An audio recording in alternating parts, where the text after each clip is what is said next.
KENO Las Vegas.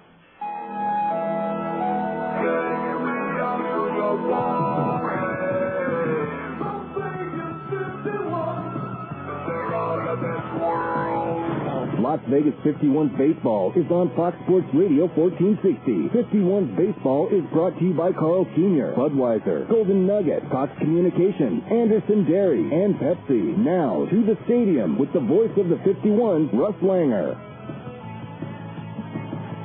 And a very pleasant day to all of you. We're here in Salt Lake City, and the Salt Lake Bees, the top farm club of the Los Angeles Angels of Anaheim, taking on the visiting Las Vegas 51's, the top farm club of the Los Angeles Dodgers. This is a doubleheader. And if Ernie Banks were here, he would definitely say, let's play two, because you could not ask for better weather. Temperatures in the low 70s, bright sunshine, a light breeze. It is gorgeous here in Salt Lake. Certainly was not very gorgeous for the 51's yesterday. They really let one get away. They were down early. They came back. They took the lead. They had a 3-1 lead with 2 outs in the 9th inning, and then coughed up 2 runs. And the game went to the 10th inning. 51 scored 2 runs, coughed up that lead as the Salt Lake team rallied for 2. In the 12th inning, 51's got a home run from Delwyn Young to go up by a run, and they let that lead get away. Salt Lake scored in the 12th to tie it, and finally with 2 outs in the 13th, got a base hit to win it as the Salt Lake team, an incredible come-from-behind win, a wonderful win for them, a very frustrating loss for the Las Vegas 51's. But if ever a team is faced, or anyone is faced with some sort of trouble, and the fact is that adversity comes in all different sizes, shapes, and forms. To put perspective on it, you look at, there's always somebody else, of course, who seems that they're worse off than you are, or your team is. And for the Las Vegas 51's, they come here to Salt Lake and lose the first game. They've lost 3 straight games, and they have a doubleheader going tonight, as they were going to be making up a rainout that occurred a month ago when they were here, a little over a month ago here in Salt Lake. But the Salt Lake team has a ball player, a very special ball player named Curtis Pride, who has been around over 20 years. He's 37 years old, has big league time with several teams. But one of the things about Curtis Pride, he is deaf, and Pride has had to overcome a lot to get to where he is and to get to the big leagues. Being hearing impaired. So Curtis Pride, who played a great ball game yesterday and is an inspiration to his teammates, not so much because of his physical disability, but the fact of the matter is that Curtis Pride at 37 is still running hard, hustling, playing the game the way it's supposed to be played. And so he is a great story. And we did have a chance to talk to him before the game. Curtis Pride, our guest in the pregame show, back to talk with him right after that. If you want your skin to stay smooth, rosy, and pink, open an Aquafina and drink. If your mind is muddled, but you'd really like to think, lift up your glass and drink. And if you want a technical stunt, but need your waistline to shrink, open an Aquafina and drink. And if your body's out of whack, if you'd like to get it in sync, open a bottle, lift up your glass, tilt back your head and drink. Open a bottle, lift up your glass, tilt back your head and drink. Drink for your health, because the more water you drink, the better you feel. Make your body happy. Drink more water. Aquafina. There was a time when kids played in the park on the way home from school, when folks held hands on evening strolls, and neighbors often became your very best friends. Once there was a time, now there is a place. Providence Master Planned Community. From the old-fashioned ballparks to lively paseos and bustling neighborhoods, this is where great traditions live again. Providence. North I-215 at Lullaby. Learn more at providencelv.com. An equal housing opportunity. It's really personalized service, and we like that. The Barnes family has their home insured with American Family. I really enjoy our agent. He was able to bring different options to us and actually address our needs. He puts in terms we can understand. Call today for a free, no-obligation homeowner's quote. American Family Insurance. All your protection under one roof. American Family Insurance. See the Yellow Pages for the American Family Agent nearest you and call today or visit us at amfam.com. Back here in Salt Lake City before this doubleheader, the Las Vegas 51s taking on the Salt Lake Bees today in 2 7-inning ball games, and we're visiting with Curtis Pride, veteran outfielder of the Salt Lake Bees. Curtis, first of all, in last night's game, one of those incredible games that kept going on and on and on, a real kind of a gut check for the team, right? Oh, yeah, it was a great game, and but we believe in ourselves. We have the ability to come back because we got a lot of good hitters, and it was a tough game, and we were fortunate to come out on top. One thing about you, you've been in the game now about 20 years now. 21 years, okay? And when a person watches you play, as you did last night, running hard all the time, hustling all the time, someone watching a 37-year-old at the AAA level hustling like that, where does that kind of competitive intensity come from in you? Well, I've always been a very competitive person. I believe they play this game hard. It's the right way. And so it's the way I play. I love to play this game, and I try to play the game as hard as I can. I mean, no matter what age I'm in. But, I just love this game, and I'm very motivated, very determined person. And I just like to go out and have fun. Okay, now let's talk about your season so far this year. You're putting up very good numbers, especially as far as average. You're also stealing quite a few bases. Are you happy with your season so far? Yeah, I'm very happy with the way I've been playing so far. I just try to get around, play the best I can, and try to help the team any way I can. Whether it be on base path or out on defense. And I'm just trying to put myself in position where hopefully I get home someone defeat me. Okay, we're visiting with Curtis Pride before this doubleheader, the 51s and the Salt Lake Bees tonight, and the first of 2 games coming up. Curtis, talk for a minute about overcoming the fact that you're hearing impaired. I'm sure that you have been a motivator for a lot of people in that situation also. Yeah, I've always considered myself as a role model because of the fact I overcame my disabilities to become a very successful professional baseball player. And I try to get a message across to a lot of people, even people with disabilities, that no matter what kind of disabilities they have, but they have dreams that they get accomplished if they just work hard, stay focused, and not worry about what the people think or say. As long as they believe in themselves, know that they can achieve their dreams. How have those struggles on your part to overcome being hearing impaired, how have they affected your development as an athlete? It has really motivated me because people have a tendency to look at me different because of my disability. But I try to show people that even though I have a disability, I'm not different as a person or as an athlete. So I guess I use my athletic ability to show that, hey, I can be as good or even better than most people, even though I have a disability. So it's always been my motivation. Doubleheader today. It's a beautiful day. 2 games for the price of 1. Not a bad deal, right? No, it's not a bad day. No, I'm looking forward to it. All right, Curtis, I appreciate the time very much. Thank you. Thank you. My pleasure. Curtis Pride, our guest in the pregame show, back with the starting lineups that'll be coming up next from Salt Lake City right after these words. When it comes to making their buying decisions, people let their fingers do the walking through Yellow Book Yellow Pages. It's no wonder. Yellow Book's packed with ads, money-saving coupons, restaurant menus, and vital community info.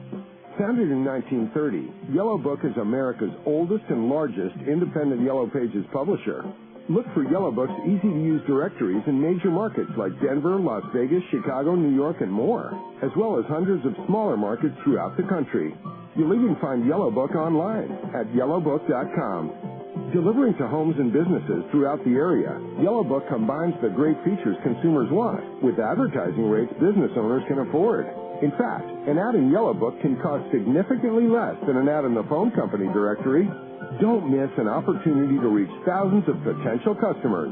Advertise your business in Yellow Book today. Call 1-800-YB-YELLOW. That's 1-800-YB-YELLOW.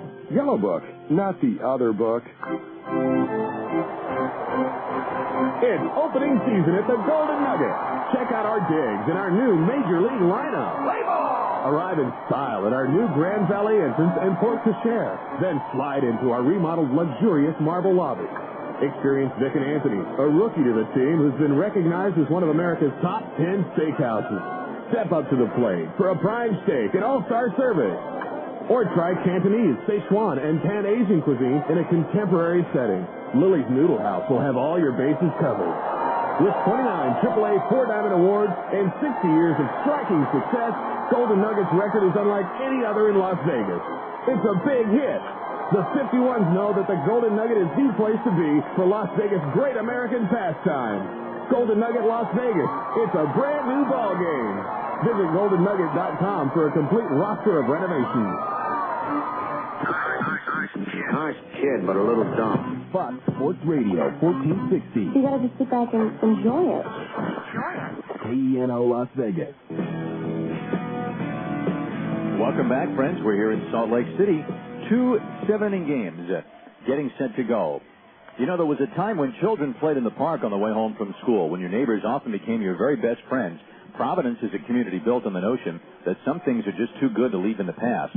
Visit Providence at I-215 in Wallapai or at www.providencelv.com. All right.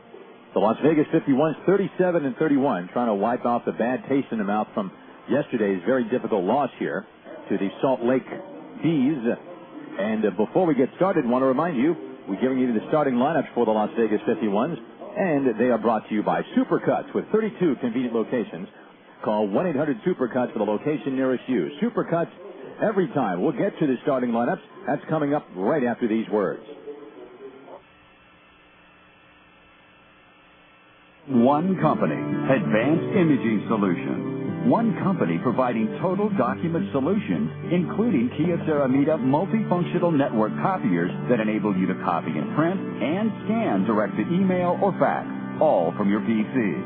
Kia Ceramita multifunctional network copiers produce faster, superior quality printing and copying. Kia Ceramita total document solutions help your people share information quicker, easier, and more efficiently. Kia Ceramita document solutions provided by Advanced Imaging Solutions. Local professionals who listen to your questions and concerns and respond with document solutions and service solutions that will improve the overall performance of your people and your business. To see the latest multifunctional products from Kia Ceramita, call 951-4AIS today. Kia Ceramita from Advanced Imaging Solutions. One company providing total document solutions. For 60 years, you've included Best Western in your family summer vacation. To say thanks, the Best Western hotels of California, Hawaii, and Nevada are offering you a limited edition $50 Best Western travel card and up to 20% off your stays with our baseball fan rate. Experience the best summer ever with the Best Western hotels of California, Hawaii, and Nevada. Because when you stay any 6 nights with us through August 19th, you'll receive a $50 travel card that you can use toward a future Best Western stay anywhere in the world, including the 338 hotels in California, Hawaii, and Nevada. And you'll save up to 20% off with our baseball fan rate. Visit us today at bestwesternbaseball.com or give us a call, 866-743-8738. Remember to book the baseball fan rate. Check it out at bestwesternbaseball.com. Welcome back to Salt Lake City in a gorgeous day. For the first game of this doubleheader, the 51s lead off at shortstop with Cesar Izturis. Batting second, the second baseman Wilson Valdez. Hitting third at first base, James Loney, the cleanup man. Third baseman Joel Guzman. Batting fifth in right field, Delwyn Young. Hitting sixth, playing left field for the 51s in game one of this doubleheader, John Weber. In the seventh spot, the designated hitter, Oscar Robles. And batting eighth and catching, Edwin Bellarine. Batting ninth in center field is Jeff Duncan. On the mound for the 51s is righty Harold Eckert, who has a record of 5-1, a 5.34 ERA, coming off arguably his best game of 2006 when he pitched against Colorado Springs at Cashman Field his last time out. We'll step aside for one more timeout and come back for the start of this game right after this. Special auto insurance report for Las Vegas 51, Sam. Special agent, proceed. When you get your fast free quote from Esurance, you can also view comparisons from other companies. That way, how much you save at Esurance is no secret. That's right. And with 24/7 customer service and claims handling, you can get help from people who make auto insurance feel a little less alien to you. How can someone get their fast free quote from Esurance? It's definitely not an undisclosed location. All you have to do is visit esurance.com. Auto insurance is out of this world. I've never seen a lineup quite like this one. The kitchen is loaded. The placemats are set. The bowls are on the table. He sees his granola crunch. He grabs the door. He swings. It's Anderson Dairy Milk all the way. Nothing makes breakfast taste better than milk. Over cereal with eggs, toast, and jam, or add some chocolate and shake things up. Here's our pitch. Milk. It's a real team player. From Anderson Dairy, the dairy expert.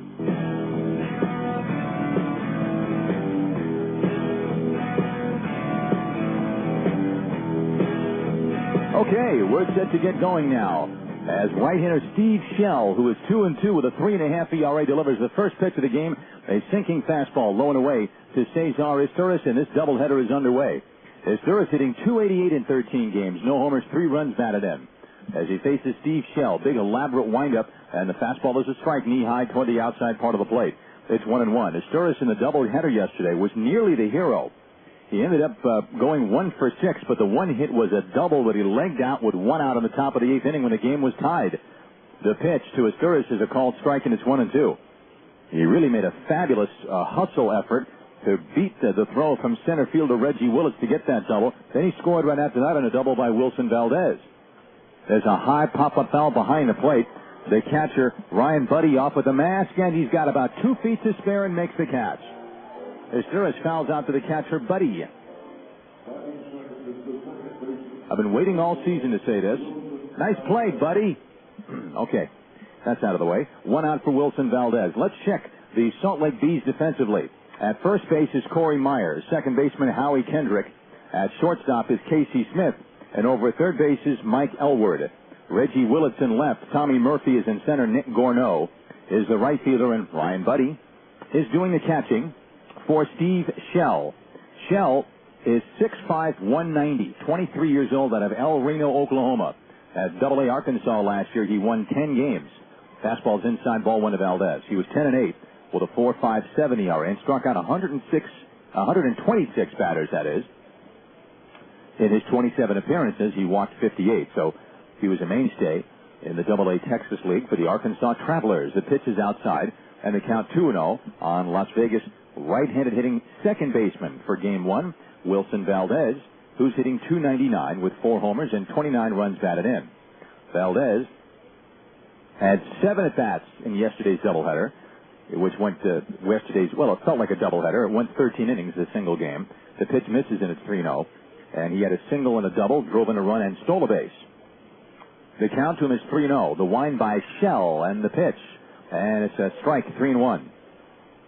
So Salt Lake trying to come to Shell for answers, you might say, because both teams' bullpens kind of worn out after yesterday's marathon, with Salt Lake using Marcus Gwynn, Chris Buchek, and the eventual winner, Jonathan Rowenhorst, to win 3 innings. And the 51s, in relief of DJ Holton, using Frankello Sosoria, Kelly Wunsch, Lance Carter, and Tim Hamulak. Here's the 3-1 pitch to Wilson Valdez. And he grounds one foul outside third, right by Jerry Royster. And the count now goes full to Wilson Valdez. So a 3-2 count on Valdez with James Loney on deck. Garrett Watson is calling balls and strikes for Game 1. The first base ump is Joe Stegner. And over at third base is Brian Knight. I want to thank Curtis Pride for joining us in the pregame show. It's great to have him. There's a high foul off to the right. That will make the second deck. And it's still 3-2 on Wilson Valdez with 1 out, nobody on, top of the first. Steve Shell, who was born in Longview, Texas, and as I said, makes his home now in Oklahoma, was a third-round pick by the Angels in the 01 draft. So he's been pitching professionally since the 01 draft. 01. Pitch is fouled off, still 3-2. The year before last at Class A Rancho Cucamonga was kind of his coming out party. In high A ball, he was 12-7 as a starter with a couple of complete games, one of them a shutout, and he logged 165 innings, which was a career high. His ERA was 3.59. And the pitch misses, and a very good at bat by Wilson Valdez nets him a walk with one out in the top of the first, and a disgusted Steve Shell snaps his mitt at the return throw from catcher Ryan Buddy. 1 on, 1 out for the first baseman James Loney. Las Vegas 51's radio broadcasts are copyrighted by the Las Vegas 51s, the Pacific Coast League, and the National Association of Minor Leagues Incorporated. Any rebroadcast or any other use of the descriptions of 51's games without the written permission of the 51s, the Pacific Coast League, and the National Association of Minor Leagues is prohibited. 1 out and 1 on for James Loney, who hits a high foul outside third. Here comes Elward and Buddy, and it's going to be Elward, the third baseman, to make the catch right near the edge of the warning track, about 6 or 7 feet in front of the Las Vegas 51's dugout. So Loney, who came in the second leading hitter in the league and a red-hot hitter of late, hitting .374, on the first pitch that he sees, fouls out to third, 2 outs with Valdez at first, and the batter is Joel Guzman. Since this is Saturday, a lot of games in the big leagues are either over or close to it or underway. And so we'll go over the Tony Roma's scoreboard is going to get quite a workout this evening. Let's put it that way. Here's Big Joel hitting cleanup. Valdez at first base with 2 outs. In the top of the first, throw to first, and Valdez gets back in. And now Valdez does run well. He did steal a base in the ball game yesterday, and that gives him 12 steals in 20 attempts. He is second in the club behind Jeff Duncan, who's got 15. Here's the stretch. And the pitch to Guzman. And it wrinkles in there for a strike. A little cutter got in there. It is 0-1. So, Steve Shell. One of the things the Angels have been working on with Shell the last couple of years is to cut down on his walk total. He was third in the Texas League in walks last year. Here's the 0-1 to Guzman, and he takes a changeup on the outside corner. 0-2. Guzman didn't like the call, and that was at best a borderline pitch, so he says something to Garrett Watson and steps out. 0-2 to count to Guzman. So Guzman, who opens the day at .289 with 6 homers and 34 RBIs, getting back in, and Valdez off first base with 2 outs. The stretch by the tall righty Steve Shell, and a throw to first, and he gets back in there. The outfield, as is often the case with Guzman, playing him deep in the pull, although there's some outfielders, some teams that will play Guzman the other way because he does have a lot of power to the opposite field. It's a lot of balls deep to right center and to straightaway right. Guzman last night, for example, his one hit in 4 bats was a double down the right field line. The 0-2 pitch hits Guzman on the left hand or wrist. Guzman shakes that hand around, begins to peel off his batting glove, and here's Brenda Lee's "I'm Sorry" over the PA system. Oh, that's so cute. Meanwhile, trainer Tony Cordova comes out of the Las Vegas dugout, and he and Guzman are walking side by side slowly up the first baseline. And Guzman, hit by the 0-2 pitch, will take his base. 51s are a little dinged up right now. Edwin Bellarine was racked up at home plate in the middle of turning a very nice 5-2-3 double play in the 12th inning last night. It was a clean play. The runner from third base was Jeff Mathis, who came flying in to try to break up the double play and clip Bellarine on the way by. And Bellarine was just, I think he was more shaken than physically hurt, but he was on the ground for a while. He's okay today, and of course he's playing, so that's a good thing. Now, one of the updates, as Cordova continues to check Guzman at first base, and now the Las Vegas trainer is beginning to head off the field. No score here in the top of the first. Yesterday, we told you that Dioner Navarro had been optioned to Las Vegas from Los Angeles, and he has been optioned, but the update today is that Navarro technically has not reported to the 51s. He does have 72 hours, so he's not on the roster yet. Here's the pitch. A fly ball down the right field line. It's sinking quickly off the bat of Delwyn Young, and the ball is going to fall on the bullpen mound. It's a foul ball. Kendrick and Myers and Gorneau all in pursuit, but it's a strike to Delwyn Young with 2 on and 2 out here in the top of the first inning. So because the 51s obviously need another catcher, you can't really go a doubleheader with just one. This is, after all, the modern era. What they have done is this. Down the road from here in Ogden, they've got a rookie ball team And so a young fellow who is in his first pro year, his name is Ryder Matthias. Now, there's a name. He is here as a backup for today and possibly for tomorrow until Navarro actually is on the roster. The pitch is inside ball one to Delwyn Young. So Ryder Matthias is in the ballpark. And he may or may not see action. We'll see. Delwyn Young hitting .280, 7 homers to lead the team, 40 RBIs to lead the team. Valdez at second, Guzman at first. The pitch. Fastball is a called strike near the outside corner. And they count 1-2 on Young, who wasn't thrilled with the call. He steps out. Young got off to a slow start in last night's game. He was 0 for 4.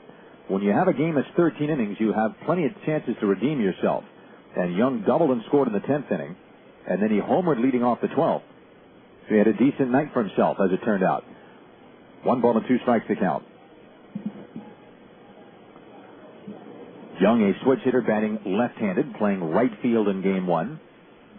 Game 2 will feature 2 more right-handers. 51s will go to Eric Hull, and Karl Gelinas will go for Salt Lake. The pitch is low, 2-2. Gelinas, a young Canadian. And he will get the call against Eric Hull, who will make his second spot start. 2-2 with 2 on and 2 out in the top of the first. No score. 51's trying to go to the parsley and wipe out the bad taste in their mouths from yesterday's very tough loss. Here's the 2-2 pitch. Breaking ball, the ground ball to second, pulled over to Kendrick. He handles a bad hop and throws out Young to complete the inning. Las Vegas is finished in the first. No runs, hits, or errors. 2 left. And at the end of half an inning, the score, Las Vegas nothing in Salt Lake against Harold Eckert coming up. Call 383-0383 to place your artisan classified ads, where you can buy and sell most anything through the artisan classified ads. Well, now there's TV, bicycles, and stereo too. From antiques to zebras, the classifieds are here for you. Call 383-0383 to place your artisan classified ads. 383-0383. If you've got a or a book that you want to sell, or your need repair, you'd like a or a book, or maybe a buy and sell a home or get a job. Pick up the phone and let the artisan work for you. Call 383-0383 to place your artisan classified at 383-0383. IntelliBed is proud to be a sponsor of the Las Vegas 51. With the 21st century breakthrough called IntelliGel, IntelliBed is able to provide a level and quality of sleep that is unlike any other. Mention that you're a 51 fan, and you'll receive $400 in free accessories with any mattress purchase. Visit any one of 3 Las Vegas area IntelliBed stores in Summerlin, Henderson, or Green Valley, or find them online at IntelliBed.com.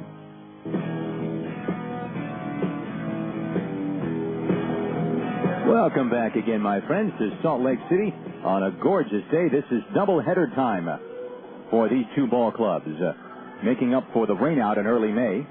51's lost 2 or 3 out here, and then the last game was washed out. And so Harold Eckert gets the call for Game 1. And this is the Salt Lake lineup for Game 1 of this doubleheader. The speedster, Reggie Willits, will lead off in left field, one of the fastest men in the PCL. Batting second is the center fielder, Tommy Murphy. Hitting third, the second baseman, Howie Kendrick. In the cleanup spot, right fielder Nick Gorneau. Batting fifth, the designated hitter, Curtis Pride. Hitting sixth at third base, Mike Elward. Batting seventh at shortstop is Casey Smith. Hitting eighth at first base is Corey Myers. And batting ninth and catching, Ryan Buddy. Harold Eckert on the mound, Edison, New Jersey, his hometown. And Eckert, 6'3", 220. Next month, he'll be 29. A returning 51 from last year. His first pitch is ball 1 to Willits, who's hitting .316 with 2 homers, 32 RBIs. And Willits was a major reason why Salt Lake won that game last night. Here's a drive to right center. On his horse is Delwyn Young in the alley. He can't get it, and look out. Reggie Willits can fly. Young goes to the wall to get it. Willits is on his way for 3. Here he comes. He's got a stand-up triple.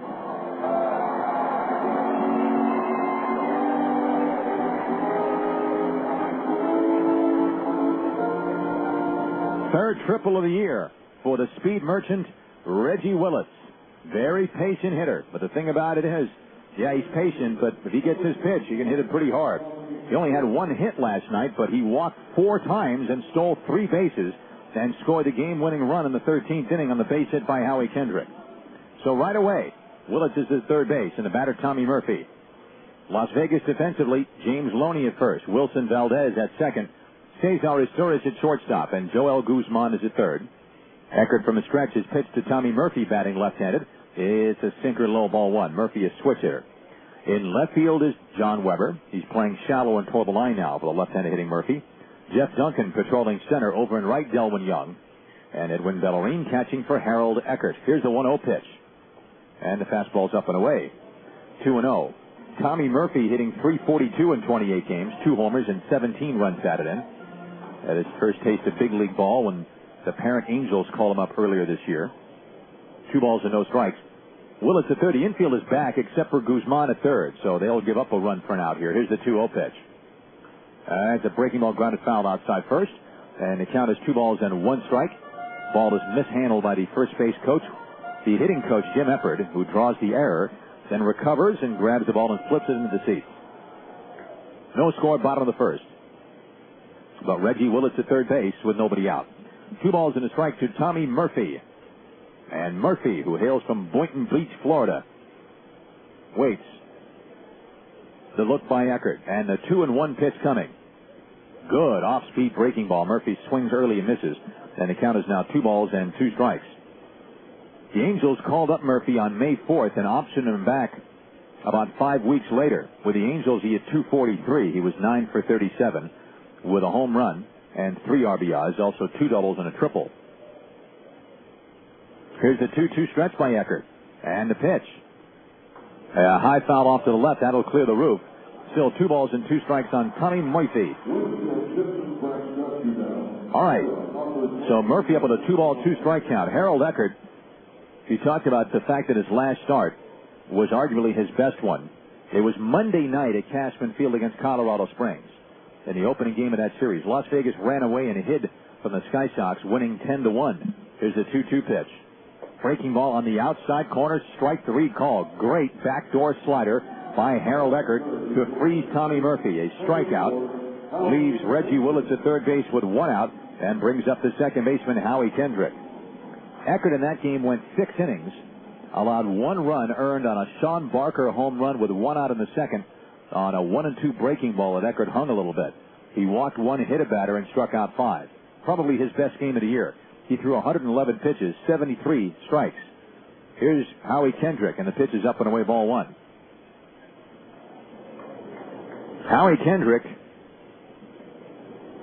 has done major damage, of course. We've talked about that throughout yesterday's game. He's the number 1 hitter in the league at .398. 8 homers and 44 runs batted in. The pitch. Breaking ball, swung out and missed 1-1. So, Kendrick had 3 hits in the game, including the game winner. He batted with Reggie Willits' second 2 outs in the bottom of the 13th against Tim Hamulak, single to left field. And Willits came around to score. John Weber's throw was on time, but it was a little high and off to one side of the plate. And he got around the tag of Eric Langell. Pitch is swung on and foul back. And it's a ball and 2 strikes on Howie Kendrick. So Kendrick 3 for 6 last night. Stole a base, scored 2 runs, also was hit by a pitch by Kelly Wunsch. 1 ball and 2 strikes. Eckert looking down the barrel now as he gets set to go. Game 1 of a doubleheader. Willits at third base with 1 out. And the pitch in the dirt, and a nice sprawling save there by Edwin Bellarine. Ball 2. 2 balls and 2 strikes to count to Howie Kendrick. Nick Gorneau is on deck. The Bees are managed by Brian Harper, who's coaching third base right now. And Brian Harper, a lot of big league time in his career. Pittsburgh Pirates, St. Louis Cardinals, Minnesota Twins, a catcher who also spent time in the outfield. Willits at third base, 1 out, 2 balls and 2 strikes on Howie Kendrick. The stretch by Eckert and his 2-2 pitch. Breaking ball popped up on the right side and foul ground. Loney, with his sunglasses glistening, is there to make the catch as he backpedals. So Harold Eckert, after a leadoff triple by Willits, strikes out Tommy Murphy. and he gets the number one hitter in the league, Howie Kendrick, to foul out to James Loney. So Eckert has done a great job on two tough hitters, including a guy hitting nearly 400. But he's not out of the proverbial woods yet in the first inning. Willis remaining at third base with 2 outs. And here's the number one RBI man in the PCL, Nick Gorneau. Gorneau hitting .291, 11 homers, 56 RBIs for the Massachusetts native. The first of 2. 51's trying to put last night's game in the past. It was a very tough loss for them, and a very satisfying win on the flip side of the coin for Salt Lake. Here's Gorneau, righty versus righty, and he sends one in the center field for a base hit. Willett scores, 1-0 Salt Lake in the bottom of the first.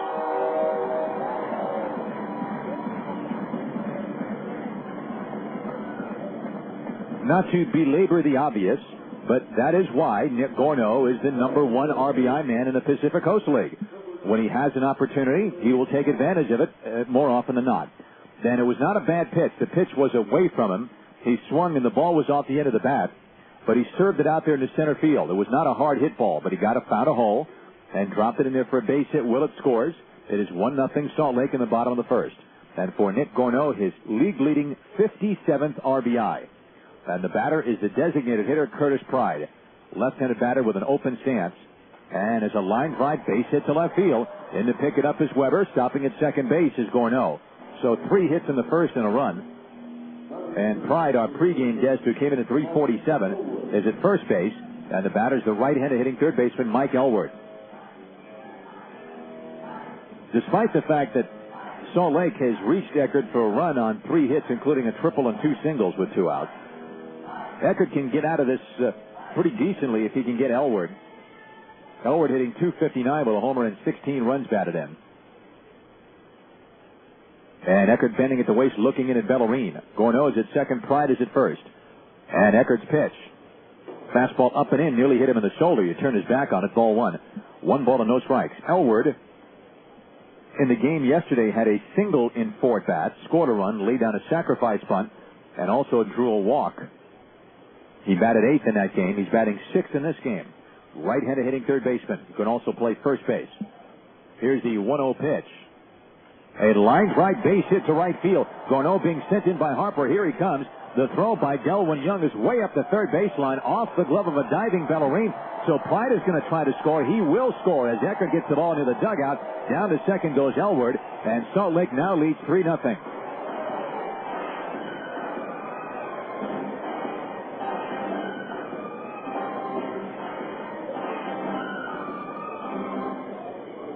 Elward reached out and lined a single to right. Delwyn Young could have had Nick Gorneau with a better throw, but it was a bad throw way up the third baseline. And so Brian Harper sending his men, wanting to be aggressive early in this game. And Young does have a strong throwing arm, but he unleashed the throw way up the third baseline. Edwin Bellarine, an all-out dive to his left to try to stop the ball from going to the dugout. It went off the end of his mitt. Eckert got the rolling ball as it got to the dugout, picked it up, but Curtis Pride running hard. He came around to score from first base on that base hit. The pitch is a strike, meanwhile, to Casey Smith. So the 51s ended yesterday's marathon on a very bad note. And they begin this game on just an absolutely terrible note. Here's the 0-1 pitch, and Smith swings and misses 0-2. And Willett's tripled, and then Eckert got tough, struck out Murphy, popped up Kendrick. Gorneau singled in Willett, that'll happen. Pride singled, he's hitting .350, that'll happen. And Elward singled, and Young with the throwing error, so not only does Gorneau score, but Pride also scores. And Elward, when the smoke clears, is at second base. Here's the 0-2 pitch to Casey Smith. He takes it high and tight, a fastball, 1-2.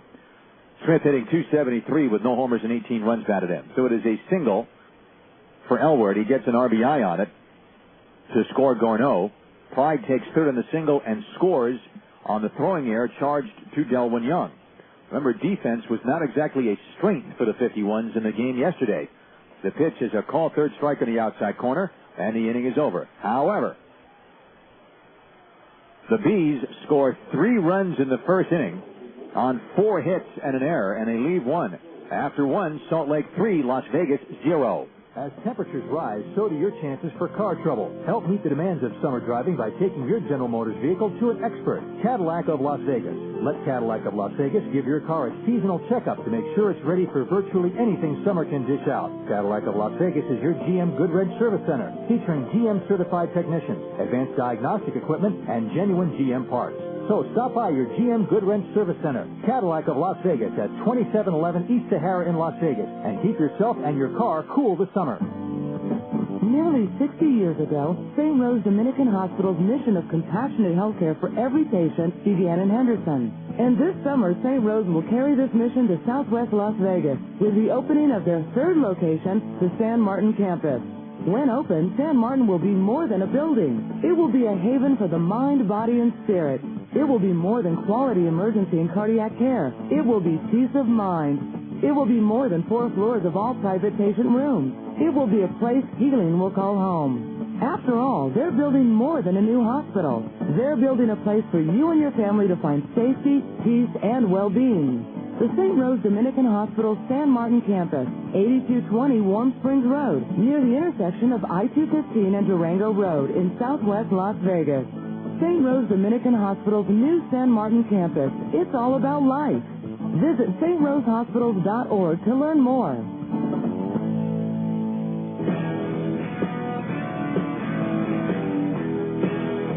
Welcome back, friends, to Salt Lake. At the end of 1, the Salt Lake Bees lead by a score of 3-0. So both teams starting off where they left off yesterday. Salt Lake playing efficiently and taking advantage of Las Vegas mistakes. And the 51s are already down 3-0. And remember, this is only a 7-inning game. So the 51s start off down by 3. And the batter is the left-handed hitting left fielder, John Weber, who swings and fouls one back out of play. Strike 1. 0-1 to Weber, hitting .270 with 2 homers and 13 runs batted in. And Weber yesterday came off the bench to finish up in left field for Joel Guzman. Ended up going 0 for 2. And facing Steve Shell, who staked to a 3-0 lead now in the top of the 2nd. Weber, Oscar Robles, and then catcher Edwin Bellerin in the top of the 2nd inning. Here's the pitch. And it's a high foul back out of play and a slider. That one will be up on the roof. 2 strikes on Weber. Steve Shell. Shell's last appearance was here against Fresno. He's only pitching on 3 days rest. But he's coming off a sparkling outing against Fresno. He didn't have a decision, but that's only because they didn't score for him. Breaking ball is in at the shoe tops of Weber, 1 and 2.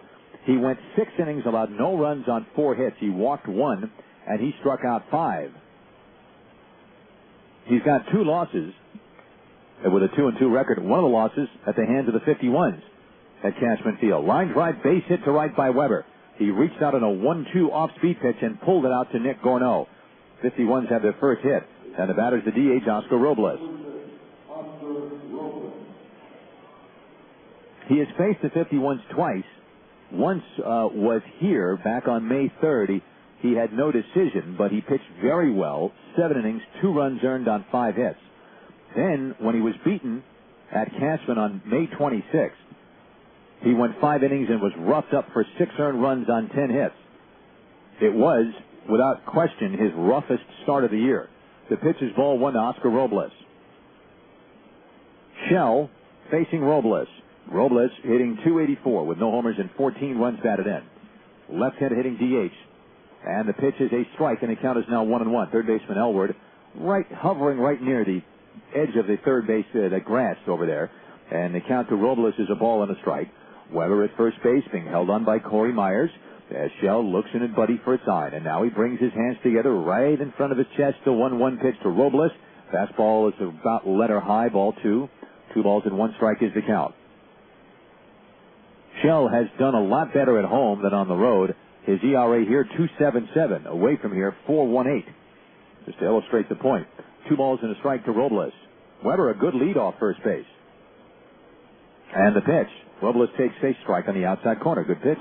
And the count now even at 2 balls and 2 strikes.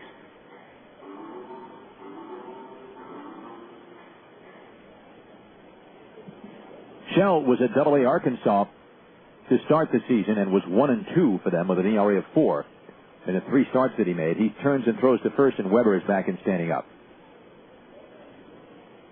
His longest outing of the year is 8 innings.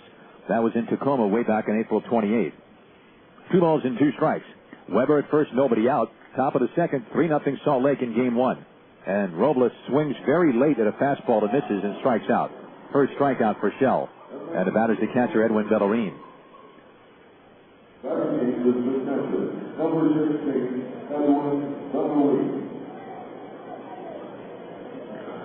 Bellarine, the Las Vegas catcher, shaken up.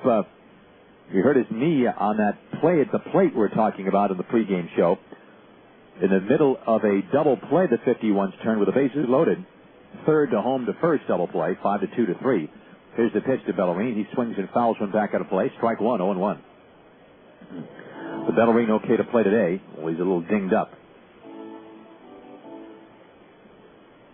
And Bellarine at the plate was 1 for 4 with a single. He did hit into 2 double plays, though. He's batting .267, 3 homers, 17 runs batted in. Throw to first, and Weber is back in there. Jeff Duncan is on deck.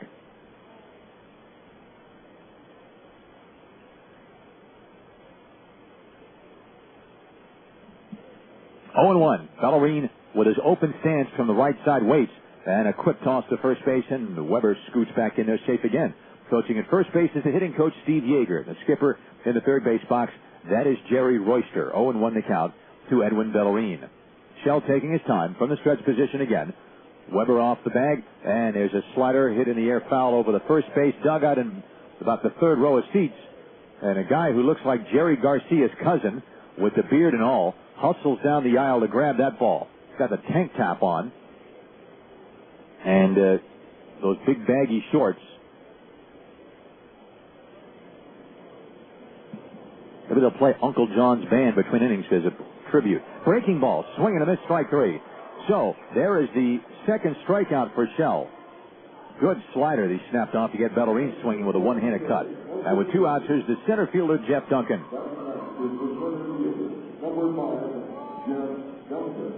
Jeff Duncan, man from Illinois, coming up now with 2 outs and Weber at first base. Duncan hitting .290 with 3 homers and 14 runs batted in. Weber's at first base with 2 outs. In the top of the second, Salt Lake with a 3-0 lead. And Salt Lake doing all of their damage with 2 outs. Here's the pitch. A bunt on the third baseline. Great bunt. Shell bare hands turns and throws to first base and gets Duncan. Good play by Steve Shell. Duncan runs so well that when that ball was rolling up the third baseline about 5 or 6 feet fair, it looked like it was going to go for a hit. Third baseman Elwood had no prayer to get it, but Shell, showing good athletic ability, raced off the mound, barehanded it, made a strong throw to Myers. Duncan is out. 51s are finished in the second. No runs on a hit. 1 left, and at the end of 1.5, Salt Lake 3, 51s nothing. Who has free time? We're all taking care of too much at work and too much at home. We're attached to our cell phones and internet 24 hours a day. Aren't these conveniences meant to make life a little bit more, well, convenient? They don't. They just give us more time to squeeze in a little more responsibility every single day.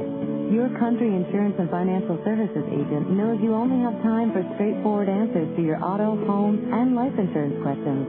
That's why when you call with a question or problem, you won't have to press 4 or 5 numbers to get a real person. Even if your agent is unavailable, you'll speak to someone at Country's 24-hour service center, so you can use your free time a little more productively. Because let's face it, you don't have time to deal with insurance issues, but we have all the time you need. Country Insurance and Financial Services. Real people, real answers, real quick. This is our country. See the Country Insurance and Financial Services agent near you or visit countryfinancial.com. Do you play golf? Would you like to play 3 different courses all in one beautiful location and still have money left over to play again the next day? Then Golf Summerlin is the place for you. Come play Highland Falls, Palm Valley, and Eagle Crest. All 3 courses will keep you coming back for more. Golf Summerlin is also a great choice for your next tournament or group outing. For more information, call 254-7010. That's 254-7010. Golf Summerlin. 3 great courses, all open to the public, all very affordable.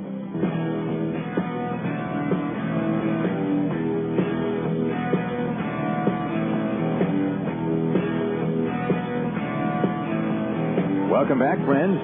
Well, Salt Lake, of course, is home not only to these Salt Lake Bees, but also to the Utah Jazz of the NBA. And if you know about the Jazz, you know about Mr. Frank Layden, who's a New Yorker. And Frank Layden comes out to a lot of these games, and he's sitting near the third base dugout. And a moment ago, he was chatting with Jerry Royster as Jerry was coming off the field from coaching third base. It's 3-0 Salt Lake. Go to the bottom of the second, and the right-handed hitting first baseman Corey Myers comes up against Harold Eckert and swings and misses at Eckert's first offering, strike one. But Layden has always been a big baseball fan. In fact, the story is that he sneaked into Ebbets Field in one of the games in April of 1947 to see a youngster named Jackie Robinson make his major league debut and in the process break baseball's color barrier. One strike on Myers. Here's the pitch. And the Husky first baseman takes a fastball, and it's a called strike, and it's 0-2 on Myers, who did not play in last night's game. In 10 games, he's hitting 167 with no homers and 2 runs batted in. Corey Myers waiting, and the 0-2 from Eckert. Slider way up high, and the count is a ball and 2 strikes on Myers. Myers is from Henderson, in fact. He was in this league last year for the Diamondbacks AAA team in Tucson, where he hit 238 in 82 games. Spent about half the year there.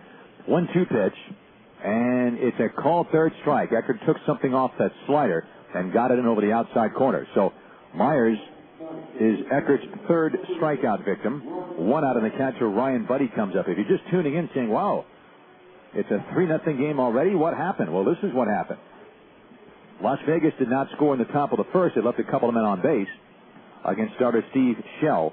And then Willits tripled in the bottom of the first inning against Harold Eckert. Here's the pitch to Buddy, and the breaking ball drifts in for a strike. It's 0-1. Buddy hitting 222, right-handed hitting catcher with 4 homers and 23 runs batted in. And then, it looked like the Bees would get a quick run with their speedster, Willits at third base and nobody out. The pitch is inside the rib cage of Buddy, who bails out 1-1.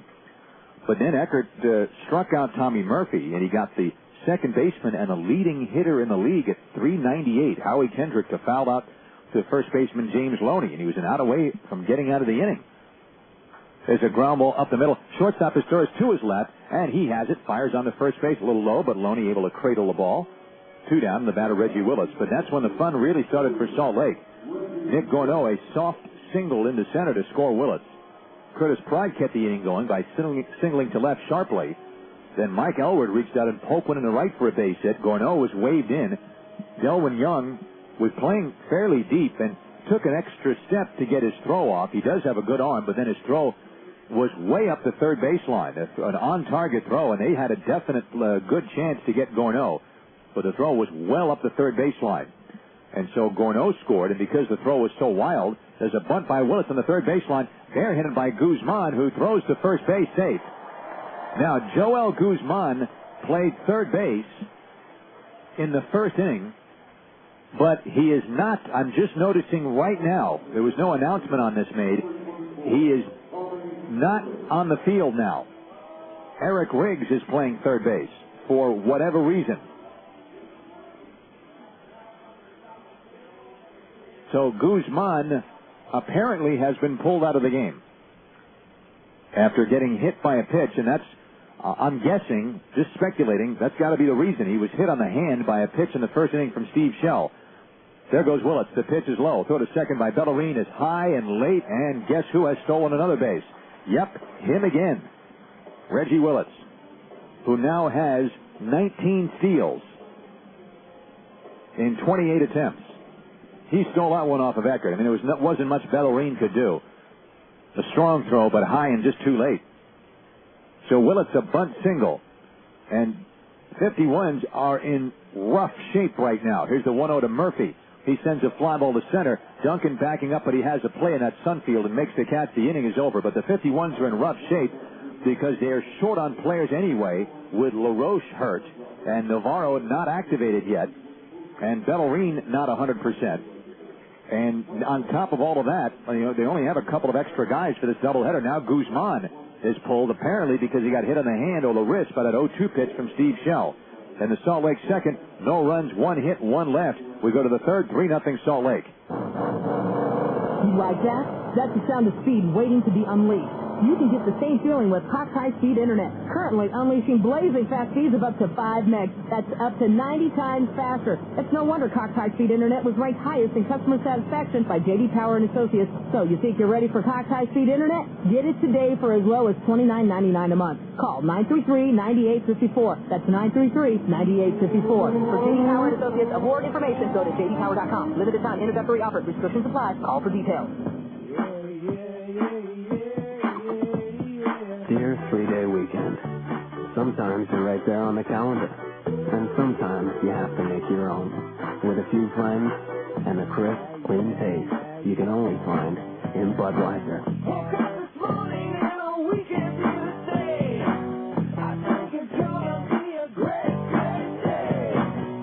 Budweiser beer.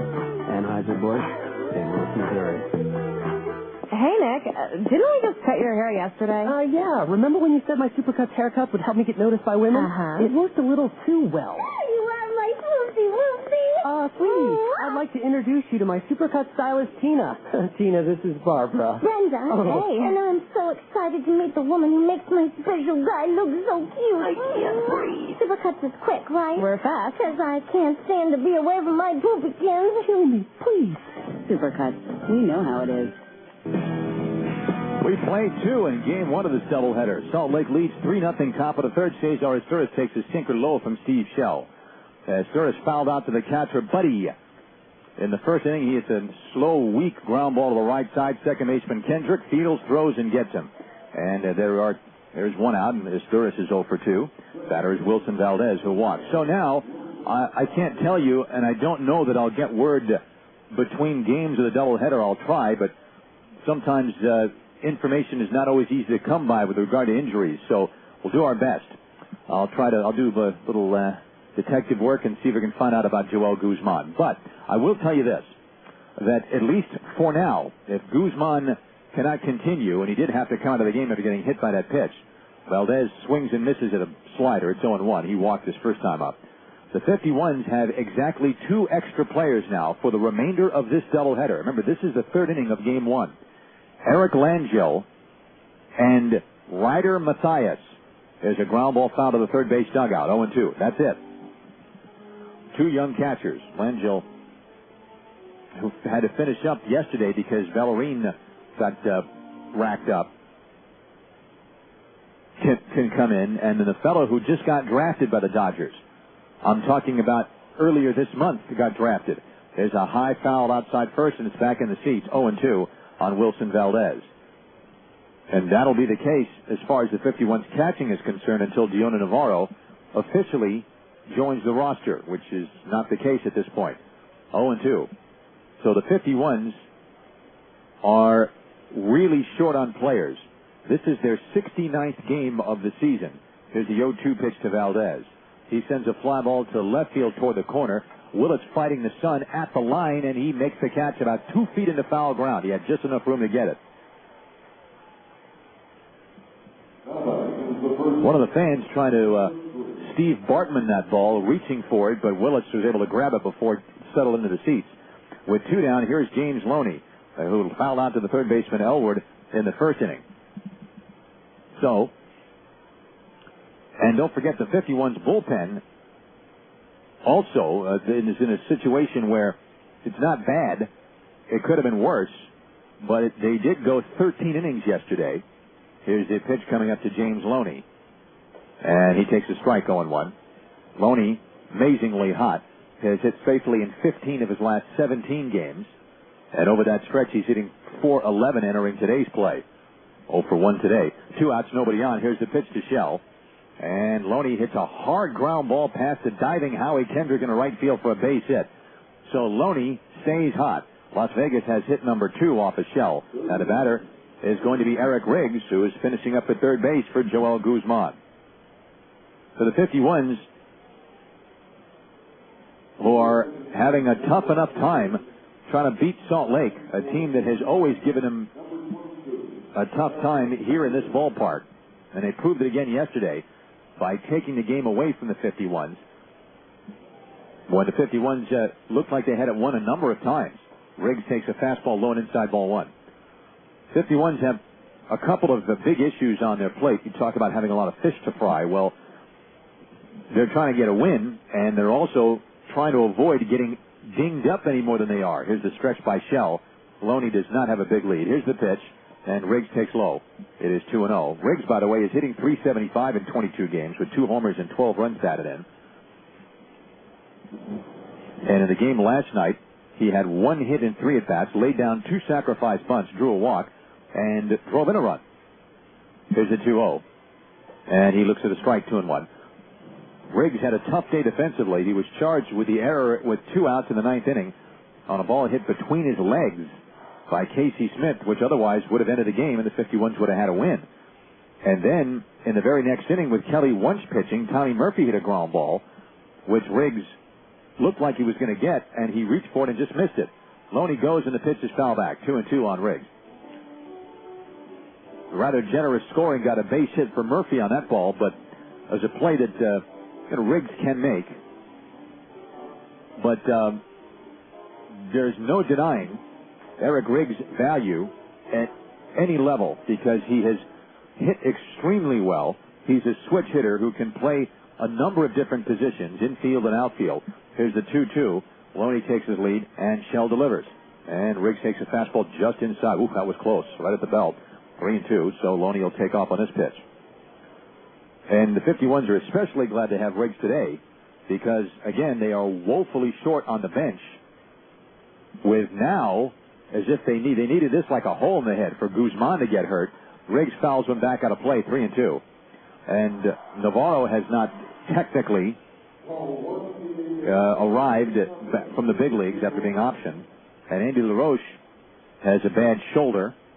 So, position player-wise, they're really short. And here's the stretch and the 3-2 coming. Loney goes on a ground ball to second. And right there to get it is Kendrick, who was partially screened by Loney going by, but he stayed with it, made the pickup, and he throws out Riggs, and the inning is over. In the Las Vegas third, no runs ahead, no errors, and 1 left. And at the end of 2.5, Salt Lake 3 to 51's nothing. My husband is a dirty, rotten thief. Well, that's a bit harsh, dear. Oh, harsh. No, what is harsh is not being able to find my Sprint Yellow Pages when I need them, which, as a matter of fact, is awful. Well, it's not like I steal them. Oh, really? Then they're right here in the drawer, Well, huh? Oh, yeah. Surprise. Not there. Thief. Oh, harsh. Luckily, Sprint Yellow Pages saved our marriage with their internet Yellow Pages. It's easy for her to log on to bestredyp.com when she can't find the book. And it's hard for him to steal a computer. The same great information you find in the Sprint Yellow Pages is now available online at bestredyp.com. Local listings, maps, store hours, menu guides, and more. Now available at the click of a mouse. And now you can find everything online at bestredyp.com, the internet home of the Sprint Yellow Pages, published by R.H. Donald. Log on today. I guess I am kind of a thief. I stole her heart back in 83. See? Exactly what I said? Like you won? Oh, I love you. BestRedYT.com, the internet home of the Sprint Yellow Pages. There was a time when kids played in the park on the way home from school, when folks held hands on evening strolls, and neighbors often became your very best friends. Once there was a time, now there is a place. Providence Master Planned Community.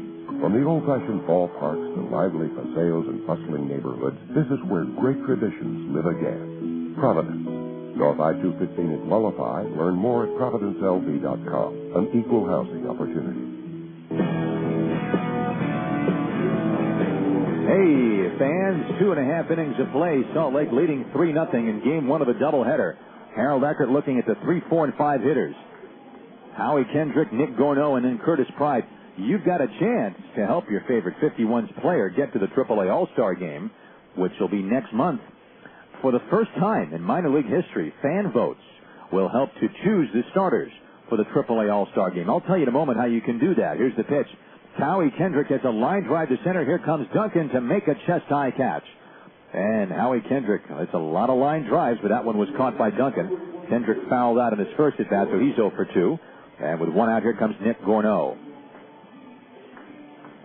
What you do is log on to www.lv51.com, which is the excellent Las Vegas 51's website. And it really is a fine site, lv51.com. Or you can go to pclbaseball.com if you prefer. Gorneau hits a fly ball to deep right. Going back is Young. Young is at the track. Young is at the fence. This ball is out of here. Nick Gorneau, who got the scoring started with his RBI single with 2 outs in the first and later scored on the base hit by Elwood, hits an opposite field home run. His 12th of the year. He's got a league best 58 RBIs. It is 4-0 Salt Lake in the bottom of the third.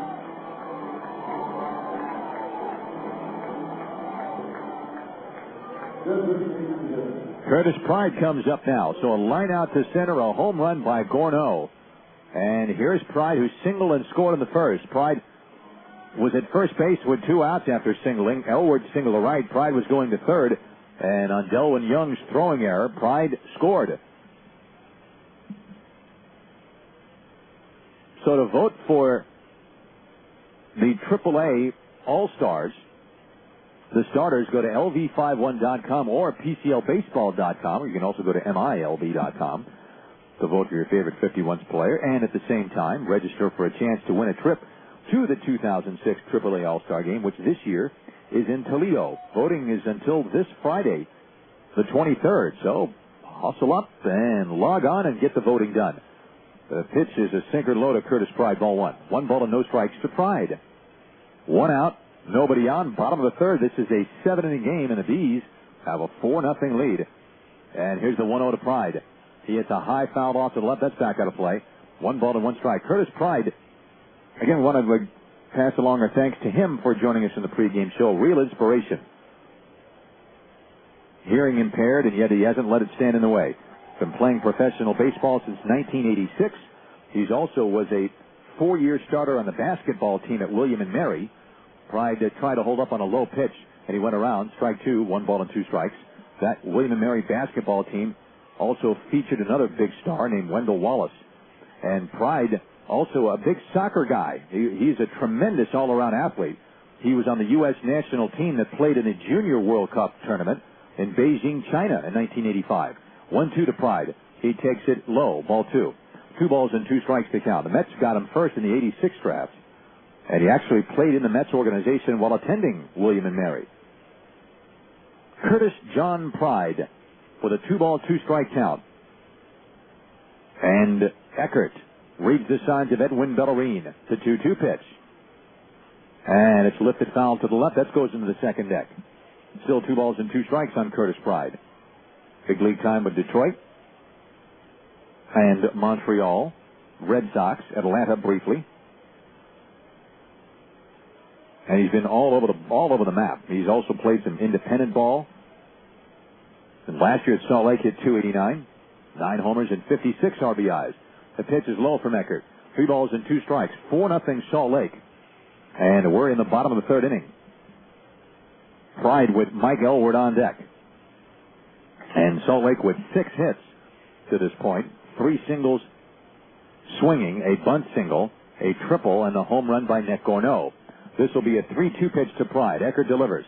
Ground ball on the right. That's a base hit. Pride is 2 for 2. Young has it and plays it back in, so that 1-out single brings up Mike Elwood. You know, Friends Budweiser salutes parents who talk to their kids about drinking. We can all make a difference. So Eckert now facing Elwood, who had that opposite field single to right in the first, which drove in Nick Gorneau. That was the play where Young's throw was way up the third baseline and went into foul ground. Eckert backed it up, but it was an error, which enabled not only Gorneau to score, but Pride to score also. 1 on, 1 out for Elwood. The pitch. And it's a strike on the outside corner, 0-1. Elwood, an unusual type of batting stance. A lot of batters hold the bat up high over their shoulders. A lot of hitting coaches tell you, keep your hands above the ball. What Elwood does is the opposite of what a lot of hitters do. Here's the pitch, and it's outside. 1-1. A lot of hitters hold their hands way above their shoulders, and as the pitch comes in, they will lower their hands slightly and then move forward, so that their momentum is slightly moving forward as the pitch comes in. Elwood holds his hands low. His hands are right about even with his belt buckle, and as the pitch comes in, he lifts his hands and then moves forward. He fouls the pitch back with Pride running on the 1-1 pitch, and the count is 1-2 on Mike Elwood. He spells it E-Y-L-W-A-R-D. Mike Elwood. 1 ball and 2 strikes to count. Game 2 of the doubleheader will start about 20 minutes or so after the first game ends. And Las Vegas will go with Eric Hull, who is 1-1. And Karl Gelinas, young man from Canada, will make his first start for Salt Lake. 1-2 pitch. As a high foul in the air to the right, that's going to go back out of play. Still 1-2 on Elwood with Casey Smith on deck.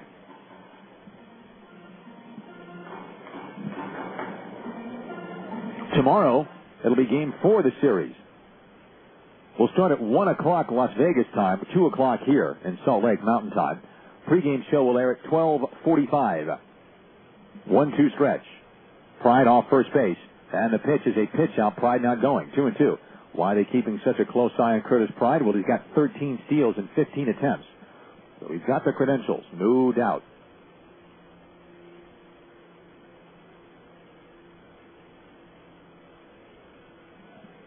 Two and two. Elwood waits. The stretch by Eckert. Pride bluffs going on a line drive in the center for a base hit. Duncan in to pick it up. Cruising to second base is Pride. He stops there. So a home run with 1 out and singles by Pride and Elwood. They're both 2 for 2. And the batter's Casey Smith. Eckert getting some of his pitches up. And of course, as a sinker baller, he needs to get ground balls. But Eckert has now faced 15 men and has gotten only 1 ground out. That was Brian Buddy, the catcher, in the second. He has struck out 3 men, has not walked anybody. And here's Smith, who was called out on strikes in the first. So Salt Lake leading 4-0, and they've got first and second with 1 out in the bottom of the third. The pitch. And it's in for a strike. It's 0-1.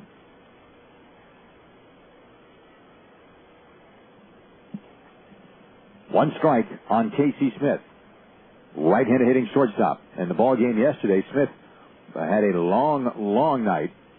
He and Nick Gorneau were the 2 hitless members of the lineup. Pickoff throw to second base and back in there is Pride. Of course, Salt Lake has a bit of an injury issue of their own. Eric Ibar, Willie's brother, who struck out and then walked last night and was caught stealing, injured his quad and is out for a couple of days, they say. He's more or less day-to-day. The pitch is fouled away, 0-2 still. And one of the relief pitchers, Jason Bolger, has a shoulder problem and will be out indefinitely. 0-2 to count to Casey Smith.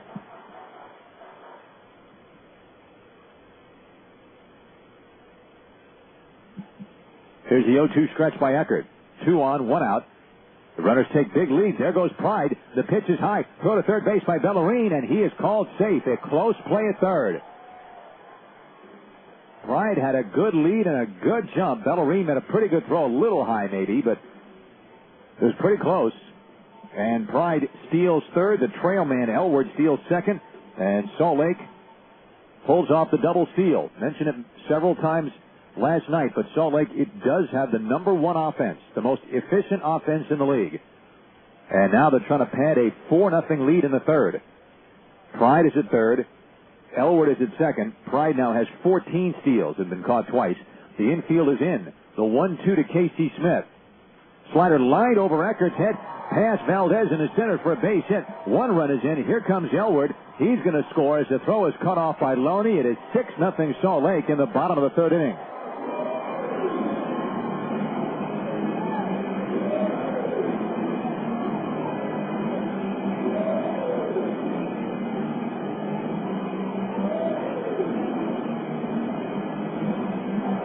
Salt Lake Bees simply playing their game. They scored 3 2-out runs in the first. And in the third, with 1 out, the Gorneau home run, singles by Pride and Elwood, a double steal, and a 2-run single by Casey Smith, who now has 20 RBIs on the year. And the batter is the first baseman, Corey Myers.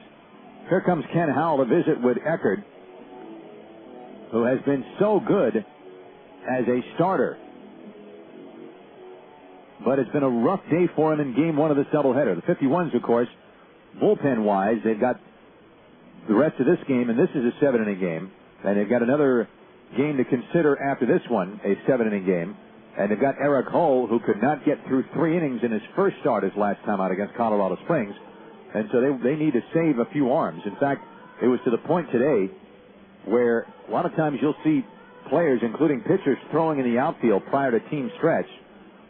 And today, what the 51's brain trust decided to do was to tell the pitchers, hey, let's not bother with those pregame throws. We might need those throws during the game.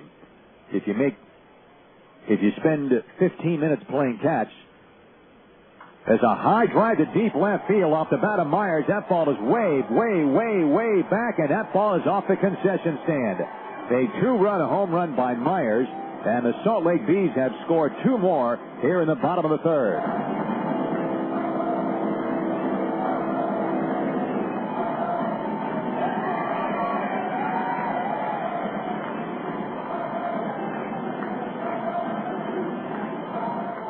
Corey Myers hits his first home run of the season for Salt Lake.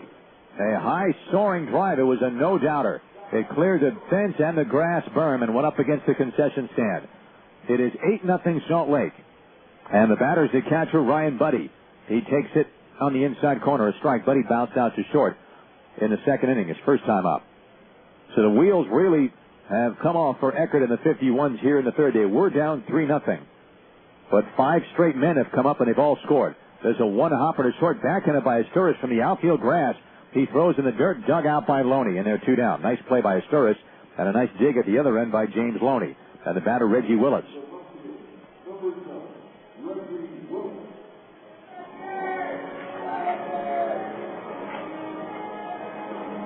Willits is having a nice day in game 1. He has tripled and scored and has a bunt single also.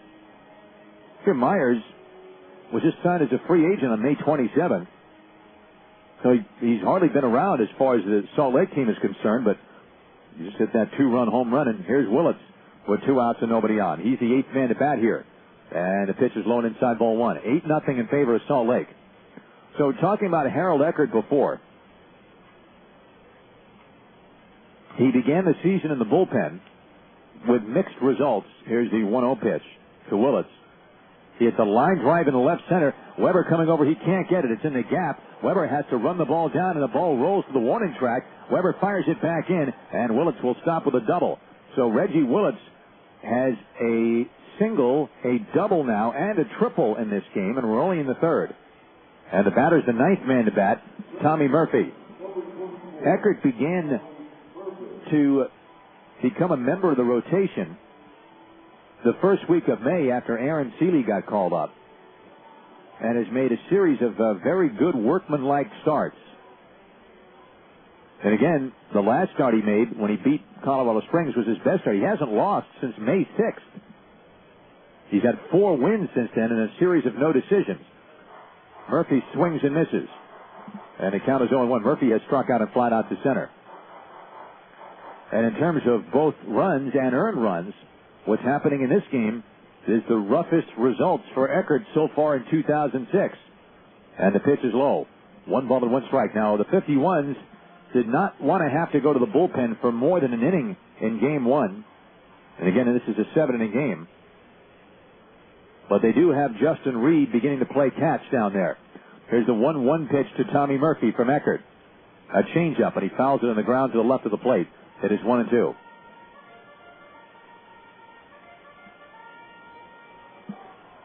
So Salt Lake with 3 in the first, and here in the third, they've scored 5 more. They've out-hit the 51s 11-2, and they lead 8-0. 1 ball and 2 strikes on Tommy Murphy. Eckert gets the sign. Willits off second base. And the 1-2, Eckert delivers. A slider fouled right behind the plate. Still a ball and 2 strikes. So, bullpen-wise, the 51s have, of course, Reed available, who's warming up now. Kelly Wunsch faced 2 hitters yesterday, so he could work at some point in this doubleheader. So could Frankello Sosoria. Greg Miller is good to go. And so is Lance Carter. Giovanni Carrera, maybe. Here's a 1-2 pitch. A check swing foul outside third. Still 1-2. You've got a day game tomorrow, so there's been a lot of baseball compacted into a short amount of time. A 13-inning game yesterday, a doubleheader which will cover at least 14 innings today, and then a day game tomorrow. A lot of baseball jammed into a short period of time. And then a night game Monday to finish up this series. There's a one-hopper to first, grabbed by Loney, who handled a bad hop up around the shoulder. He steps on the bag. The inning is over, but the Bees bat around. They score 5 runs on 6 hits. No errors and 1 left. And we go to the 4th inning in game 1 of the doubleheader, 8-0 Salt Lake. Thank you, Diane. That's quite a story. Well, thanks, Bob. Now, let's turn the time over to Steve with our 5-day forecast. Steve, what's coming down the pike? Well, Bob and Diane, it looks like we have quite a wholesome week ahead in the western region of the Cereal Bowl. Right here, things are looking pretty creamy. But wait, here comes a cold front. Looks refreshing. Precipitation from the North Gallant should drench a delicious 3 inches. Oh, and the next day, we get a great big homogenized whole milk storm sweeping in. It should make for great recipes on the weekend with a lot of sour cream on top. But that's all right because we could use the calcium. Meadow Gold Dairy. Skim, 2% whole and chocolate milk, as well as cottage cheese and sour cream, are so fresh and delicious they might leave you a little bit distracted. What does the milk hold for next week? Should be chocolate from here on out. Back to you, Diane. Sounds delicious, Steve. Very good, Diane. Oh, some way to milk it, Bob. Meadow Gold Dairy. Got something fresh on your mind? Take me out to the ball game, or the grocery store, or work, or the strip, with convenient public transportation from your RTC. Like MAX, Southern Nevada's environmentally friendly transit alternative. Or CAT, the Citizens Area Transit covering all of Southern Nevada. And the Deuce, a double-decker experience covering the strip. Driving is our game, so hop on board the bus. Visit rtcsouthernevada.com for more information. Man, I like you. What's your name? Fox Sports Radio 1460. You're a miracle. KNO Las Vegas. Welcome back again to Salt Lake after 3 in game 1. It is an 8-0 lead for Salt Lake. They have really jumped way out as they have hit Harold Eckert hard in this game. And Steve Shell will pitch the 4th inning now. So Shell has a very nice cushion. Here's Delwyn Young. And the pitch is a high drive to deep right. Going back is Gorneau, but he has a play in front of the warning track to make the catch. Young homered yesterday, grounded out on his first at-bat today, and sends a deep drive to right that's hauled in by Nick Gorneau. By the way, for Nick Gorneau, the home run that he hit off Eckert, leading off, or with 1 out, I should say, in the 3rd, is the 3rd home run he's hit off Eckert in 3 games. With 1 down, here's Weber, who singled to right his first time up. PCL yesterday, Iowa beat Albuquerque 3-2, and Portland blanked Fresno 9-0. Round Rock behind Roger Clemens. Yeah, the Rocket. He beat New Orleans 7-4. Next stop for him, Houston. Memphis beat Omaha 9-4 behind the talented young Anthony Reyes, who's now 4-1. There's a high foul outside third off the bat of Weber. Third baseman Elwood makes the catch right at the padded wall. Good play, and there are 2 down. Oscar Robles, the DH, who struck out his first time up, is coming up now. Nashville blanked Oklahoma 3-0. Sacramento edged Tacoma 2-1, and Tucson defeated Colorado Springs 6-3. So, beginning today, in the Pacific Southern Division, Tucson with the best record in the league. They've won 12 out of 13 now, and they're 43-26. There's a strike to Robles 0-1. They now have the biggest lead that they've had this year. They lead Las Vegas by 5.5 games. Sacramento's 8 back. Fresno's 15.5 out. Robles fouls it away 0-2. So the 16 games that the 51s have scheduled head-to-head with Tucson figure to be very important. Very, very important. And Tucson is where the 51s will begin a 5-game series Wednesday. Fastball is outside 1-2. As the road trip will continue after Tuesday's off day, which is a travel day. 1-2 to Oscar Robles. Here's the windup and the pitch. Breaking ball, slow topper towards short. Smith charges, gloves from the infield grass. He throws out Robles, and Steven Shell making it look easy. He only throws a few pitches in the 4th inning. 51s go out in order. And we go to the bottom of the 4th inning in game 1. Salt Lake 8, the 51s nothing. When you think about it, not all days are created equal. Take Tuesday. Tuesday's major claim to fame is that it's not quite as bad as Monday. And when was the last time anyone wrote a song about Thursday? But then there's Saturday, a day you wake up because you want to, not because you have to. Saturday has a place of its very own, Slow. And now it has a bank of its very own, Bank of America. Right now, you'll enjoy more convenience with Saturday hours at a Bank of America location near you, where you can do the kind of unhurried banking that's not easy to do between Monday and Friday. Open a new account, apply for a home loan, find out how easy it is to pay bills online. Free. Or sit down with a personal banker for a financial checkup. For a list of locations near you with Saturday hours, stop by your local Bank of America banking center today. It's all part of our plan to bring you higher standards because you have high expectations. Bank of America. Member FDIC, Equal Housing Lender. I've never seen a lineup quite like this one. The kitchen is loaded. The placemats are set. The bowls are on the table. He sees his granola crunch. He grabs the door. He swings. It's Anderson Dairy Milk all the way. Nothing makes breakfast taste better than milk. Over cereal with eggs, toast, and jam, or add some chocolate and shake things up. Here's our pitch. Milk. It's a real team player. From Anderson Dairy, the dairy expert.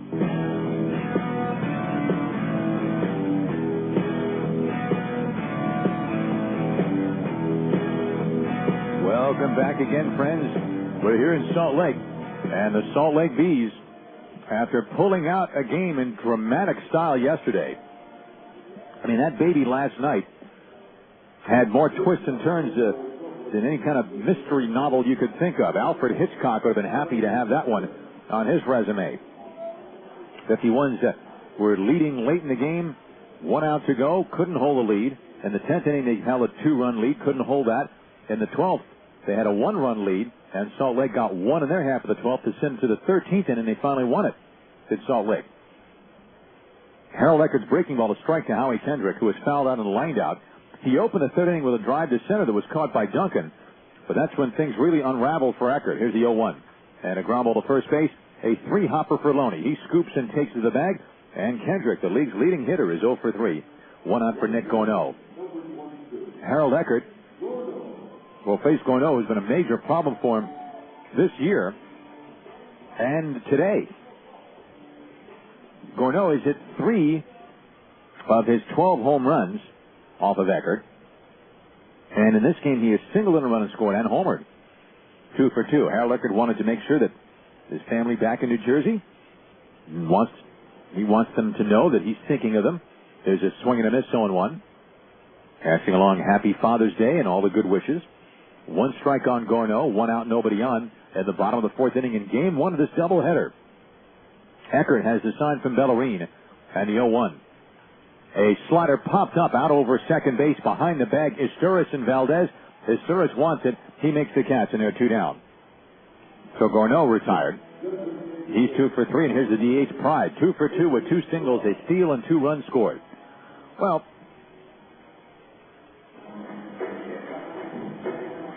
I mentioned that Andy LaRoche hurt his shoulder.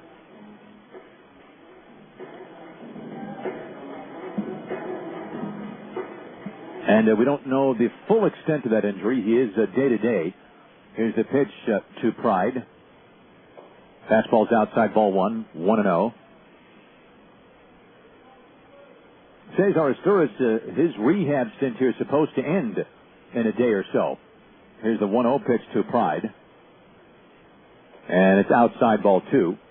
2 balls and no strikes. And you begin to wonder how and where Isturis might fit into the Dodger plan. It's been a lot of talk of a trade, but there are a lot of veteran baseball people say, you know, if you're the Dodgers, you got to figure out a way to hold on to Cesar Isturis because Gold Glove shortstops don't grow on trees. There's a fast strike to Pride, and a count 2-1.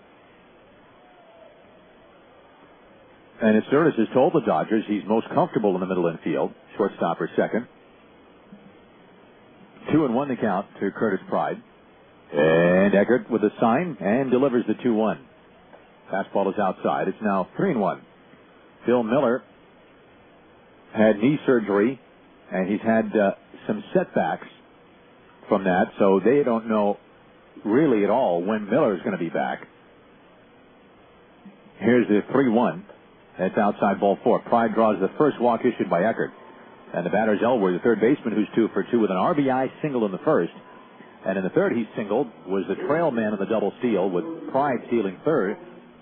And then He scored on Casey Smith's single. 8-0 Bees in the bottom of the fourth inning.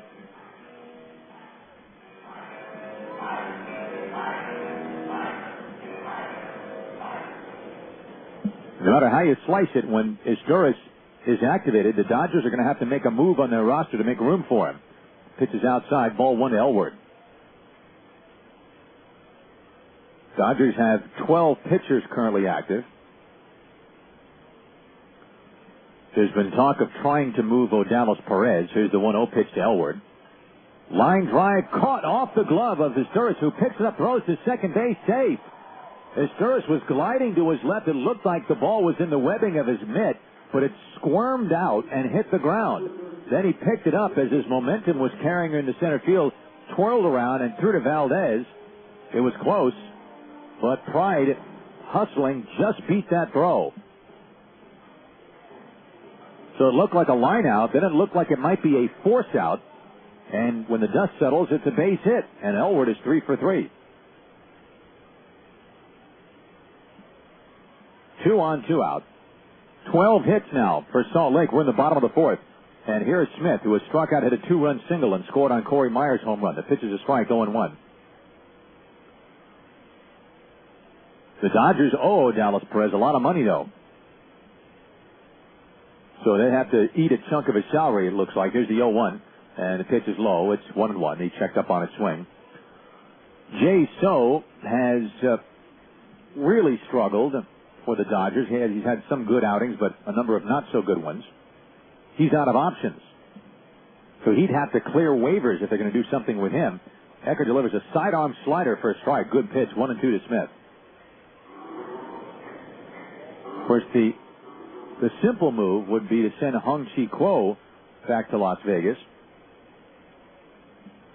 Unless they decide to do something with a position player. Here's the 1-2 pitch to Smith. Low and inside, 2-2. Andre Ethier could be sent back, but heck, he's hitting .299 in the big leagues. Playing good defense. Here's the 2-2 pitch with 2 on and 2 out. A little looper in the shallow right field. It's going to fall in for a base hit. Around third is Pride. He's going to score. Young picks it up, fires toward third base, off target, knocked down by Riggs. Safe at third is Elward. Smith has an RBI single. It's now 9-0 in favor of Salt Lake. Smith has 3 RBIs. A little looper. They had no chance to get Pride, who was running hard with 2 outs. He scored. Young's throw to third base was way to the left of Riggs. I mean, a nice play just to knock the ball down. And the batter, Corey Myers, who had struck out and hit a 2-run home run.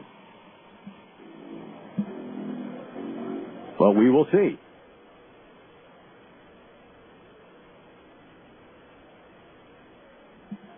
Pitch is low and outside, ball 1. 1 ball and no strikes to count.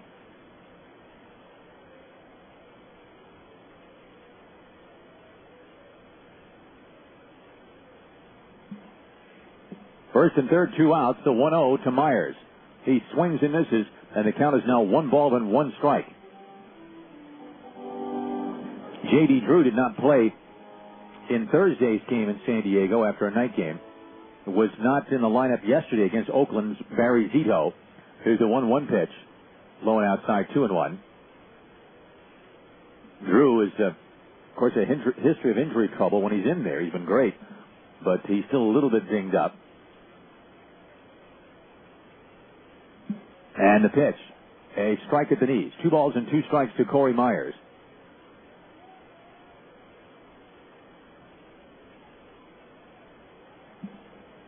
Two and 2. First and third, 2 outs. A run in at the bottom of the fourth. Salt Lake running away, leading 9-0 to this point. The pitch is outside, 3-2. So the runner at first, Smith, will take off. Congratulations to Titus Meadows, who briefly was with the 51s earlier this year. Sent on to Double-A Jacksonville. He earned Southern League Player of the Week recognition when he hit 500 with 3 home runs during the week. The pitch is a little low. Ball 4. That loads the bases. Eckert has walked 2 both in this inning, and everything happening here with 2 outs. And the batter's the catcher, Ryan Buddy. Joel Hanrahan, who is here, and will have his second tour of duty with the 51s when he gets to start later in this series. was the pitcher of the week from June 5th through the 11th when he won twice, including a complete game effort when he allowed 1 run on 2 hits, striking out 10. Here's the pitch to Buddy. It's outside, backhanded by Bellarine, ball 1. 1 ball and no strikes.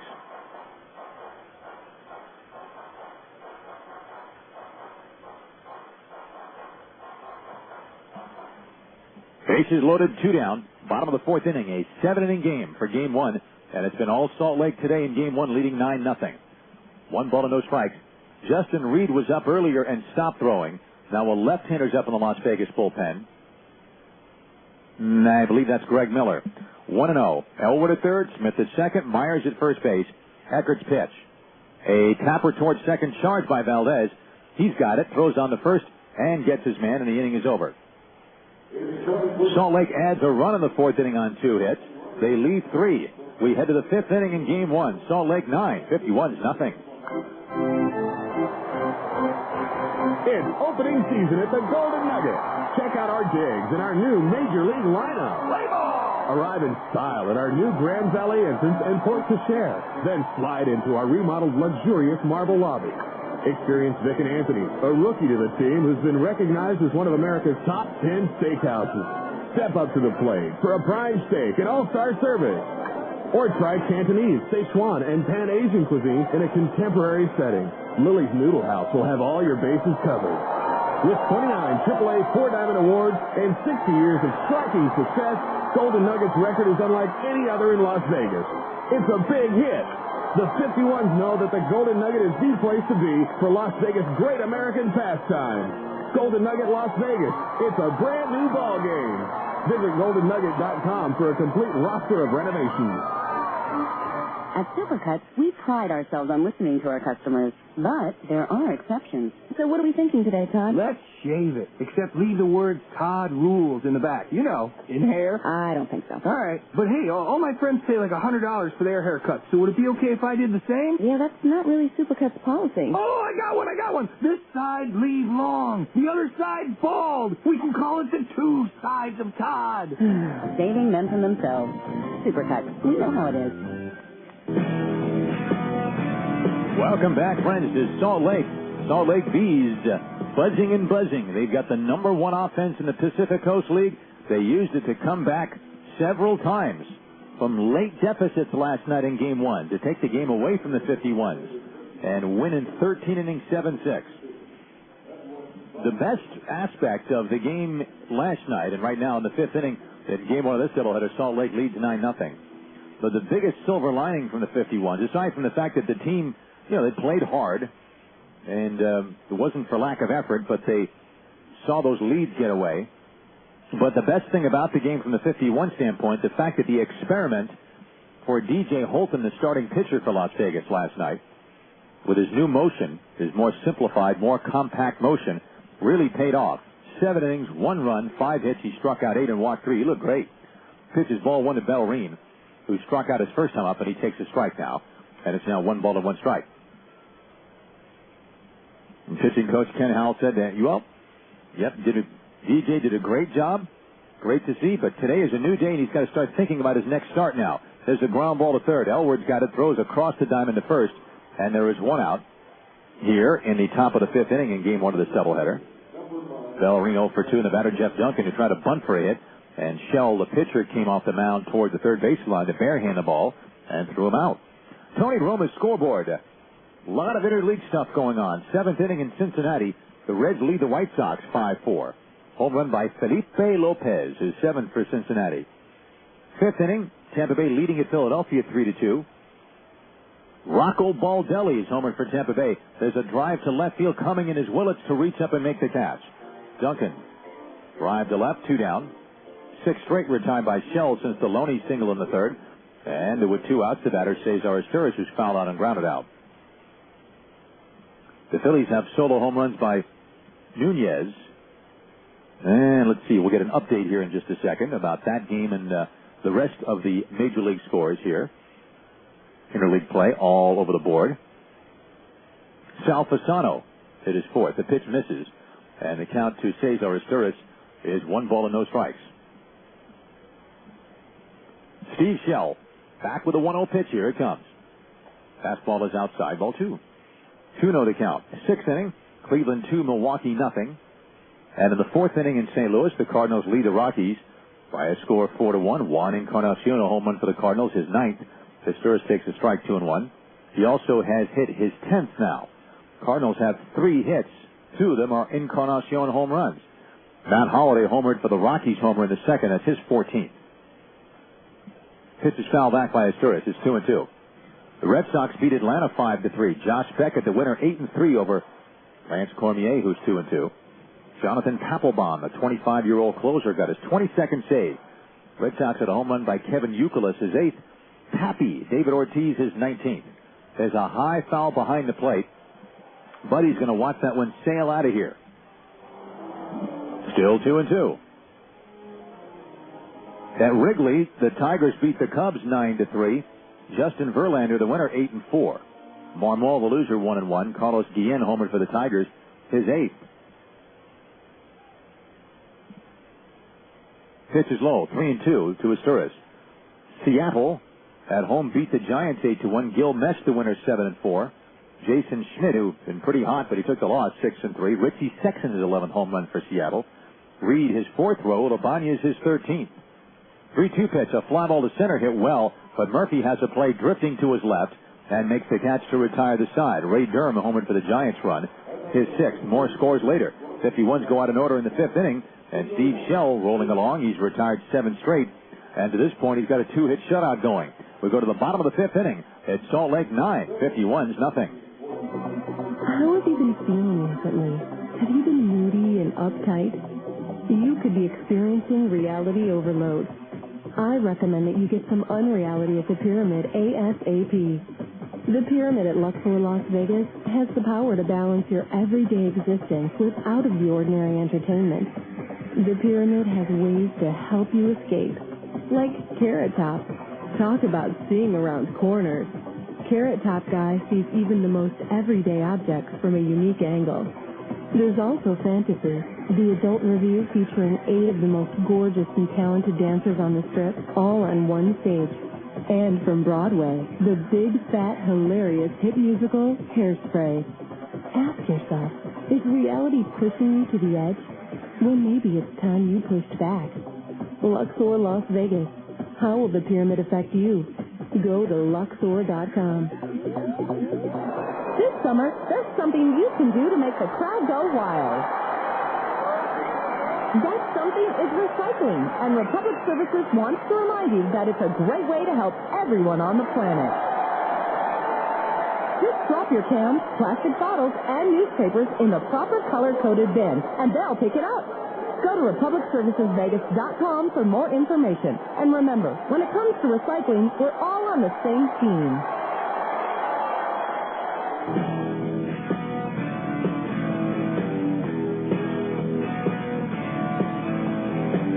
Here in Salt Lake City, we're in the bottom of the 5th inning. Game 1 of a doubleheader. Salt Lake won in 13 innings yesterday, 7-6. And they have had everything go their way in Game 2. They lead 9-0. Harold Eckert is done for the day.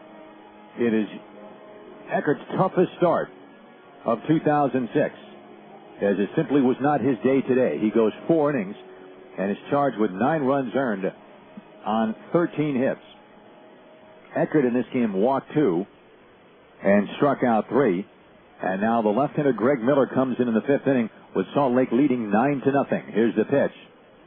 Fastball is high, ball 1. 1 ball and no strikes to count. Reggie Willits leading off the switch hitter.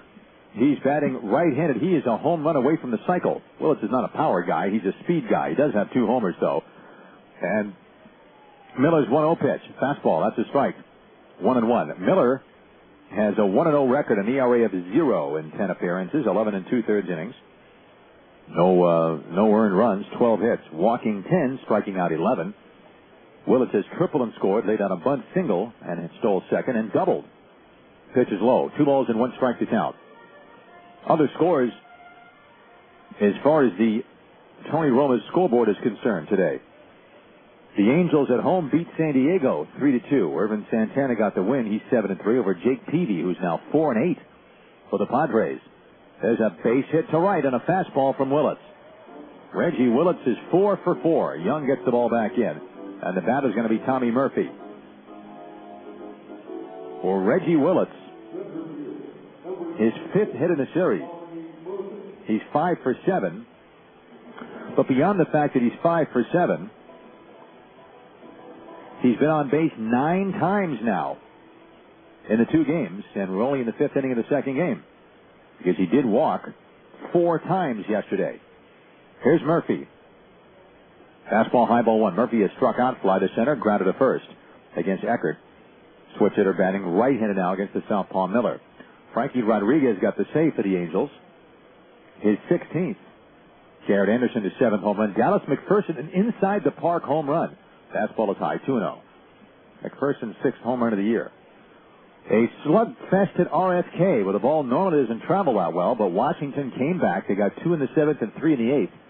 And they beat the Yankees 11-9. John Roush got the win in relief. He's 2-1. The loser, Mariano Rivera, 4-4. Comebacker. Miller turns, throws to second, and it's a bad throw, but Cesar Izturis, keeping his foot on the bag, reaches way to his right to catch that throw.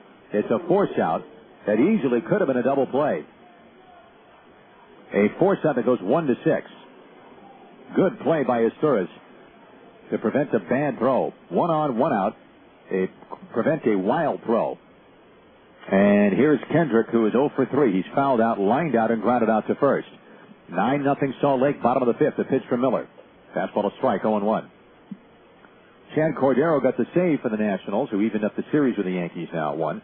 Cordero's 13th save. The Yankees hit 3 home runs. Alex Rodriguez hit his 15th in the loss. Kendrick swings and misses. It's 0-2. Jorge Posada, number 9. Johnny Damon, number 10. And the Washington Nationals had a home run by former Dodger Darrell Ward, who hit his 5th. 0-2 pitch. Kendrick gets a little pop fly on the right side. Loney comes in and makes the catch on the dirt right in front of the infield grass. So Kendrick is 0 for 4. 2 outs for Nick Gorneau, who had singled in a run and scored, homered and popped out to short. Top of the 2nd in Texas, the Rangers an early 3-0 lead over the Arizona Diamondbacks. Baltimore leads the Mets at Shea Stadium in the 5th inning 4-2. Chris Benson pitching for the Orioles, and he's hit a home run. Fastball to swing and a miss, 0-1. Dodgers are going to play Oakland a little later on. Derek Lowe, who was 5-3, will go for the Dodgers against Kirk Salos, who is 3-4. The A's will go for their 9th straight win. They beat the Dodgers yesterday. The pitch is a strike. It's 0-2. 6th inning, Cleveland leading in Milwaukee 2-0. And in the 5th inning, Minnesota and Pittsburgh are tied at 3. Paulino has home run for the Pirates, his 2nd. The pitch is up and away, 1-2. Kubel has hit his 6th for the Twins, and Terry Tiffy's hit his 1st for Minnesota. 5th inning, Houston 3, Kansas City 2. 7th inning, Florida 7, Toronto 2. 1-2 pitch. Fastball up and in. 2 balls and 2 strikes to count. Well, normally in a game like this, I think Harold Eckert might have been pulled after 3 innings, but because they needed him to pitch at least a little deeper. There's a ground ball up the middle. Backhanded by Valdez at second base. He steps on the bag to force out Murphy and end the inning. But I think they had Eckert pitch an extra inning just to help out the bullpen a little bit, and he pitched the 4th inning. Greg Miller comes in and works a scoreless 5th. No runs, no hits, 1 man left, or 1 hit, I should say. 1 man left. We go to the 6th inning in Game 1. Salt Lake 9 to 51 nothing. This country is who we are. This country is in our hearts. For all you need, this country is here for you. This country knows what's real. They share just what I feel. They're here for you and me. This is our country. Let's face it, insurance is confusing. If you're like most people, you have more questions than answers. So when you talk to someone at Country Insurance and Financial Services, you'll get straightforward answers and assistance. At Country, it's not just talking about service. It's about knowing the people we serve. They're here for you and me. This is our country. Country Insurance and Financial Services. Real people, real answers, real quick. This is our country. See the Country Insurance and Financial Services agent near you or visit countryfinancial.com. Dear Vice President of Keeping Track of Me, when the day ends, we'll all be getting together for the signature taste of Budweiser and to laugh at all things corporate. Come on, it'll be fun.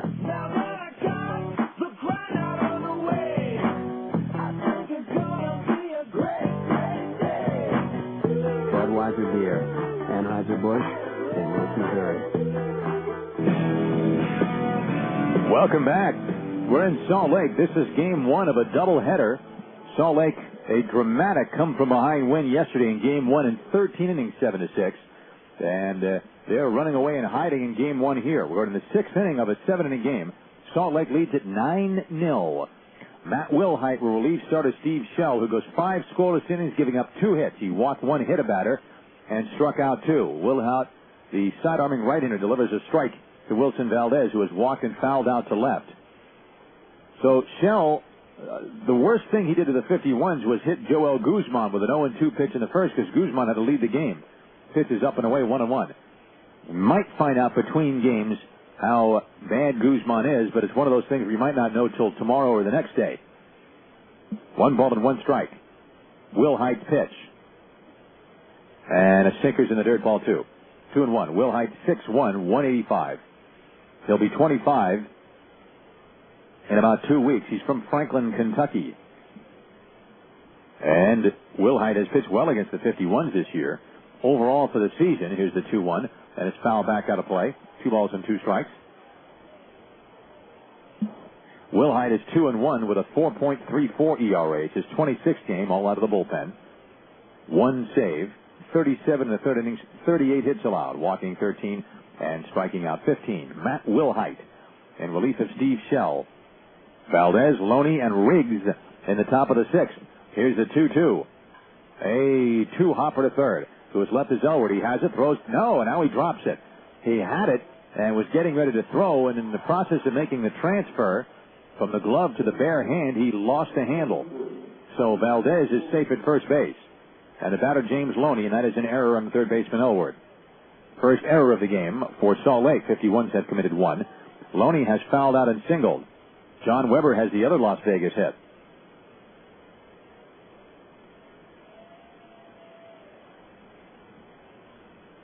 So Loney digs in now. And Wilhite's pitch. And it's outside, ball 1. 1 ball and no strikes to count. Loney 1 for 2. And with Salt Lake leading 9-0 in the top of the 6th, Valdez off first, not being held on. Sinker down and away, ball 2. 2-0. Drinking milk 3 times a day supplies the calcium and other vitamins you need. Anderson Dairy, the dairy expert since 1907. 2 balls and no strikes to count on Loney. So the 51s have mountained to climb in this game. There's a strike, 2-1. As tall as the Wasatch Mountain Range, visible off in the distance here from the press box at Franklin Covey Field, which, by the way, is a beautiful sight on a day like today. Crystal clear skies, a lot of snow on the top of those mountains. There's a high drive to deep right. Gorneau goes back, but now he comes in a few steps to make the catch, and there's 1 out. Loney just got into that ball, and the batter's Eric Riggs. Again, game 2, Eric Hall versus Karl Gelinas. Here's Riggs, who is finishing up for Joel Guzman, who was hit in the hand or wrist in the first inning and had to come out of the game. Riggs batted in the third and grounded out to second, facing Shell.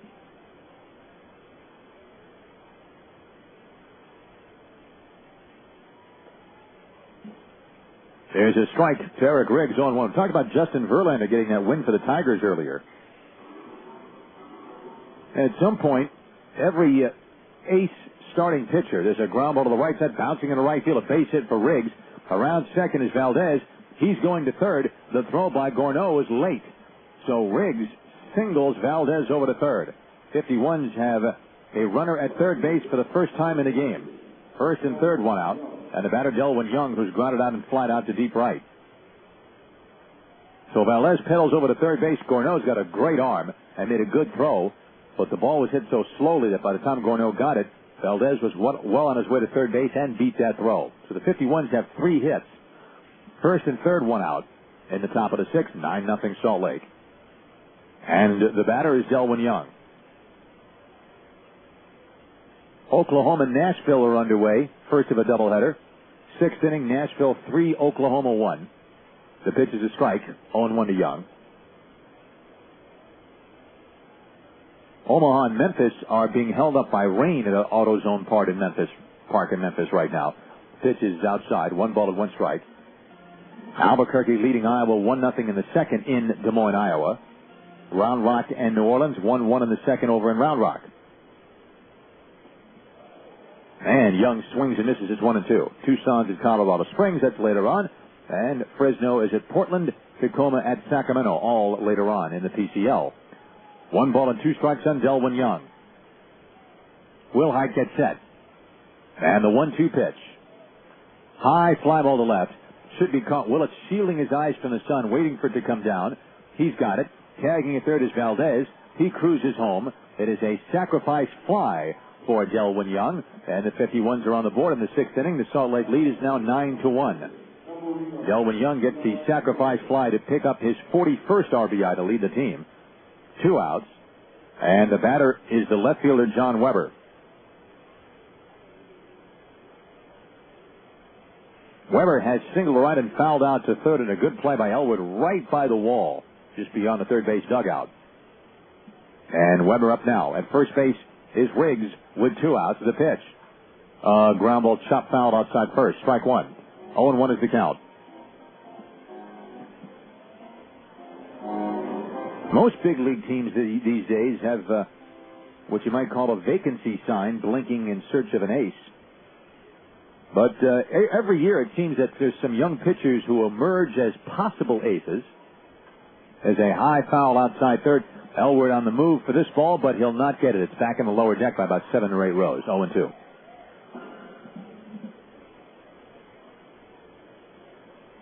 Justin Verlander of the Tigers is a high 90s guy who has hit triple digits before.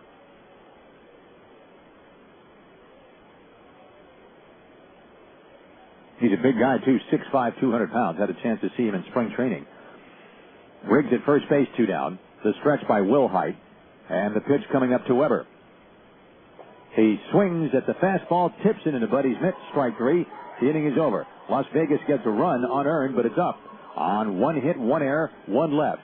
We go to the bottom of the 6th inning. It is Salt Lake 9, the 51s 1.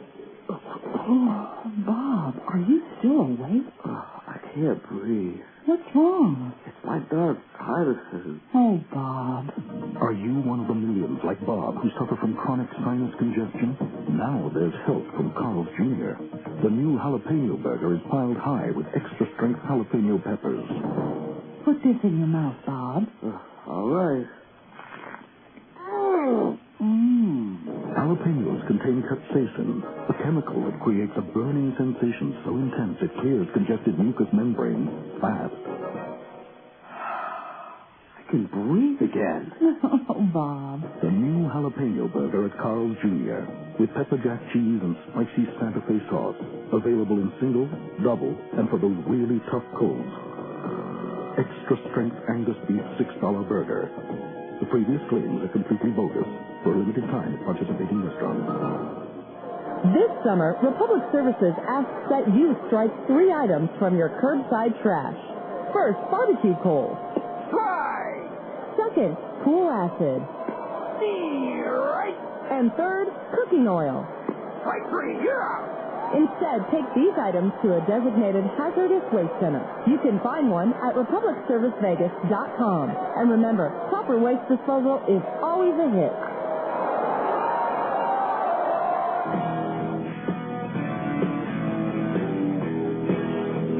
Okay, we go to the bottom of the 6th inning. In game 1 of this doubleheader, Salt Lake leading by a score of 9-1. Greg Miller pitched a scoreless 5th inning in relief of Harold Eckert, who got roughed up for 9 earned runs over 4 innings in his 10th start. And Curtis Pride opens up the bottom of the 6th against Miller. Pride, Elwood, and Casey Smith. Young flamethrower Greg Miller throws in the low to mid-90s, facing Curtis Pride. our pregame guest. Here's Miller now stepping off the rubber, so we will reset here. 9 runs, 14 hits, 1 error for Salt Lake 51's 1-3-1. Salt Lake was off and running with 3 first-inning runs. They were quiet in the second. The pitch is swung on and missed 0-1. And the big inning was the third when they got 5 runs on home runs by Nick Gorneau and Corey Myers and a big 2-run single by Casey Smith. 0-1. Miller gets set. And the pitch. And the fastball's high off the mitt of the new catcher. Edwin Bellarine is finished after 5 innings. The new Las Vegas catcher is the rookie. Told you about him during the pregame show, Ryder Mathias, who is here to give the roster a bit of a boost. With Navarro not yet active, the pitch is outside, and the count 2-1. Edwin Bellarine a little dinged up. Eric Langell, of course, could play. He played last night. But for the remainder of this game, it'll be Ryder Mathias, who just got drafted by the Dodgers earlier this month and was supposed to be for going for the rookie league team over in Ogden. Here's the 2-1 pitch coming up to Pride, and he swings and fouls one at the plate, 2-2. So young Ryder Mathias will catch Greg Miller here in the 6th inning with Salt Lake leading 9-1.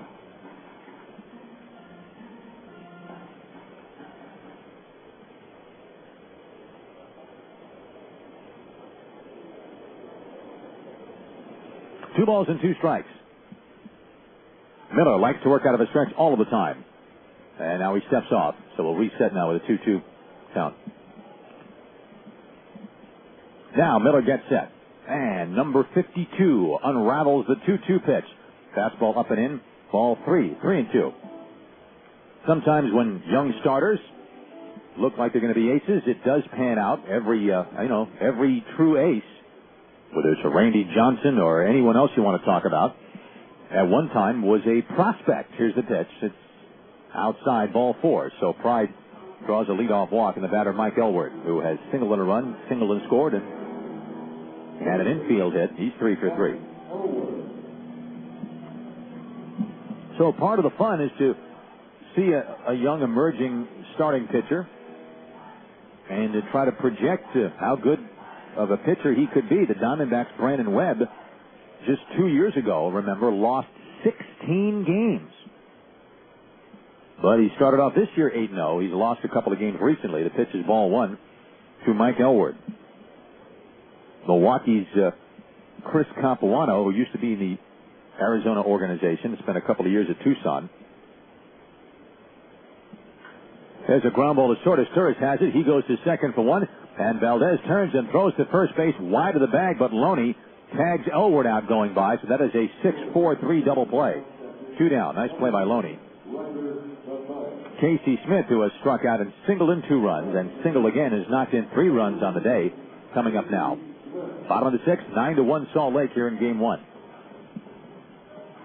Seemed like Chris Capuano spent the whole career at Tucson when he was Diamondbacks property, but he is only 27 years old. And 2 years ago, he spent 3 different stints on the disabled list, but he has won 24 games the past couple of seasons. Here's the pitch to Smith, and it's low and inside, ball 1. 1-0. Then you have a guy who really flies under the radar because he plays for the Tampa Bay Devil Rays. I'm talking about Scott Kazmir, who's still only 22 years old. The pitch misses ball 1, ball 2, I should say, 2-0. The Mets, of course, hope that Kazmir would be the next big thing for them at Shea Stadium. But then they traded him. The pitch foul back 2-1, and he is 7-4, an ERA of around 3.5 for the Devil Rays. Tigers, of course, haven't had a winning season since 1993, haven't made the playoffs since 1987. And here's the 2-1 pitch to Casey Smith. He swings at a fastball and misses it. It is 2-2. Arizona hasn't sniffed a playoff berth since they had the dual aces of Randy Johnson and Curt Schilling, and since they left. Milwaukee hasn't made the playoffs since Harvey's Wallbangers of 1982. There's a ground ball to the right side. Loney to his right, picks it up, turns and throws to Miller, covering at the bag, but Miller drops the ball. And so Smith is safe at first base, and the batter will be first baseman Corey Myers. Don't know how they'll score that here, but easily could be scored an error on Miller. Yeah, it is an error on Miller for failing to handle Loney's throw. Here's Myers, who has struck out, homered, and walked, 1 for 2. Second Las Vegas error of Game 1.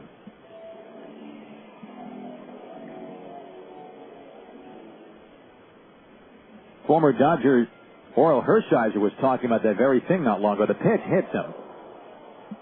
Myers is hit near the left hip and throws the bat away. Looks out at Greg Miller and walks up the first baseline. So Myers nailed. 2 on, 2 out, and the batter's the catcher Ryan Buddy, who's kept the infield busy. He's hit 2 ground balls to short and 1 to second, all against Eckert. So the point that Orel Hershiser was making is that most pitchers have a tough time handling the responsibility and pressure that comes with being an ace. Not a lot of guys can. Fastball up and in, ball 1. And as is the case with some of the pitchers that I just mentioned, you have to throw in the added pressure of helping to turn around a franchise. What a burden to put on the shoulders of a young guy. 1 ball and no strikes to count on Buddy. 2 on, 2 out to pitch.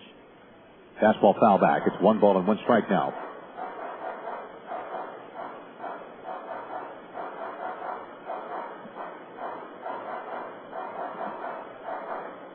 And Hershiser knows a thing or two about it. He won over 200 games. Still holds a major league record for the most consecutive scoreless innings. 59 at one point. Fastball up and away. 2 balls and 1 strike is the count.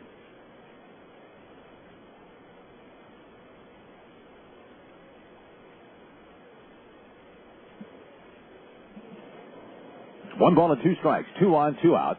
And we're in the bottom of the 6th of Game 1. 9-1 Salt Lake. The pitch from Miller. And the pitch is swung on and tipped at the plate. A ball and 2 strikes to Ryan Buddy. You're going to rattle off the names of the true aces in the big leagues today. It wouldn't take you all that long. Everybody's looking for a number 1 starter, it seems like. Here's the pitch now to Buddy. Line drive to first, caught by Loney about ankle high, and the inning is over. So, in the 6th inning, the Bees get no runs, no hits, 1 error, 2 men left. We go to the 7th inning of Game 1. Salt Lake 9 to 51's 1. Red Rock Mechanical has been in business for 7 years. As a continually growing company, they pride themselves on their quality workmanship and customer service. Red Rock Mechanical offers fast 24-hour, 7-day-a-week service with an experienced staff. They are a certified contractor in the National Housing Quality Assurance Program, which enables them to put forth the highest quality of trade contractor work. Red Rock Mechanical looks forward to providing the Valley with quality services and products. For all your heating and air conditioning needs, call Red Rock Mechanical at 368-0826. There was a time when kids played in the park on the way home from school, when folks held hands on evening strolls, and neighbors often became your very best friend. Once there was a time, now there is a place. Providence Master Planned Community. From the old-fashioned ballparks to lively paseos and bustling neighborhoods, this is where great traditions live again. Providence. North I-215 at Mullify. Learn more at providencelv.com. An equal housing opportunity. 18 holes of lush green fairways await you.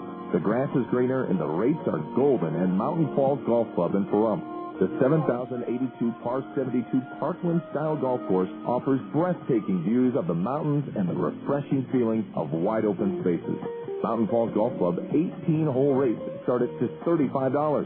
Please call 775-537-6553 for your next tee time or online at mountainfalls.com.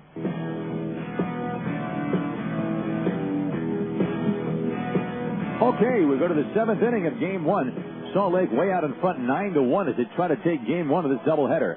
A new second baseman for Salt Lake to try to finish this up. This is the 7th and final inning of Game 1. Game 2 will also go 7. The new second baseman, Adam Pavkovich, finishing up for Howie Kendrick. Matt Wilhite worked the 6th inning relief for starter Steve Shell, who appears well on his way to his 3rd win. 51's down by 8 runs here in the final inning. And Wilhite gave up an unearned run in the 6th. And so, it's the bottom of the order for Las Vegas. Oscar Robles, Edwin Bellarine, and then Jeff Duncan. Side-arming right-hander Matt Wilhite delivering to Oscar Robles. Here it comes. And the pitch is a strike. It's 0-1. So, you want to look at aces around baseball. Here's the 0-1 pitch to Robles. Fly ball deep in the left field line, fading foul, and way back into the corner. 0-2. Who would you name as true aces? How about Toronto's Roy Halladay, Johan Santana, the Twins, and he's got another young lefty, Francisco Liriano, who could be one. There's a line drive foul to the left, and it's still 0-2 as that ball goes back out of play. Still 0-2 on Robles. Cardinals' Chris Carpenter, Barry Zito of the A's, Pedro Martinez, of course, of the Mets. Here's the 0-2. Ground ball down the first baseline, gloved on 2 hops by Myers, who goes to the bag himself. There is 1 out. Robles is now 0 for 3 in game 1 with 2 ground outs and a strikeout. And the batter, Edwin Bellerine's replacement, getting his first AAA appearance, Ryder Mathias, right-handed hitter who will step in now, wearing number 10. And then Jeff Duncan coming up after that. Ryder Mathias, interestingly enough, is wearing Pat Borders' old number. Here's the pitch. It's low ball 1. Borders recently retired when the team, the 51s, were in Round Rock a couple weeks ago. Here's the 1-0 pitch to Mathias. He lifts it behind the air foul to the right, back out of play. 1-1. 9-1 Salt Lake in the 7th inning with 1 out and nobody on. And remember Pat Borders, a former World Series MVP for Toronto back in '92. His first pro year was 1982, when Ryder Mathias was a gleam in his father's eye. Here's the 1-1 pitch to Mathias, and it's up and away, 2-1. That's baseball in a nutshell. New generation replaces the old. You have Mathias wearing Borders' old jersey, and Pat Borders having just retired at the age of 43. And young Ryder for his first AAA at bat. Here's the 2-1 pitch from Will Height. A comebacker. And Will Height turns and throws to first. And there are 2 down. And the batter will be Jeff Duncan, who's the last shot for the 51s here. Even if he's having a subpar season so far, Randy Johnson would still have to be considered an ace. And you can also make cases for people like Curt Schilling, Jason Schmidt of the Giants, despite the fact that he lost today, Roy Oswalt, and Mark Burley, the White Sox. No question. Here's the 51 center fielder Duncan, who's bunted into an out and flied out to left. And the fastball's inside ball 1. Want to know, Duncan, the last hope for the 51s here in game 1, as they trail by a score of 9-1. And again, the second game will start 20 to 25 minutes after this game ends. Here's the pitch. And the sinker is low. 2 balls and no strikes.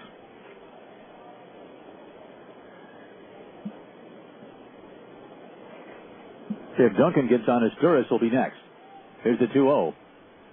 Grommel hits sharply to short, backhanded by Smith, who comes up throwing and gets Duncan by a step, and game 1 is over. Nice play by Casey Smith to complete the game.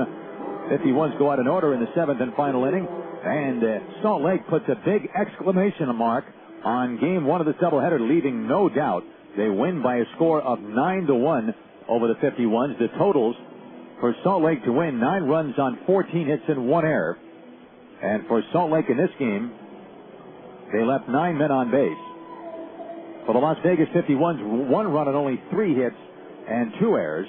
And for the 51s in game 1, they left 5 men on base. The winning pitcher, starter Steve Shell, is now 3-2. The loss goes to Harold Eckert, who's now 5-2. Home runs, Nick Gorneau, the right fielder and the league's RBI leader. Homer leading off the third, his 12th of the year. And later in that same inning, the third, a 2-run home run by first baseman Corey Myers, his first of the year. We don't have attendance yet, and time of game we will have a little bit later on.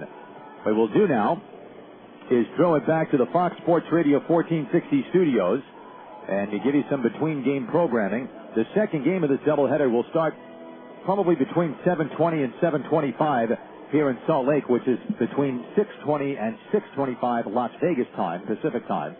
And that will be Eric Hull, who is 1-1 with a 3.82 ERA, making his second start for Las Vegas in a spot start situation. He'll be opposed by righty Karl Gelinas, who spells it with a G, G-E-L-I-N-A-S. Karl with a K, young man from Canada, a right-hander who will go the second game and make his first appearance for Salt Lake in 2006. Salt Lake is now 39-29. 51s have lost 4 straight now. They're 37-32. And for this moment, pending the results of the second game and the results of the Tucson game, the 51s are now 6 games back of Tucson in the Pacific Southern Division. 1:55, an hour and 55 minutes, the game time for Game 1. So without further ado, we'll toss it back to home base, and we'll have the nightcap of this doubleheader coming up in about 20 minutes. Russ Langer from Salt Lake's Franklin Covey Field, where the final again in Game 1, Salt Lake 9 and the Las Vegas 51s 1. Stay tuned, everyone. Fox Sports Radio 1460. Because it's the guy code. Imagine how mad you would be. Indiana, Las Vegas. This one, a better way forward. This Saturday, 2 heavyweights collide as Manny Ramirez and the Red Sox head to Atlanta to take on Andrew Jones and the Braves. It's the Fox Saturday Baseball Game of the Week. Tune in as Fox brings you another Emmy Award-winning season of the best baseball has to offer. Red Sox, Braves, this Saturday, 1 p.m. Eastern. If it happens in baseball, it happens on Fox. Check local listings for games in your area. In this neck of the woods, the summer's a scorcher. It's hot. And the mosquitoes are mean. Ow! This summer, get the sunblock that also blocks the bite. New Bullfrog Mosquito Coast Sunblock and Repellent in one. The SPF 30 protects against UVA and UVB rays, while the Deep Free Repellent protects against bites up to 8 hours and no chemical smell. New Bullfrog Mosquito Coast. Block the burn and the bite. Find in the sun care aisle. Use as directed. Bullfrog!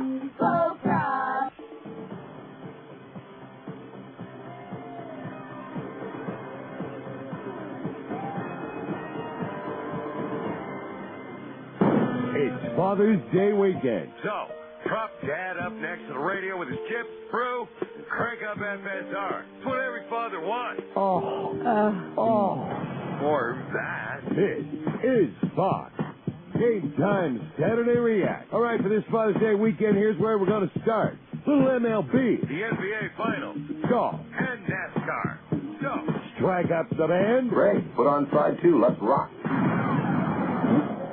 Interleague Baseball is on Fox. Boston Red Sox roll down to the ATL.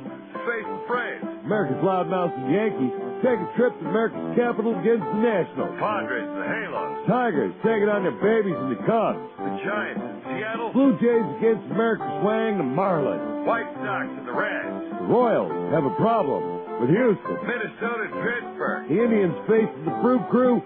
Tampa Bay at the Bills. Baltimore, the Mets. The D-backs at Texas. And the Los Angeles Dodgers in Oakland taking on the A's. Oh, yeah, there's one National League game. Colorado in St. Louis.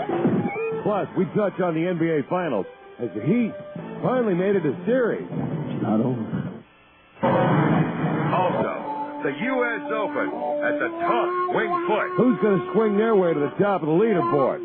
And the boys in NASCAR get ready for the 3M Performance 400 of Michigan International Speedway. Your Fox Game Time Saturday is right now.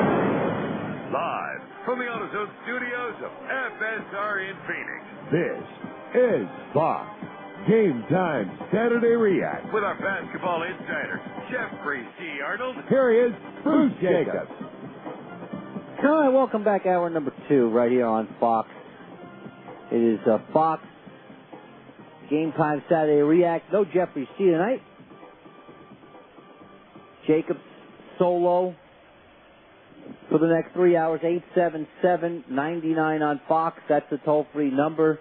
877-996-6369. Email Bruce Jacobs at foxsports.com.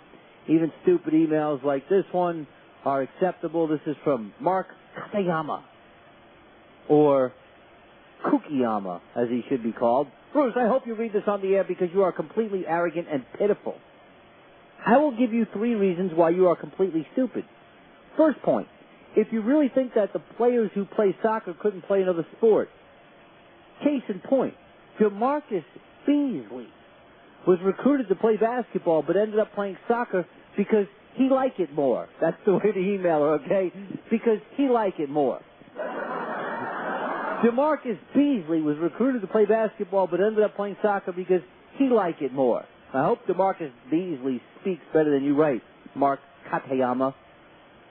Second point, more arrests than goals. This guy's got issues with S's. I guess he doesn't like S's. You're just an idiot because here are some real statistics.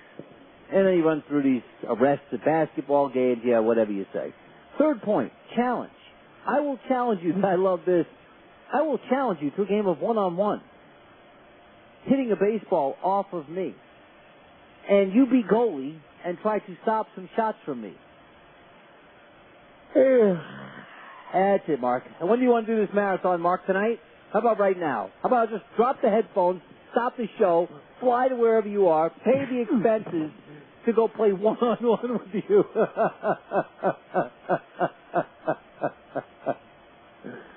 What a joke. Why don't you learn how to spell, fool? It's kind of a good idea, Bruce. Could you leave right now? Eddie Garcia over there, okay, taking the place of Jeffrey C. tonight for having the dumbest takes. All right, and let me ask you a question here, Eddie Garcia, while you're in there defending Roundhouse's thuggery. Yeah, that good hard foul, you mean? Let me ask you a question. I recall Todd Bartuzzi he tried to stop a breakaway from Steve Moore, so he goes upside his head. Good play, right, Eddie? Because you can't let a guy have a breakaway. That wasn't a breakaway. And you take him out. Oh, that was.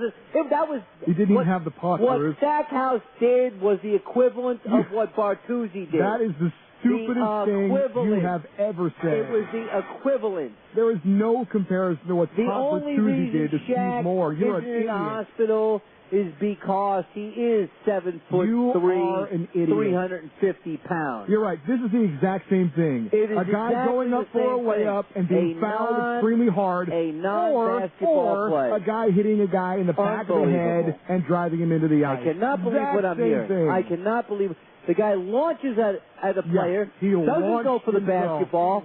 Launches himself at somebody's head, and that's good hard basketball. He launched that's himself. Good hard basketball. That's good hard basketball. What a dope. You're a fool.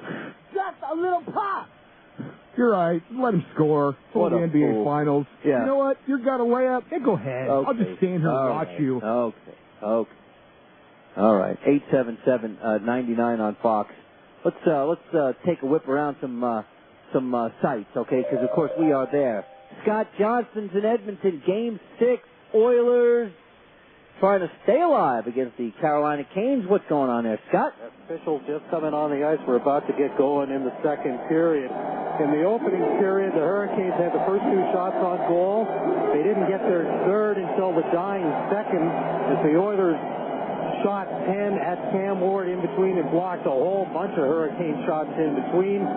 The other thing for Carolina, they've got Eric Cole in the lineup. His first game since March the 4th when he was knocked out for what appeared to be the rest of the season with a broken neck. Hey, these hockey players are tough. We're scoreless just about to start the second period.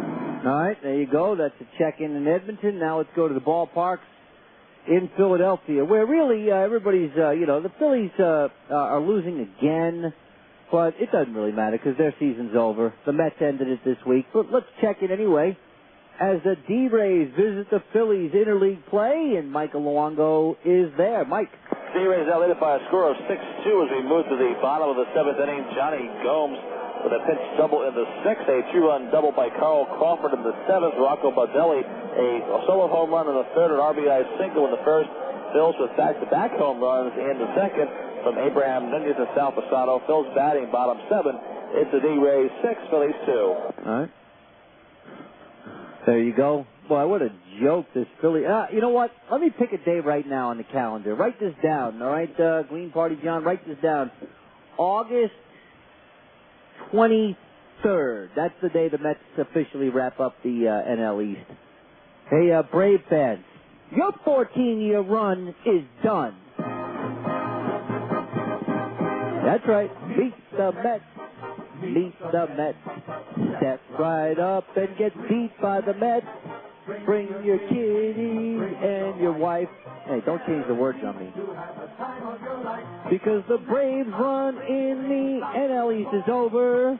And take the Phillies down the drain with you. East side, west side, everybody down to greet the METS Mets, the NL East champs. All right, kill the music. You know what? I don't know what I'm going to do all summer. I'm just going to coast to the NL pennant. And then we're going to take on the St. Louis Cardinals and squash them like the bugs they are. Oh, I love my ball team. That's why Eddie's so bitter tonight. His Pirates stink. His quarterback almost got killed. His hockey team is a joke. The guy's got nothing. He's got the LA Galaxy to root for, and that's it. Why is Pedro losing to the Orioles today? We can't win every game. Can't win every game. What happened to Heilman yesterday? Can't win every game. Can't win every game. I know you think we should win every game. We can't win every game. We will lose a couple here and there. You know, I am delighted when I come across Braves fans now. What are they, 42 under 500? They've lost, 17 out of 20? They lost to a guy named Lester.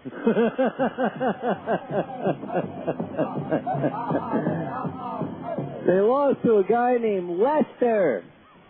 Lester. You lost to Lester, Braves fan.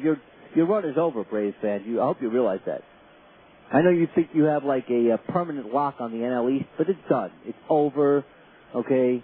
Your charade is done. And you know what? It's a good thing.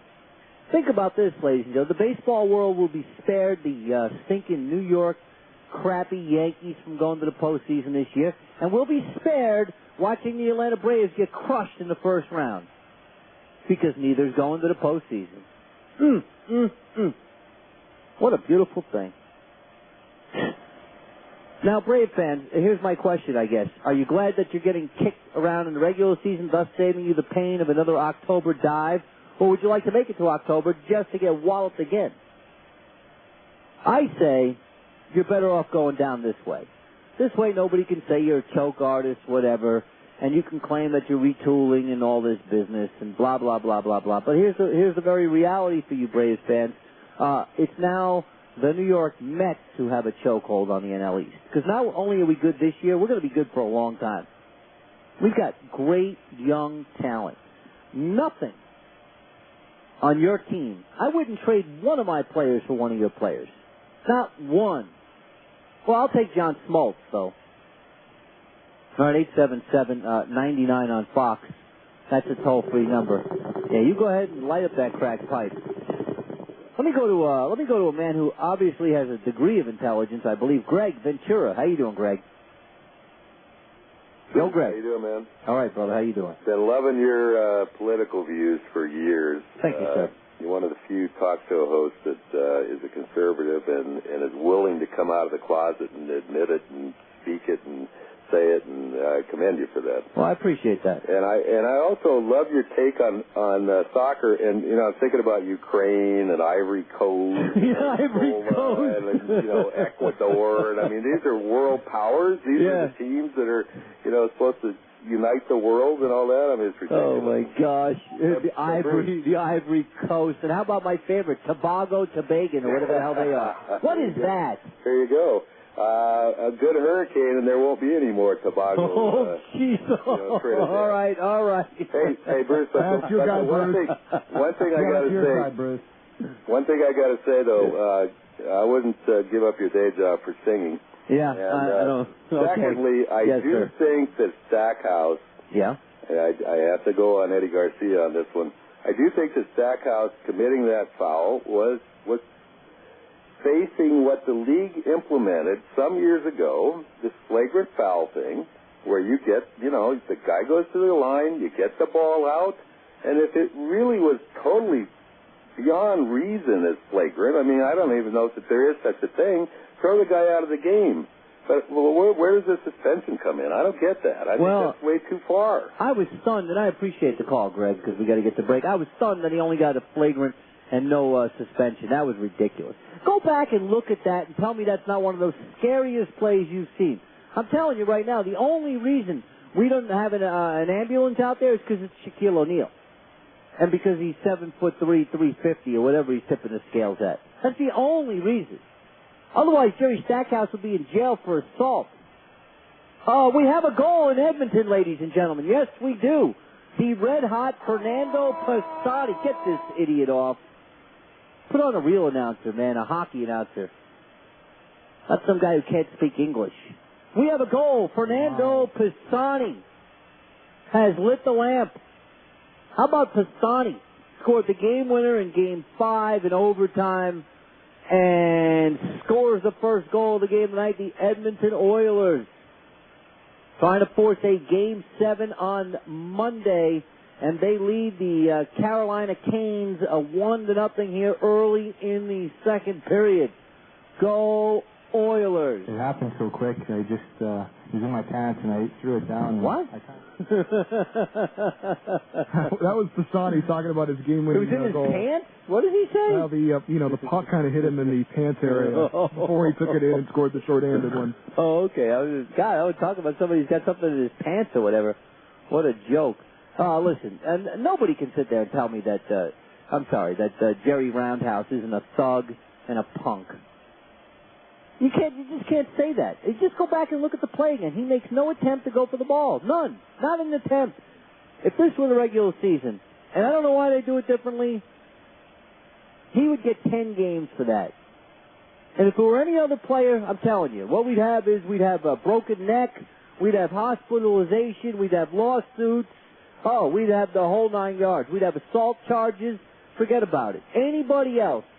But I guess it's okay since Shaquille O'Neal is, I think you folks out there are telling me since Shaquille O'Neal is a monster, in other words, he's a large human being, it's okay to launch yourself at his head. That's pathetic. It doesn't matter how large you are. The rules are the rules. Hard foul is all good. Okay, making a non-basketball WWE type of play because you're getting your ass kicked, which they were, and you can't stop Shaquille O'Neal, is a joke. A joke. And Jerry Roundhouse is a joke. Let's not forget his little incident there with with John Stockton when he hauled off and punched him right in the face. Jerry Stackhouse is not a basketball player. Jerry Stackhouse is a soccer player. He's a thug. He's a punk. And Miami won the championship right there, Maverick fans. So you might be thinking this Jacobs is a dope, but don't understand this. Your championship is no more.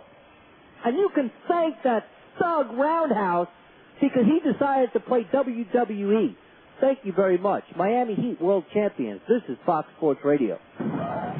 Major League Baseball is on Fox. NASCAR. U.S. Open. And the NBA Finals. It's the weekend. We are there. Look how we came from here I come. This is Fox. Game Time Saturday. On Fox Sports Radio. Fox Sports Radio, 1460. This is the Fox National Sports Report. Can Mickelson make it 3 in a row? I'm Eddie Garcia in golf. Third round at the 106th U.S. Open is complete. Phil Mickelson tied for the lead with Kenneth Berry, both at 2 over par. Mickelson a 1 under 69 today. He's looking for his third straight victory at a major event and his first ever U.S. Open title. Again, tied for the lead going into the final day. Soccer at the World Cup. Italy and the U.S. played to a 1-all draw. U.S. can advance to the second round with a win over Ghana on Thursday and an Italy victory over the Czech Republic. NHL Game 6 Stanley Cup Finals. We have a goal as the Oilers are hosting the Hurricanes. For an update, we're there in Edmonton. Fox Sports Radio, Scott Johnston. The hero of Game 5, Fernando Pisani's done it again. A backhand from the slot, deflected off defender Glenn Wesley, and beat Cam Ward with 15 and a half minutes to go. The Oilers are in front of the Canes in the second period, 1-0. Meanwhile, to the Interleague Baseball scoreboard, good battle out west as the A's host the Dodgers. We are there. Fox Sports Radio's George Devine. Eddie, the A's lead this battle of division leaders 1-0 top 2. The A's trying to make it 9 wins in a row. Jason Kengiel singled to start the game. The A's got him home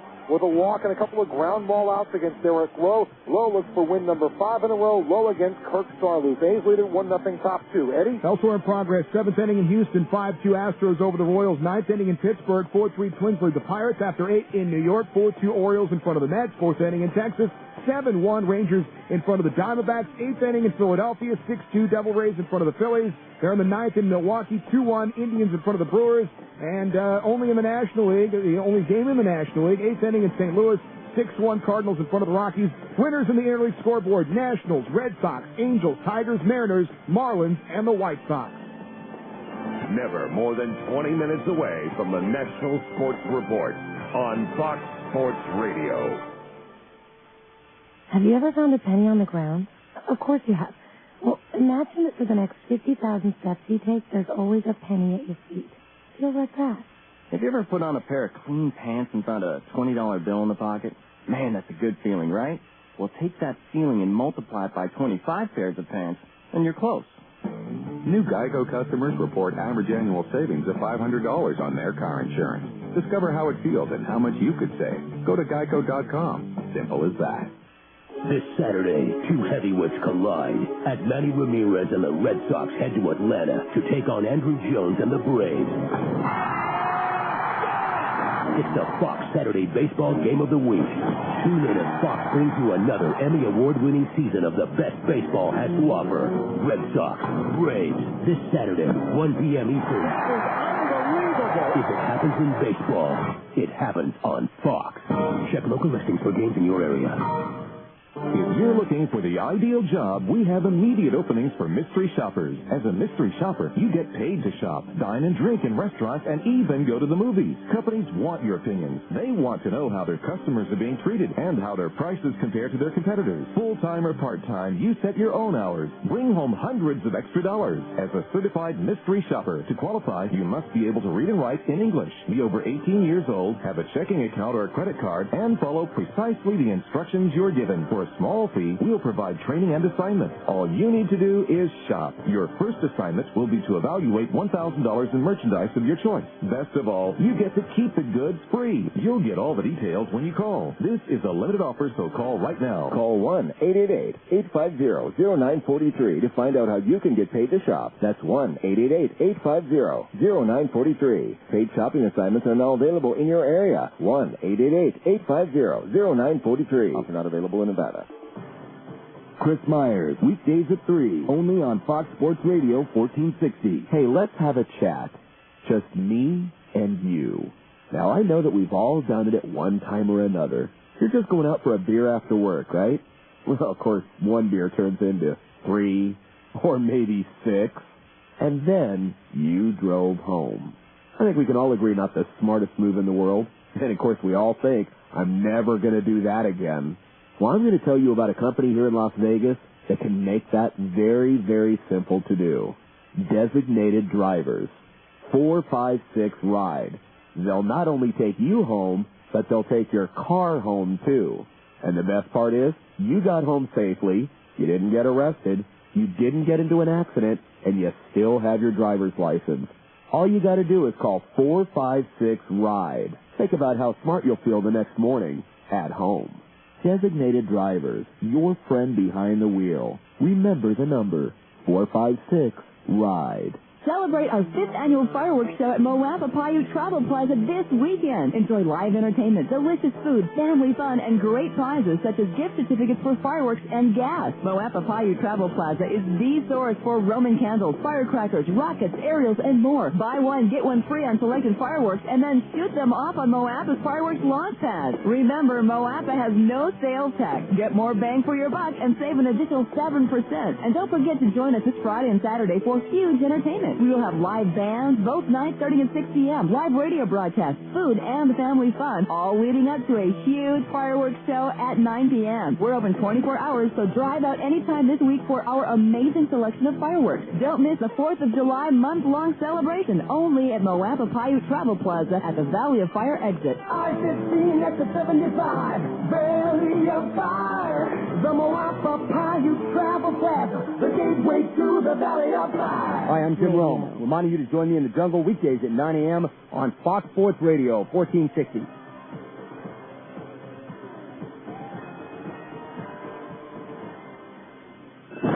Whenever or wherever it happens in the world of sports, It's game time. and we are there. Back to the AutoZone studios of FSR. You're listening to Fox Game Time Saturday React. Once again, with Jeffrey C. Arnold. Here's Bruce Jacobs. All right, 28 minutes past the hour. Jacobs on a Saturday night. No Jeffrey C. tonight. Edmonton 1-0 over Carolina. 12 and change left. Oilers win. We have a Game 7. Phil Mickelson tied for the lead at the U.S. Open. Is there any doubt that he's going to win tomorrow? Is there any doubt? Come on, please. And let me tell you something here.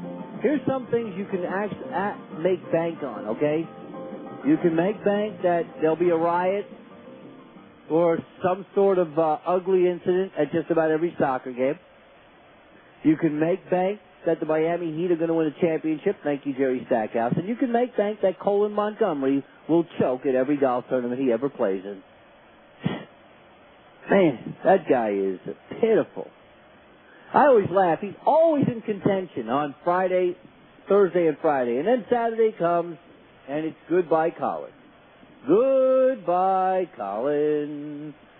Goodbye. Man, this guy is. What a tank job. What is going on with you and singing today? Yeah, I don't know. I just got that bug, you know? I just got that bug.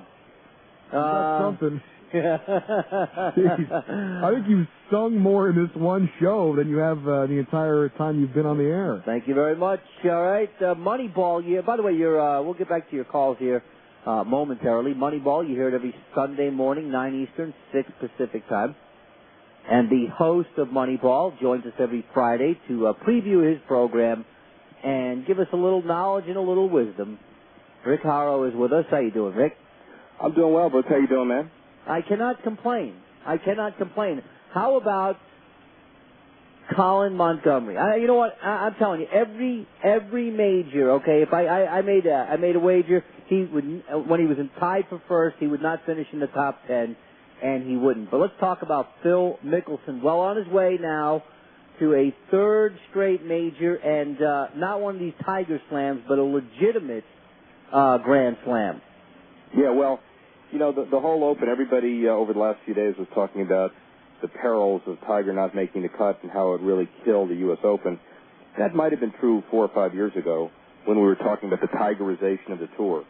And I was either lucky or unlucky enough to follow Tiger around on Thursday to see him go bogey, bogey, bogey on 1, 2, and 3, and then downhill from there. You know, Nike does the ad. The woods of Nikes have increased in sales about 85%. Tiger's making $90 million a year, and that's wonderful for him. But the story really is Phil, and he is now transcending the tournament. You got 1,000 media requests for this tournament. It's Russia, China, India, Nigeria for the first time. You got 80 million page views. You got $100 million of economic impact. And Friday night, people were concerned, but now everybody will see that if Phil really does either run away with this, or if it looks like he's pretty close, the ratings will be really, really good tomorrow, I predict. Now, what did you see? Did you see a distracted Tiger? Did you see a rusty Tiger? Or did you see an ineffective Tiger? Saw a Tiger who's never been the most accurate driver in the world. He just hits the snot out of the ball. You know, he hits it 30 yards longer than everybody else. And he hits it fairly straight when he's on, but you know, the fairways are 25 yards wide. And so when you're in that second and third cut, nobody can get out of there. And I think Phil Mickelson has always been straighter off the tee, and I think it's showing now. So, you know, you can't get into a guy's mind, and quite clearly he hadn't been playing, so the rust may be there, and his father's death weighed on him. But you know, I'm not a psychologist. He made 12 bogeys or whatever it was to be 12 over par, and he's human. And you know, 37 cuts and majors in a row, and you know, you got to give the guy a break. But I think the story is Phil. It's you know, everybody was talking about Tiger now running away with this for the next 20 or 30 years. That's clearly not the case. Yeah, I'm not buying into the rust factor. In fact, some people will tell you when you're not playing well, the best thing to do is step. Now, obviously not for the reasons he did. I think it was just ineffectiveness, quite frankly. I mean, I don't know what's on his mind. You know, it's 8-9 weeks after his dad passed away. Nobody can say how long it takes somebody to get over it. You know, if ever, you know, everybody's handles it individually. So I'm sure there's some of that. But I just think he played lousy. But no excuses. And he didn't make any, which is good, by the way. I was glad to see he stepped up and made no excuses. Well, you know what? He took it like a man, and you have to do that. But it'll be interesting and ironic if Phil wins, and 3 in a row and 4 in a row, and people talking about a legitimate shot at a Grand Slam, with all the conversation about the 2000 Tiger Slam and what does it mean and what doesn't it? The first calendar Grand Slam, and the guy that has the best chance may be Phil Mickelson at the end of 2006, which is something nobody would have predicted. Yeah. You give any of these guys, any of these young Turks a chance? As Kenneth Faree, Jeff Ogilvy. I mean, BJ's hanging around, but Ian Poulter. I mean, do you give any of these guys, Steve Stricker, any of them? Do you give any of them a chance? No, of course not. And of course, Michael Campbell, who would have given him a chance last year? Oh, he won. Oh, that's right. Right? So that's the point. So look, with those greens, and I know this is the new Phil, but you remember Phil at Shinnecock, and then Phil, a couple of years before, he was counted on to miss 2 or 3 footers. So it'll be an incredibly interesting Father's Day, and I think the ratings will be really good for that reason. He hadn't won anything yet. We have a goal, ladies and gentlemen. We have a goal. Edmonton now leads Carolina on a Rafe Torres goal. 2-0. Oilers looking to force a Game 7 on Monday. So now ABC's deal with golf is over now after this year, right? Well, they have to redo the whole thing. So NBC's got the Open. They'll continue to do that because their deal is with the USGA. But you're right, ABC is making a major winding down of their golf commitment. Why is that? I mean, first off, I could listen to. I got to be honest. I think Mike Tirico's the best broadcaster in the business. Right? I could listen to this guy do frog jumping, and I'm going to miss him doing golf. Yeah. Well, ABC realizes that their demographics have been satisfied, and the rights fees are too much. Listen, that contract was a 6-year deal, the new one. It's got $3 billion. Tim Fincham got $500 million a year. Nobody expected that. It's twice as large as the previous 6-year deal. And every year you've got every contract cycle, Bruce, you've got a television network that says they don't want to do it. And most of the time, really, this is the case. At the end of that cycle, Fox Sports Radio 1460. The most sophisticated piece of hardware yet devised by the mind of man. KENO Las Vegas.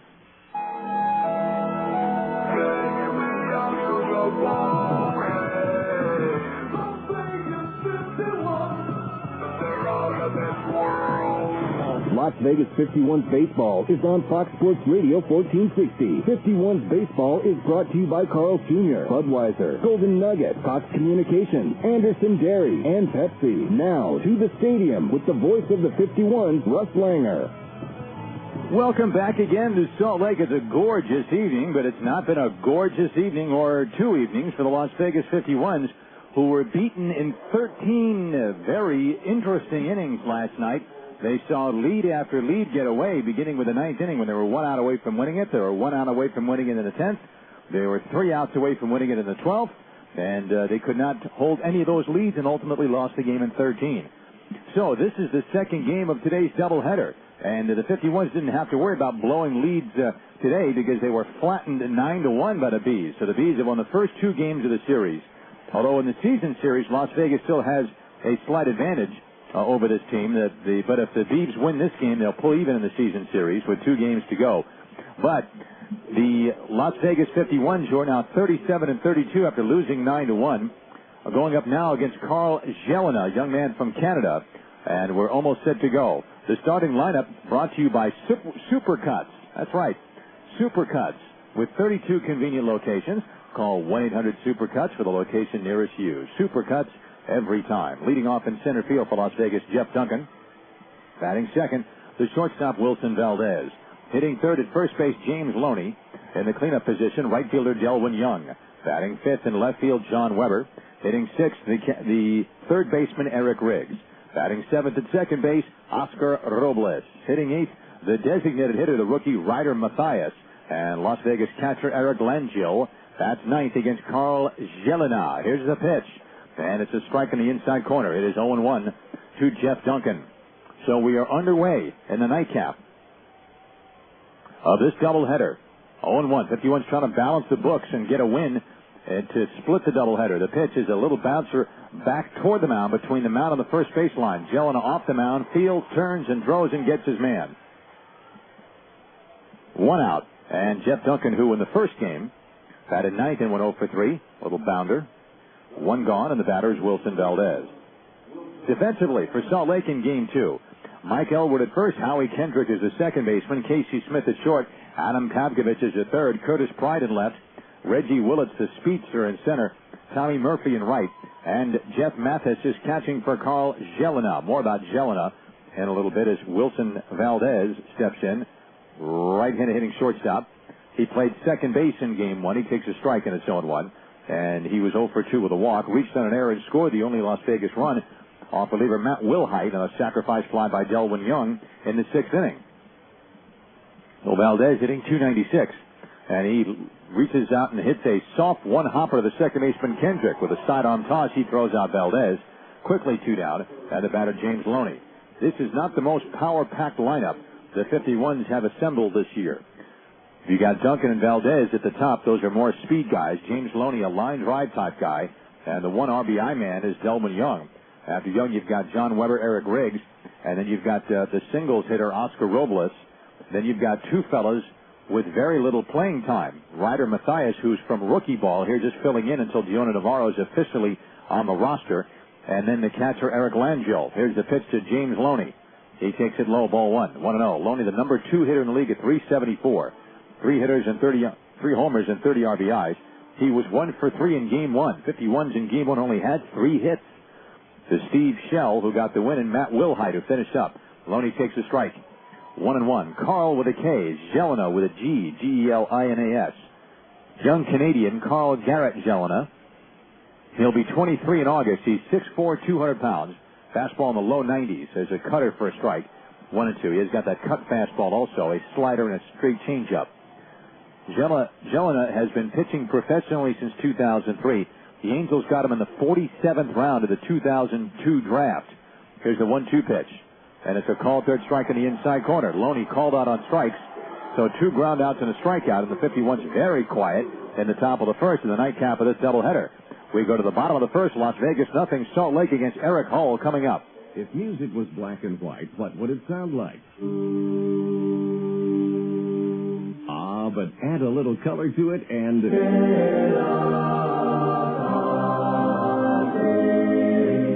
can hear and see the difference. Now let's apply this to, say, advertising. Classified advertising. What does your ad sound like? This? Or this? See, adding a little color can make your R.J. Sun classified ad really sing out. For just a little more, we'll add some real color to your ad. You will see and hear the difference. Call 383-0383. Expect more, get more out of your classified ad. Call 383-0383 to place your R.J. Sun classified ad. 0383. 383-0383.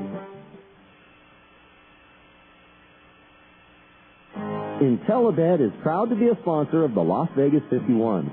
With the 21st century breakthrough called IntelliGel, IntelliBed is able to provide a level and quality of sleep that is unlike any other. Mention that you're a 51s fan, and you'll receive $400 in free accessories with any mattress purchase. Visit any one of 3 Las Vegas area IntelliBed stores in Summerlin, Henderson, or Green Valley, or find them online at IntelliBed.com.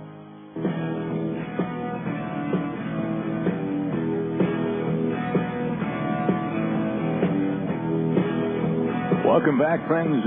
We're here in Salt Lake City. And the Salt Lake Bees coming up in the bottom of the first. Here is their lineup against Las Vegas righty Eric Hall.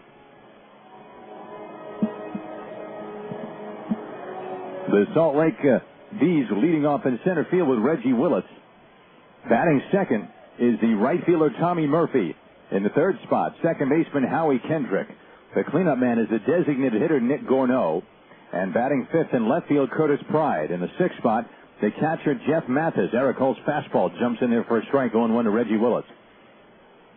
In the 7th position for Salt Lake in Game 2 of this doubleheader, first baseman Mike Elward. Hitting 8th at third base, Adam Pavkovich. And batting 9th at shortstop, Casey Smith. Hull's fastball rides high. 1-1. No score in the bottom of the first. Eric Hull making his second spot start. He came up as a starter earlier in his pro career, but he really has found a home in the bullpen. Had a good year. He's having a good year out of the bullpen. There's a pop fly in the shallow center field. Backing up is the shortstop, Valdez, to make the catch. And that might seem like an innocent out, but Reggie Willits is such an outstanding leadoff man and gets on the base. He was 4 for 4 in the first game with 2 singles, a double, and a triple. And last night in the 13-inning game, he was a major reason why his team came back to win. He only had 1 single, but he walked 4 times and stole 3 bases and scored the game-winning run. So you get him out, you can pop a champagne cork. 1 out, and here's the right fielder, Tommy Murphy. The pitch. Fastball is a little low, ball 1. Eric Hull begins this game with a record of 1 win and 1 defeat, a 3.82 ERA. Tommy Murphy hitting .330, a pair of homers, 17 RBIs. Hull's fastball lifted down the left field line. Weber in pursuit with the sunglasses, and in foul ground, he has his glove on the ball, but he cannot hang on to it. And the count to Murphy is 1-1. It was not an easy play. I do not think they're going to give Weber an error on that. I'd be surprised if they do. But he did have his glove on it. He was reaching down to make a basket catch just as he crossed the foul line into foul ground beyond the bullpen white plastic chairs down there. But he was approaching the padded wall. And he was also fighting the sun and the fact that he was running out of room quickly. And the wall, padded or not, is something that outfielders obviously are going to think about. So it is simply a strike to Murphy. And the count is 1-1. Hull, a hard-throwing right-hander from the state of Washington. Shattered back ground ball to second. Robles picks it up and throws out Murphy by a step. And there are 2 outs, so that drop fly ball didn't matter. It is a shattered bat roller, and Robles makes the play, 2 down. And the batter is Howie Kendrick. No score, bottom of the first, Las Vegas defensively. James Loney at first, Oscar Robles at second. Wilson Valdez, the shortstop, and Eric Riggs is at third base. John Weber in left. Jeff Duncan in center. Delwyn Young in right. Eric Langell catching for Eric Hull. The best news between games, I had a chance to hustle down to the 51's clubhouse. Here is Howie Kendrick. A line drive fair. Past the diving Loney down the right field line. Young over to get it. Kendrick wants 2 bases. Here he comes. Here comes the throw. He slides. He is safe. Delwyn Young's throw was off target. Had it been on target, Kendrick would have been out. The throw was way to the outfield side of second base. So Valdez had to do a Cirque du Soleil act to first catch the ball and then dive for the sliding Kendrick, and it was too late. Kendrick doubles. Young had a couple of throws in game 1. Young's got a good arm, but he's made a couple of off-target throws in this doubleheader. That 2-out double brings up Nick Gornova. You figure Kendrick's going to get, he went 0 for 4 in game 1, and he came in the league's #1 hitter at .398. So somewhere he's going to get a hit. Here's the pitch to Gornova, and it's a strike on the outside corner, 0-1. Gornova, the #1 RBI man in the league. He played right field in game 1. He's DHing for game 2. He's hitting .296, 12 homers, 57 runs driven in. He singled and homered in game 1 against Harold Eckert and drove in 2 runs. Fastball's way high. 1 ball and 1 strike to count. Nick Gornova, the DH. So if you are the Las Vegas 51s, you really want Salt Lake to get out here in the first inning, because psychologically it's going to be tough for the 51s to fall behind early, as they did in the first game after the way they lost last night in that 13-inning game. Here's the 1-1 to Gornova. He tried to check his swing on a slider. He went way around. Strike 2. 1 ball and 2 strikes. So the other start that Eric Hull made, which was against Colorado Springs, it was his first start of the year, and he was all over the place. He threw 68 pitches and did not get out of the 3rd inning. So the first question for Hull, can he get around the zone more? And the second question, can he get quality strikes, which is what he has been throwing for most of the year. He's really had a good year out of the pen. 1-2 pitch. Ground ball is short. Valdez to his left, and it goes through his legs into center field. Oh, do you believe it? Kendrick scores 1-0 Salt Lake.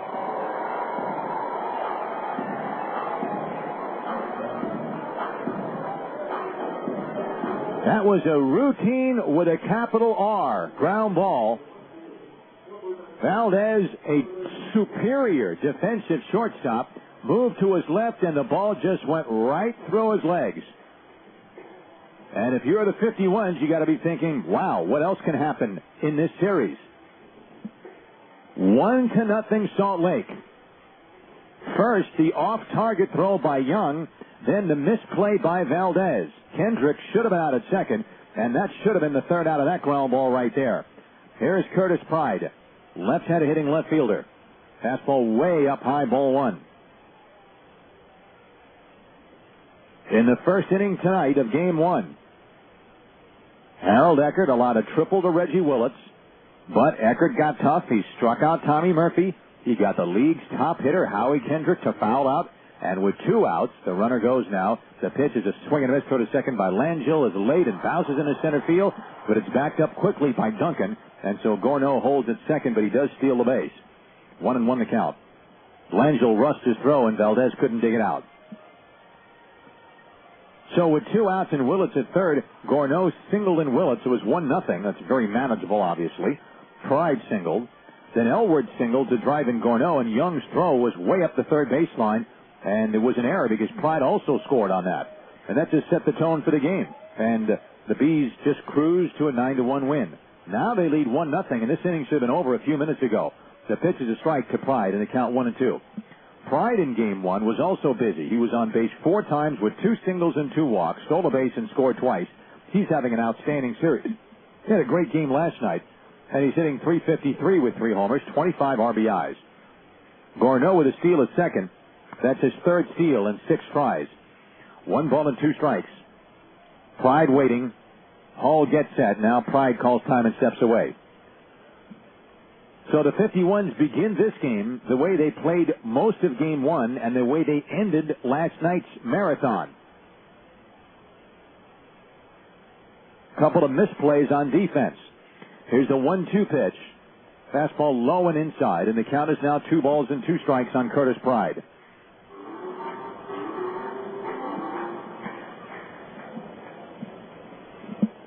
Pride, left-handed batter, getting back in. He was the pregame guest today before Game 1, and we were glad to have him. 2 balls and 2 strikes. Gorneau off second base. Jeff Mathis, the right-handed hitting catcher, is on deck. Hall's pitch. Fastball, and that one's whack fouled outside third. Look out. Ball rattles around to the photographer as well and up into the seats now. 2-2 to count remains. Talked to Ken Howell, the 51's pitching coach, between games. He said all the 51's relievers are available for the second game. They don't want to use Lance Carter. He's pitched in 3 straight games, if you don't count the first game of the doubleheader, 3 straight days. And Greg Miller pitched 2 innings in relief of Harold Eckert in Game 1 and did a good job, but they don't want him to pitch in Game 2. 2-2 fastball to strike on the outside corner, strike 3 looking. Pride didn't like the call made by the plate on Joe Stegner, but that does end the inning. The Bees get a run on a hit, 1 error, 1 left. After 1, Salt Lake 1, the 51's nothing. As temperatures rise, so do your chances for car trouble. Help meet the demands of summer driving by taking your General Motors vehicle to an expert, Cadillac of Las Vegas. Let Cadillac of Las Vegas give your car a seasonal checkup to make sure it's ready for virtually anything summer can dish out. Cadillac of Las Vegas is your GM Goodwrench Service Center, featuring GM-certified technicians, advanced diagnostic equipment, and genuine GM parts. So stop by your GM Goodwrench Service Center, Cadillac of Las Vegas at 2711 East Sahara in Las Vegas, and keep yourself and your car cool this summer.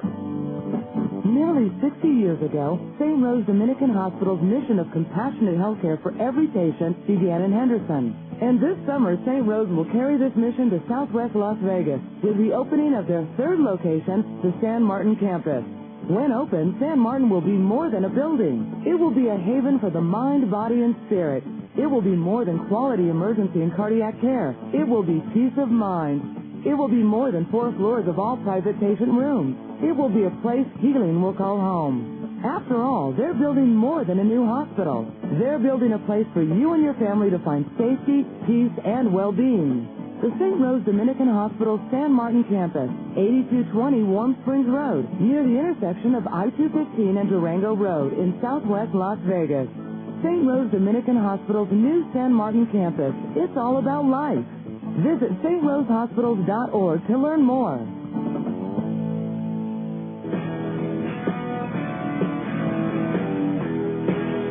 At the end of one, it is a 1-0 lead for Salt Lake. They just picked up an unearned run in the first inning.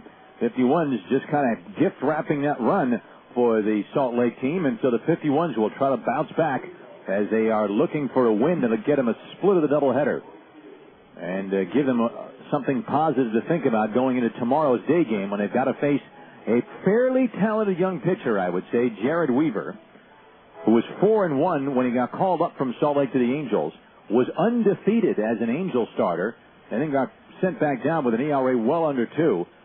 The only loss that Weaver's had this year was to the Las Vegas 51s. That means AAA or the big leagues, by the way. Pitches high, ball 1. 1-0. Not too many pitchers get sent out with the kind of numbers that Jared Weaver has had. Delwyn Young waiting on the 1-0 pitch from Gelina. Fastball up and away, 2-0. And you really have to wonder if they're not doing that because they're working on some kind of a trade.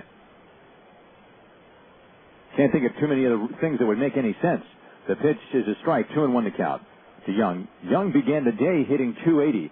In the first game of the doubleheader, he was 0 for 2. He did drive in a run with a sacrifice fly, the only 51's run. He has 7 homers and 41 RBIs. And he pops one up on the left side. Shortstop Smith, he wants it and makes the catch with 1 foot in the grass and 1 foot on the dirt. Adam Pavkovich was right behind him. But Smith made the catch. 1 out for John Weber.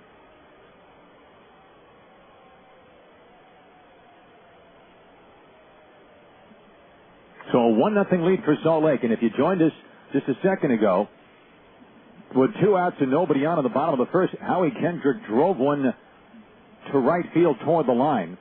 Delwyn Young picked it up, and Kendrick was going for 2 bases all the way.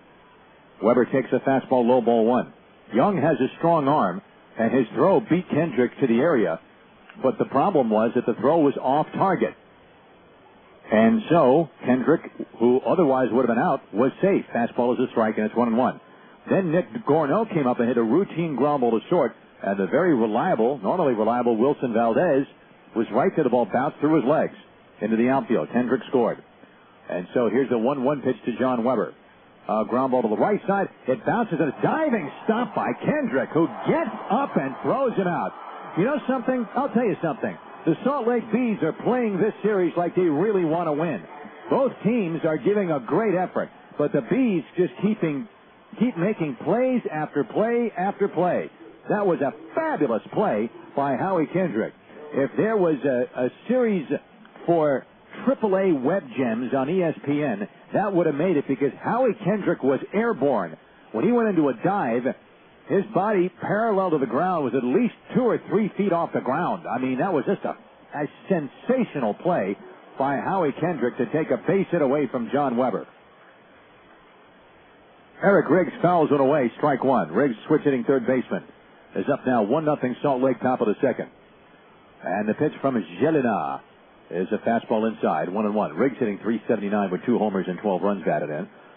He was 1 for 2 in the first game when he finished up for Joel Guzman, who was hit on the hand by an 0-2 pitch from Steve Shell in the first inning. Pitch is inside, 2-1.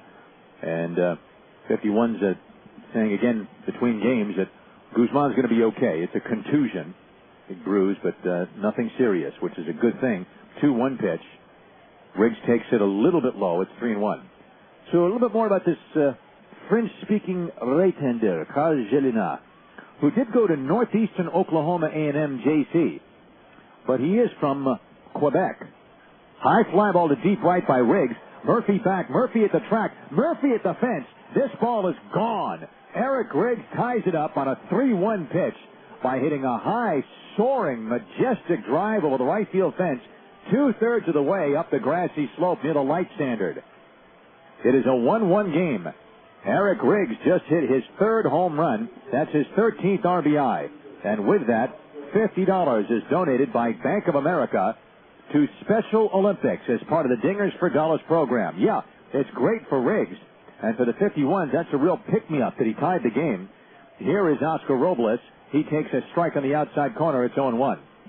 But one of the things it does is underscore the importance of the fantastic play that Howie Kendrick just made to rob John Weber of a base hit. There's another called strike to Robles. It's 0-2. Robles is 275 with no homers and 14 RBIs. There's a chance, of course, that Gelinas, working from a stretch, had Weber been on base, wouldn't have thrown Riggs the same pitch. The pitch is fouled away, 0-2 still. And so maybe a home run wouldn't have resulted, but all things being equal, that would have been a 2-run home run instead of a solo job. 0-2 on Robles.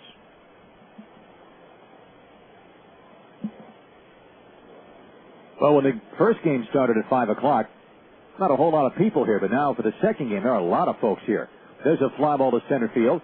Should be caught by Willits. He drifts a little toward left center now and makes the catch, and the inning is over. 51's tied. 1 run, 1 hit, the bomb by Eric Riggs. And we now go to the bottom of the second. In game 2 of this doubleheader, it is a 1-1 tie. Who has free time? We're all taking care of too much at work and too much at home. We're attached to our cell phones and internet 24 hours a day. Weren't these conveniences meant to make life a little bit more, well, convenient? They don't. They just give us more time to squeeze in a little more responsibility every single day. Your Country Insurance and Financial Services agent knows you only have time for straightforward answers to your auto, home, and life insurance questions. That's why when you call with a question or problem, you won't have to press 4 or 5 numbers to get a real person. Even if your agent is unavailable, you'll speak to someone at Country's 24-hour service center, so you can use your free time a little more productively. Because let's face it, you don't have time to deal with insurance issues, but we have all the time you need. Country Insurance and Financial Services. Real people, real answers, real quick. This is our country. See the Country Insurance and Financial Services agent near you or visit countryfinancial.com. Do you play golf? Would you like to play 3 different courses all in one beautiful location and still have money left over to play again the next day? Then Golf Summerlin is the place for you. Come play Highland Falls, Palm Valley, and Eagle Crest. All 3 courses will keep you coming back for more. Golf Summerlin is also a great choice for your next tournament or group outing. For more information, call 254-7010. That's 254-7010. Golf Summerlin. 3 great courses, all open to the public, all very affordable. There should be some way to harness such energy. Fox Sports Radio 1460. Let's be logical about this. KDNO Las Vegas.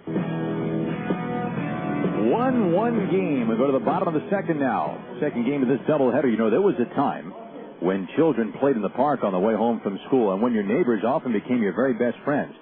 Providence is a community built on the notion that some things are just too good to leave in the past.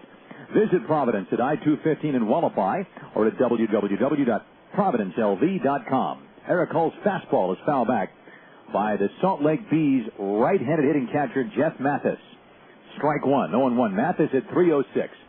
2 homers, 23 runs batted in. Had some big league time with the Angels this year. He's batting 6th in this game. Mike Elwood is next. Line drive into right center, moving over is Young, and Young can't get it. And the ball goes to the wall.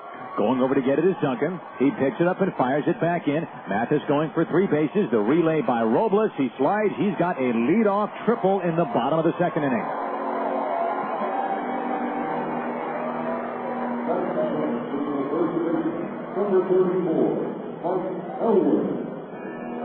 Second hit for Salt Lake. They have both been extra base hits. A 2-out double by Kendrick in the first. And now Jeff Mathis laces one up the alley in right center for a triple. For Mathis, his first triple of the year, and he's pushing 160 at bats. Here's the first baseman, Mike Elwood. 51's in a tie game. Let's see what they do with the infield now, with a runner at third base and nobody out. Valdez and Robles started to come in. Now they're going to play back. Here's the pitch. Fastball is high, ball 1. Elwood in game 1 played third base and had a good game for himself. He was 3 for 4 with 3 singles. He stole a base, scored a run, and drove in a run. So he's hitting .273, a home run, 17 RBIs. Here's the pitch. Hull's fastball way up high. And the count is 1 ball and 1 strike. Karl Gelinas with a 2-0 count. Karl Gelinas, the Salt Lake starter. More about him later on, but Elwood at the plate now with Mathis at third base, nobody out. And the 2-0 from Hull, and it's high 3-0. The Dodgers and Oakland going to get started not too long from now. Oakland going for their 9th consecutive win. Kirk Saulus versus Derek Lowe. Derek Lowe has had a lot of success in his career against Oakland when he was with the Red Sox. Pitch way up high, ball 4. Those pitches were nowhere close. 4 high pitches. Elwood walks. First walk allowed by Hull. And Langell goes out to speak to Hull as the right-handed hitting third baseman Adam Papkevich comes up now.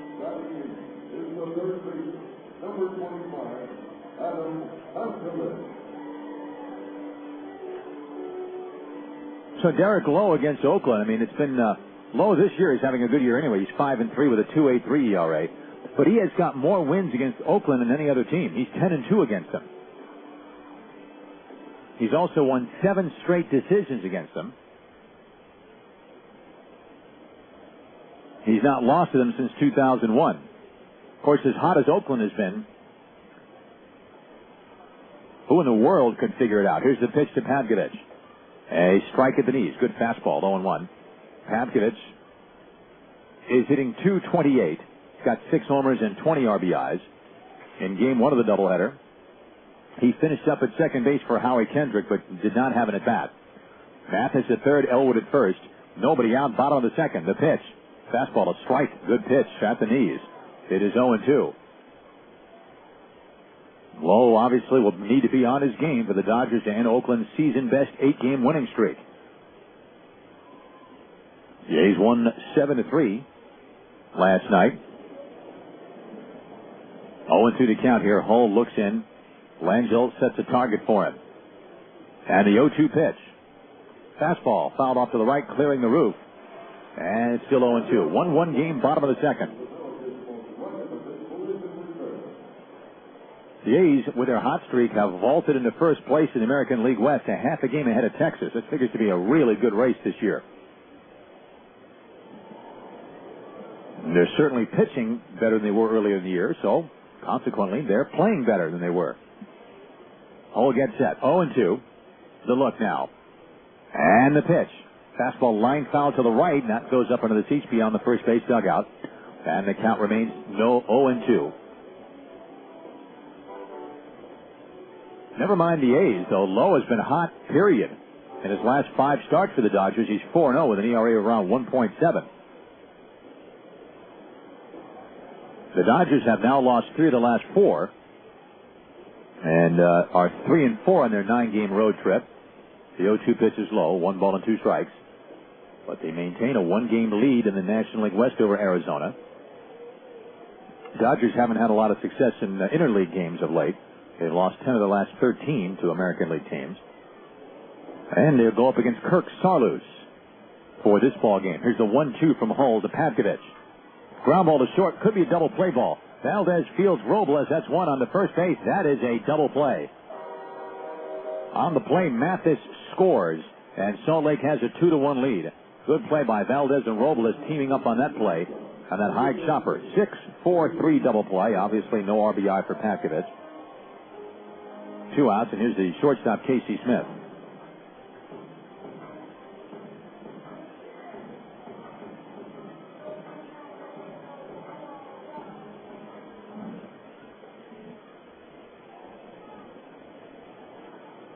And the pitch.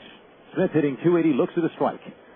It is 0-1. Kirk Saarloos, that is, beat the Yankees last Saturday, 5-2.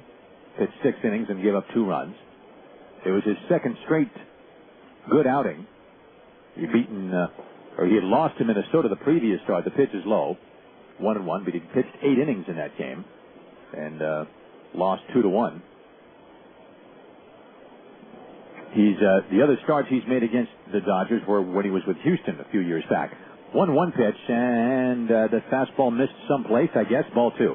2 balls and a strike to Casey Smith. 2-1 Salt Lake. We're in the bottom of the second. This is game 2 of the doubleheader. Salt Lake won the first game handily, 9-1. And this, of course, a 7-inning game. Here's the 2-1 pitch to Smith. Fastball foul back. It's 2 balls and 2 strikes now.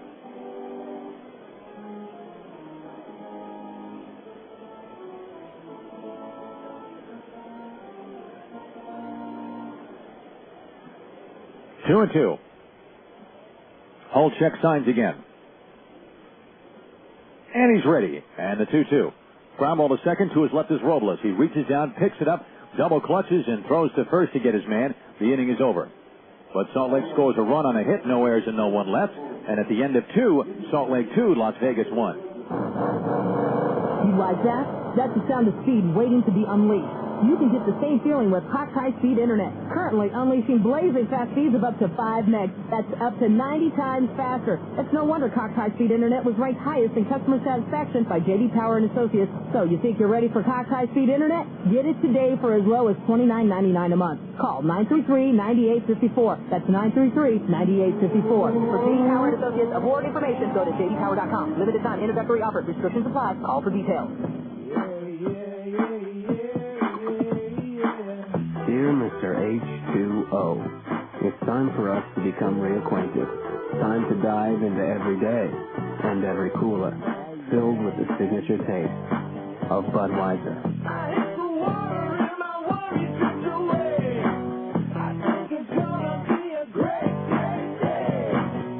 Budweiser beer, Anheuser-Busch, St. Louis, Missouri. Hey, Nick, didn't we just cut your hair yesterday? Yeah. Remember when you said my Supercuts haircut would help me get noticed by women? Uh-huh. It worked a little too well. You want my swoopy-woopy? Please, I'd like to introduce you to my Supercuts stylist, Tina. Tina, this is Barbara. Brenda, Hey. And I'm so excited to meet the woman who makes my special guy look so cute. I can't breathe. Supercuts is quick, right? We're fast. Because I can't stand to be away from my poopykins. Kill me, please. Supercuts. You know how it is. Welcome back to Salt Lake. A 2-1 Salt Lake lead at the end of 2 in the nightcap of this twin bill. Las Vegas 51's radio broadcasts are copyrighted by the Las Vegas 51s, the Pacific Coast League, and the National Association of Minor Leagues Incorporated. Any rebroadcast or any other use of the descriptions of 51's games without the written permission of the 51s, the Pacific Coast League, and the National Association of Minor Leagues is prohibited. The rookie Ryder Mathias leading off for Las Vegas. And if there was a PCL all-name team, even though he only figures to be here for a short time, Ryder Mathias would have to be on it. He takes a strike, 0-1.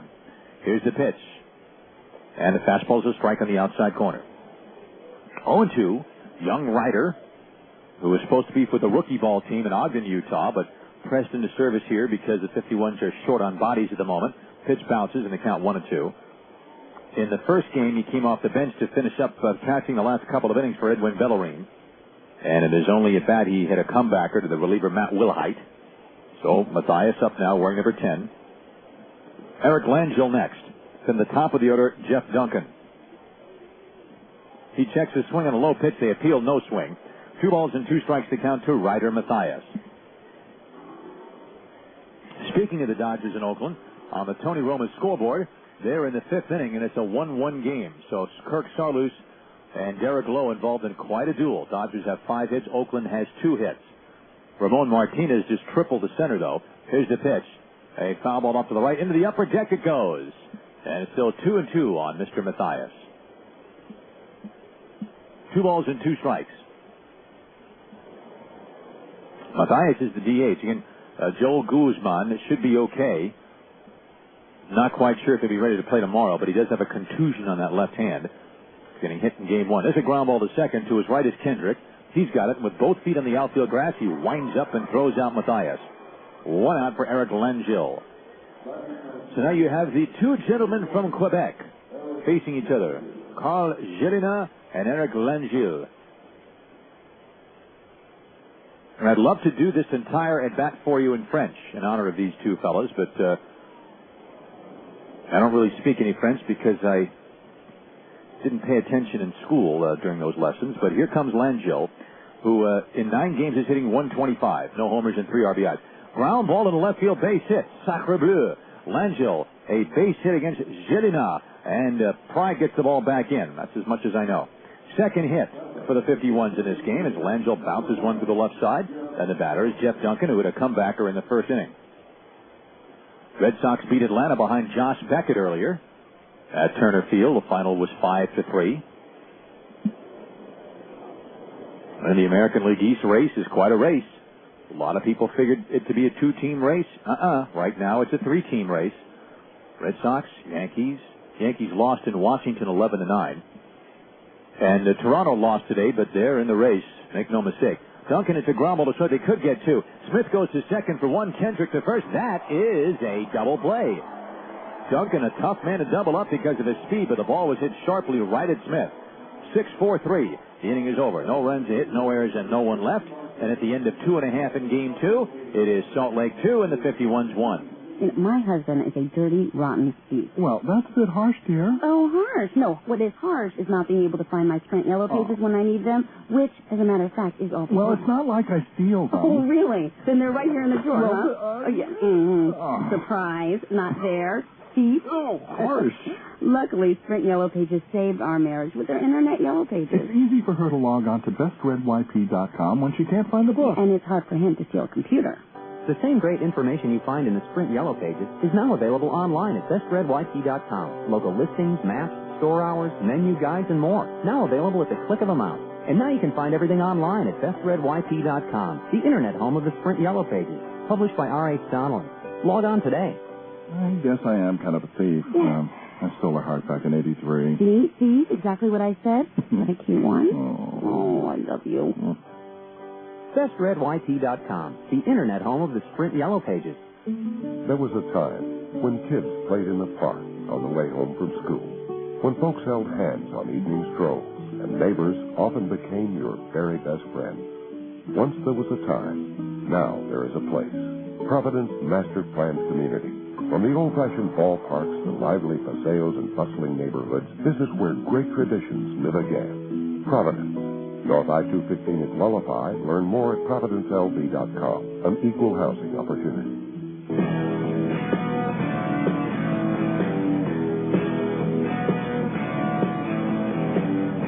We're to the bottom of the third now. In the second game of this doubleheader, 51's trying to get even in the doubleheader after getting rolled over in the first game 9-1.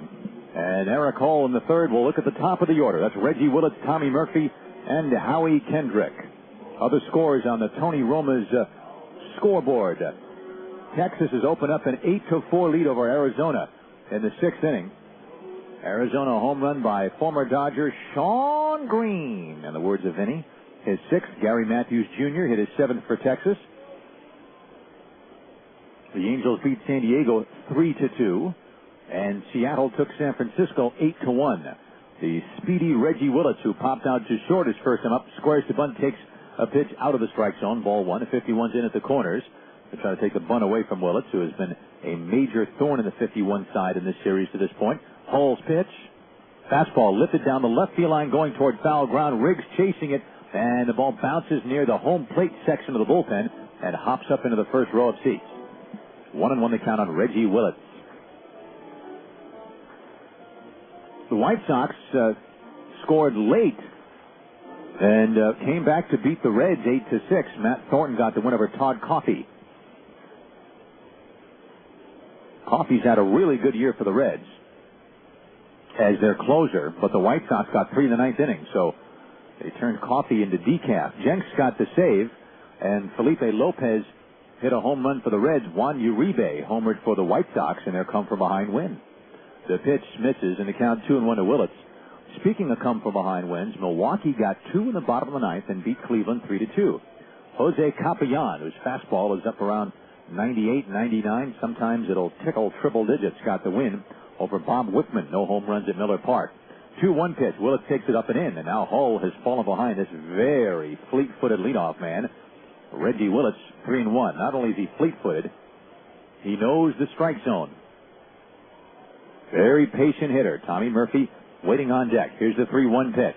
Fastball, he missed low. So now, it seems these days, especially with the Bees very well aware that the 51s don't have their front-line catcher in there.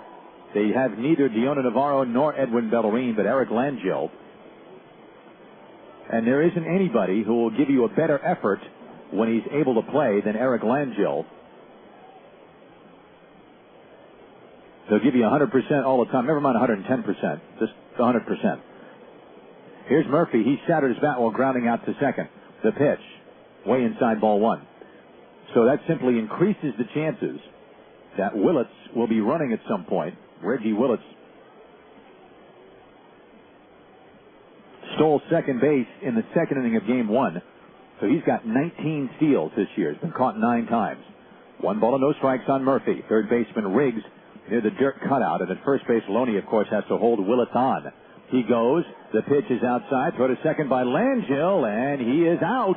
That was a very close play. Willits thought he was safe. And so does the crowd, as you can plainly hear.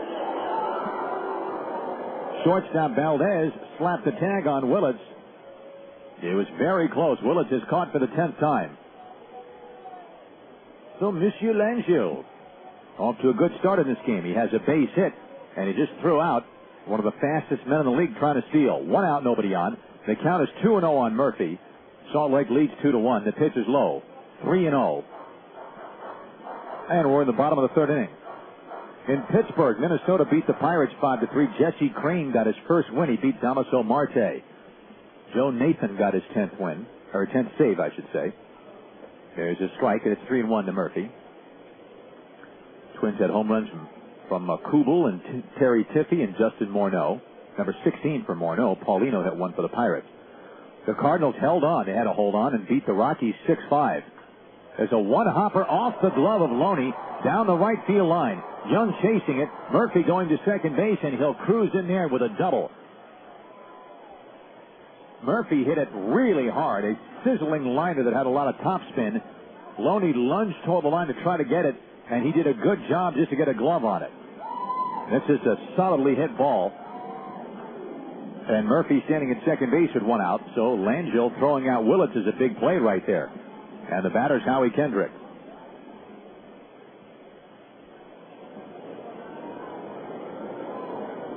Loney's a very fine first baseman, but that would have made it. That would have been a spectacular play to make that play. Murphy at second, 1 out. Now he runs to third base too soon. Hull steps off, throws to Riggs, who runs him down and tags him out midway between second and third base. 2 down.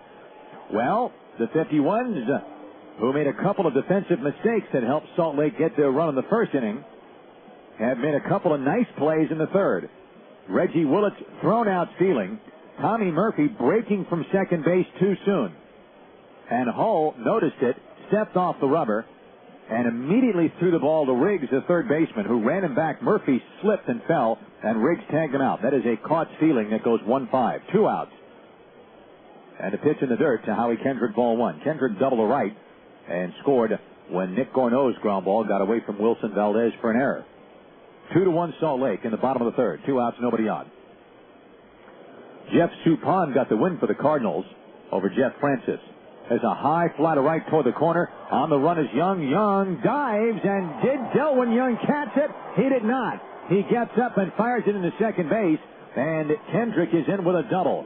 A nice effort by Delwyn Young. He was racing toward the line. He got a good jump on the ball, too. And he left his feet diving, and he trapped it. Nearly a spectacular catch, but not quite. Brian Knight, the first base ump, hustled out to make sure.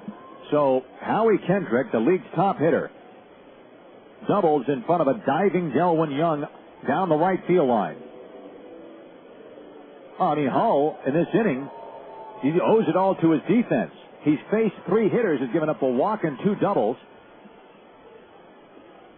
And yet, no runs have scored, and there are 2 outs with Kendrick at second base. Hull steps off the rubber on an appeal play. He throws to Loney at first base, who steps on first, in an effort to see if maybe Kendrick missed first base on the way to second. But the plate umpire, Joe Stigner, says no. He spreads his arms out, palms flat. Fastball is a strike, 0-1. Nick Gorneau hit a ground ball to short that got through Wilson Valdez for an error in the first, and that scored Kendrick, and he stole second. Gorneau is 0-1.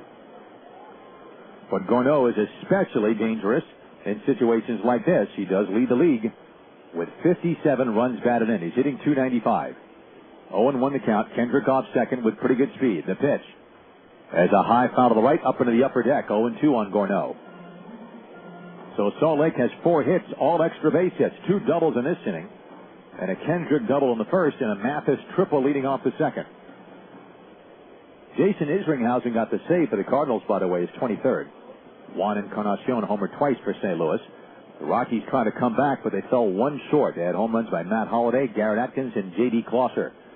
The 0-2. Runner from second goes to pitch is high. Langelo's throw to third base is late. Kendrick with a great jump steals third. The count is 1-2 on Nick Gorneau. That's a curious bit of strategy to try to steal third with 2 outs and a hitter like Gorneau up there. But one of the things that Brian Harper knows is that with Langelo back there, and he hasn't worked with many of the pitchers at all except catching them in the bullpen, there's always a chance a pitch might get away. Langelo, although he only caught a couple of innings last night, did get to have a pass ball, it is. A pass ball that led to the winning run. There's a high foul to the right, back out of play. Still 1-2 on Nick Gorneau. Baltimore beat the Mets again, this time 4-2. Chris Benson, his 8th win. He also hit a home run. He beat Pedro Martinez. Chris Ray, his 18th save. Houston beat Kansas City 7-2. Taylor Buchholz to win over Keppel, who's 0-3 for the Royals. Here's the 1-2 to Gorneau. Hull delivers. Fastball, a swing and a miss, strike 3. Good pitch. And Hull gets his second strikeout to complete the third. So despite a walk, a stolen base, and 2 doubles, Salt Lake does not score because of 2 caught stealing. No runs, 2 hits, no errors. 1 left at the end of 3 in Game 2. Salt Lake 2, Las Vegas 1. And we're back to the Senate Judiciary Committee investigation. If you please, sir, do you or do you not freshly recall the incident in question? We know that cereal was smothered, and there was evidence of cookie dunking. Here's a smooth, delicious question, General. I find it baffling, sir, that you of all people don't recognize the calcium of the situation here. There's no half and half about it. I demand a dollop of sour cream. What cottage cheese is nutritious for you? It is in the interest of this assembly that you are forthcoming with the skim and the whole and the chocolate. Meadow Gold Dairy. Skim, 2% whole and chocolate milk, as well as cottage cheese and sour cream, are so fresh and delicious they might leave you a little bit distracted. Furthermore, we will not be satisfied until we get to the bottom of this gallon. What say you, sir? On the advice of my attorney, I would like to take a sip. Meadow Gold Dairy. Got something fresh on your mind? Take me out to the ball game, or the grocery store, or work, or the strip, with convenient public transportation from your RTC. Like Matt, Southern Nevada's environmentally friendly transit alternative. Or CAT, the Citizens Area Transit covering all of Southern Nevada. And the Deuce, a double-decker experience covering the strip. Driving is our game, so hop on board the bus. Visit rtcsouthernevada.com for more information.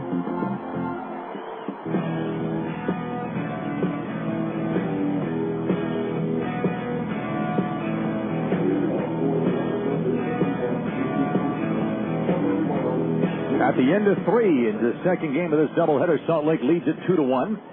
Russ Langer, very happy that you could join us today. Thank you for listening. 51's took it on the chin in Game 1, 9-1. And it is a 2-1 lead for Salt Lake as we go to the top of the 4th in the nightcap. And Karl Gelinas will face Wilson Valdez, James Loney, and then Delwyn Young. Third baseman Pavkovich comes in tight as Valdez takes a strike. Valdez took a couple of interesting little steps toward the front portion of the batter's box and shortened up like he wanted a bunt. Here's the 0-1 pitch to him. He swings it to chopper to second. To his right is Kendrick. He's got this one, plants his feet and throws out Valdez, who's hit 2 ground balls to second. Now 1 out for James Loney. Kind of an Ichiro style employed by Valdez in that first pitch, inching forward and taking that pitch.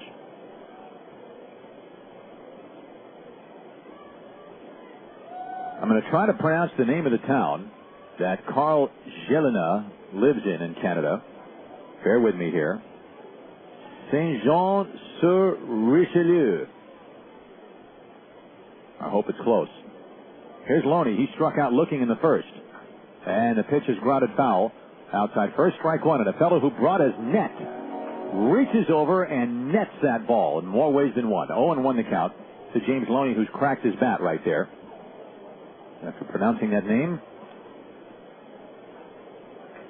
a portion of my tongue is going to go on the disabled list now. 0-1 the count to James Loney. Delwyn Young will be next. Karl Gelinas. He'll be 23 in August.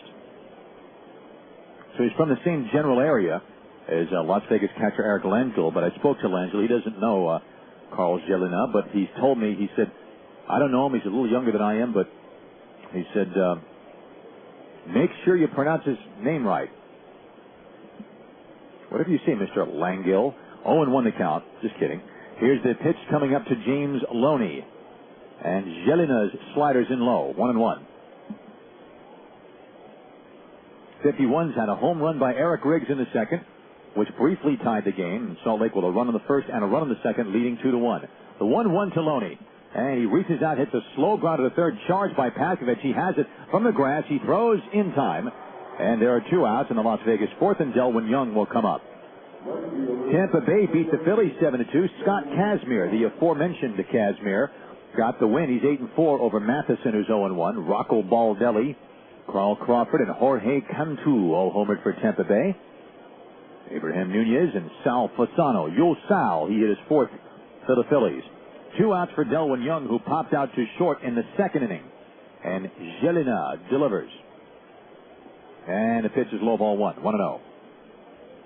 Young was nearly the hero last night. 51's had a 2-run lead in the 9th and couldn't hold it. The Salt Lake Bees tied it. Then they had a 2-run lead in the 10th and couldn't hold that. The pitch is outside 2-0. When Young homered in the 12th inning to give the 51's a 6-5 lead, it looked like he might be the hero. But the 51's couldn't hold that lead either, the 2-0 pitch. Ground ball to second. To his left is Kendrick. He's got this one and throws on the first base, and it's an easy 1-2-3 inning on 3 grounders for Karl Gelinas. We'll go to the bottom of the 4th inning in this 7-inning game, and it's Salt Lake 2, the 51's 1. Getting a mortgage shouldn't take forever, and it shouldn't be a big headache.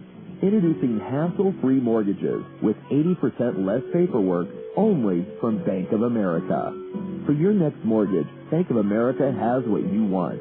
Competitive rates, lots of choices to reduce or eliminate fees and closing costs, convenient ways to apply, in person, by phone, or online, plus 80% less paperwork. So you don't waste your time tracking down hundreds of old financial documents. Discover hassle-free Bank of America mortgages for yourself. Call 1-800-900-9000. Visit your local Bank of America banking center or go online to bankofamerica.com/loan. Not all applicants will qualify for reduced paperwork benefit. All credit is subject to approval. Normal credit standards apply. Terms and conditions are subject to change without notice. Bank of America. Higher standards. Member FDIC. Equal housing lender. I've never seen a lineup quite like this one. The kitchen is loaded. The placemats are set. The bowls are on the table. He sees his granola crunch.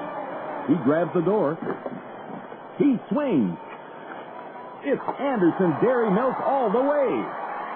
Nothing makes breakfast taste better than milk. Over cereal with eggs, toast, and jam. Or add some chocolate and shake things up. Here's our pitch. Milk. It's a real team player. From Anderson Dairy, the dairy expert.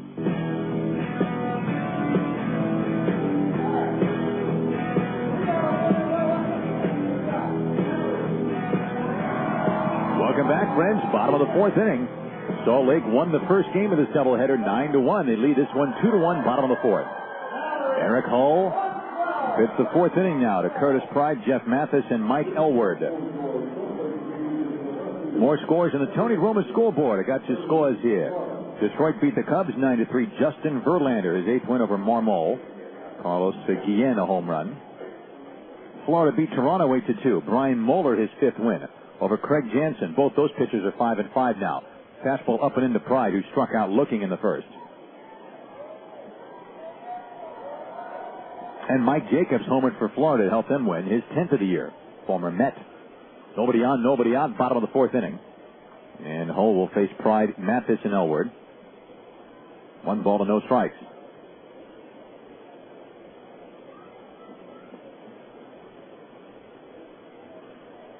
Here's the pitch. That is a strike. 1 ball and 1 strike to count. Well, the Yankees at one point were leading Washington 9-2 in the 5th inning. And Washington came back and won the game 11-9. Darrell Ward a home run. A-Rod homered for the Yankees. So did Jorge Posada and Johnny Damon. But John Rouse got the win over Mariano Rivera. Chad Cordero picked up the save.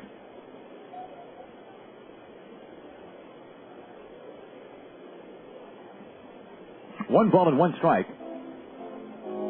It looks like a plastic ball got loose in left field.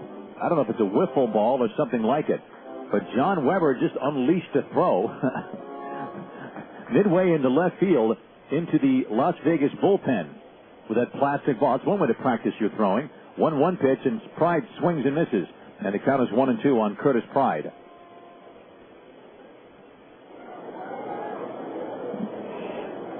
And Pride stepped out for a moment, wearing number 19. Going to get back in just a second here. Hull, wearing number 17, stares down hard at his battery mate Eric Langell. Now brings his hands together. Here's the 1-2 pitch. Fastball just inside. He checked his swing, and they count 2-2.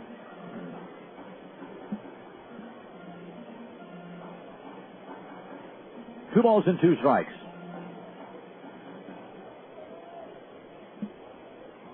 Eric Hull zeroes in on Langell. Set again. 2-2 pitch.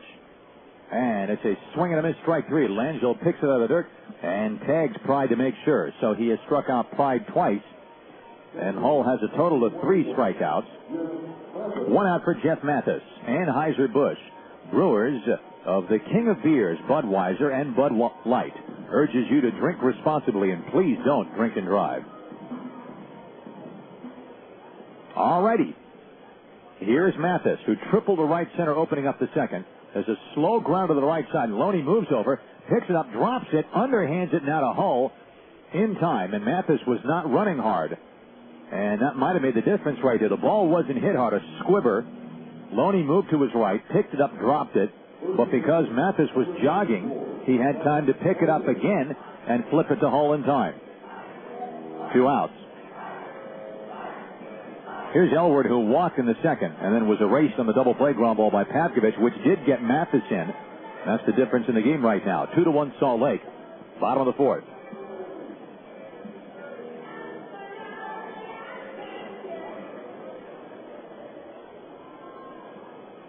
And Hull gets set. Here's the pitch to Mike Elward. Fastball, a strike on the outside part of the plate. It is 0-1. Elward at 273, a homer, 17 runs batted in. And Hull ready. His 0-1 pitch. A high foul back out of play. It hits the plexiglass, protecting one of the luxury suites. Skips off the railing of the front row of the balcony, the second level, and drops down to the box seat section just behind the first base dugout. 0-2 on Mike Elward. Wearing number 34 in the back of his black shirt. Here's the pitch. He checked his swing on a low pitch, and the count is a ball and 2 strikes. Bezek out of the jet black tops, white pants, numerals in gold on the back. 1 ball and 2 strikes. The lights are on here, but they haven't taken any real effect yet. Maybe by the end of the game they will. 1-2. Hull gets ready in the 1-2 pitch. And he checks his swing and tips it in and out of the glove of Eric Langell. So it stays 1 ball and 2 strikes. You know, fans, be sure to get the best ballpark deal with Carl's Jr. Wild Western deal. For just $24.95 plus a $5 handling fee, you'll get 4 tickets to a 51s game, 4 official 51s hats, 4 Carl's Jr. meals, and for dessert, 4 Meadow Gold ice cream sandwiches. The number to call is 798-7825 to get your Wild Western deal, a great deal. That's 798-7825 to enjoy a night out with the family. Pitch in the dirt. 2-2 now to Mike Elward. Hull looking in. Langell setting up a target. Hull trying for his first 1-2-3 inning right here. 2-2 pitch. And a fastball's high, ball 3. 3-2.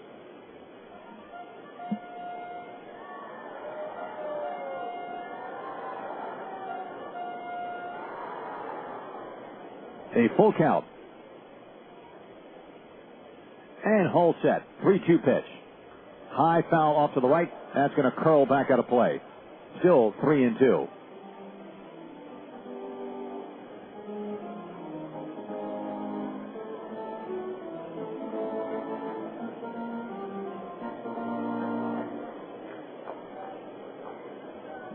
All right, Hull has a new ball. Now the payoff once again to Elward.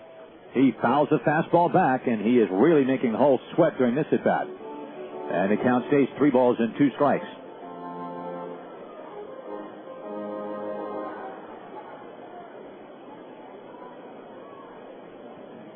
And Hull goes back to work again. 3-2. Elwood waiting again. Standing deep into the batter's box, wagging the bat around the pitch.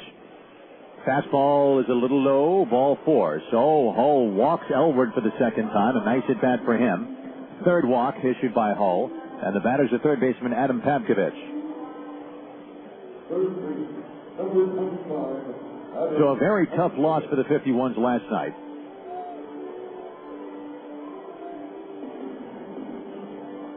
But you look around, and for example, RFK Stadium, the Yankees a huge lead, and Washington rallied for the win. The Yankees up 9-2 and saw the game get away. Here's Pavkovich. Hits a foul ball back out of play, strike one. He hit into a 6-4-3 double play in the second, but it did get a run in, the go-ahead run. 0-1. Sean Chacon started for the Yankees and did not get through the fifth inning. And Darrell Ward hit an upper deck home run off T.J. Beam, who was making his big league debut for the Yankees. The pitch is low, 1-1 to Pavkovich.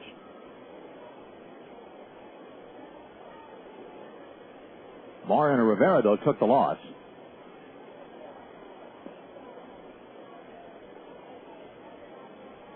One and one. Pavkovich waiting. Hull checking sides with Langell. Elwood not a big lead off first. The stretch. 1-1 pitch. A high pop foul off to the right, and that one will be back out of play. Into the second deck, in fact. 1-2 still.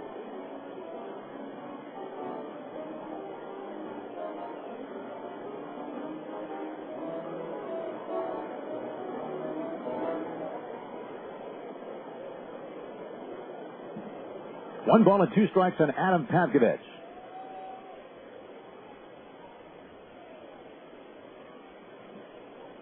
And a look by Hull. And the pitch. High foul again off to the right back out play. 1-2. For the Yankees, that rookie T.J. Beam was called up to replace Aaron Small, who was designated for assignment. Small was one of the great stories for the Yankees last year, coming out of nowhere to win a whole bunch of games for them. And but this year 0-3 with an ERA of over 8. One ball and two strikes. Elwood off first, two down. Bottom of the fourth inning, game 2 of this doubleheader. And Hull's 1-2 pitch. A high pop-up on the right side. Second baseman Robles fading out onto the grass toward the foul line to make a basket catch in fair ground. That finishes up the Salt Lake fourth inning. Hull keeping the 51s in the game. No runs, no hits, no errors, and one left. On to the fifth. Salt Lake 2, Las Vegas 1. It's opening season at the Golden Nugget. Check out our digs and our new Major League lineup. Play ball! Arrive in style at our new Grand Valley entrance and Port Cochere. Then slide into our remodeled luxurious marble lobby.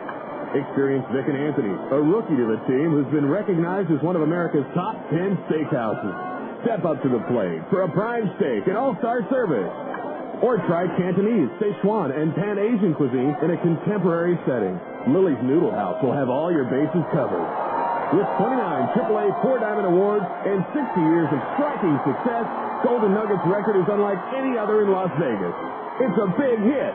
The 51s know that the Golden Nugget is the place to be for Las Vegas' great American pastime. Golden Nugget Las Vegas. It's a brand new ball game.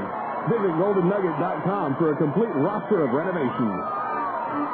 At Supercuts, we pride ourselves on listening to our customers, but there are exceptions. So what are we thinking today, Todd? Let's shave it, except leave the words Todd Rules in the back. You know, in hair. I don't think so. All right. But hey, all my friends pay like $100 for their haircuts, so would it be okay if I did the same? Yeah, that's not really Supercuts policy. Oh, I got one. This side leave long, the other side bald. We can call it the two sides of Todd. Saving men from themselves. Supercuts. We know how it is. Okay, 4 innings are complete here in the second game of the doubleheader. Salt Lake going for a sweep and trying to win the first 3 games of this series. While the Las Vegas 51s, a team that really is, at this point, undermanned, understaffed, dinged up, and banged up, not to mention shorthanded. 51s are short with the pitching, with Chad Billingsley in the big leagues, and William Juarez still gone from the team attending to some personal business, and they thought he'd be back by now, but he is not. Karl Gelinas pitching the fifth inning now to John Weber to start the inning off. Weber takes a fastball low, ball one. Weber was robbed of a hit in the second inning in his first at bat, and a fantastic play by second baseman Howie Kendrick, who ranged way to his left his feet to stop the sharply hit ground ball, speared it while he was in midair, hit the ground, popped to his feet, and threw out Weber. The pitch is a strike. 1-1. Right after that, Eric Riggs hit a home run, so that was a really big play. Weber lines one foul off to the left upstairs. And the count is 1-2 strikes.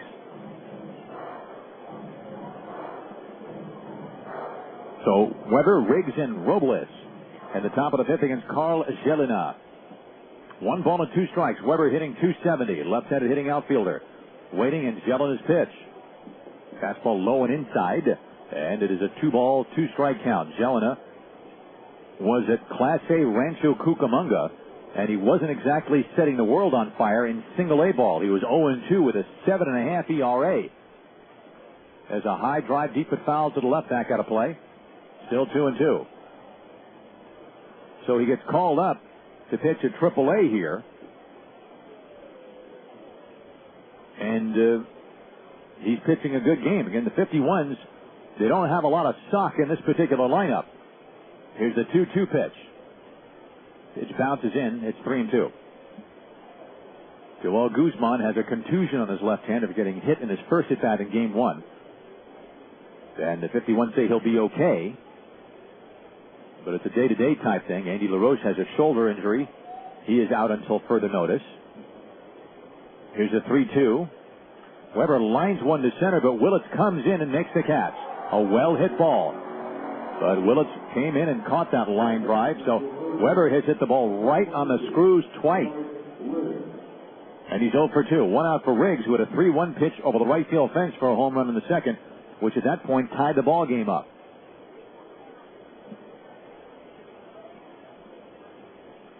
Las Vegas gets a right-hander up in the bullpen now. Here's the pitch. Riggs takes a fastball just below the knees. Ball one. 1 and no strikes. Justin Reed begins to loosen up down there. Riggs with Pavkovich at third, Elwood at first, both in close. Riggs takes a called strike near the knees.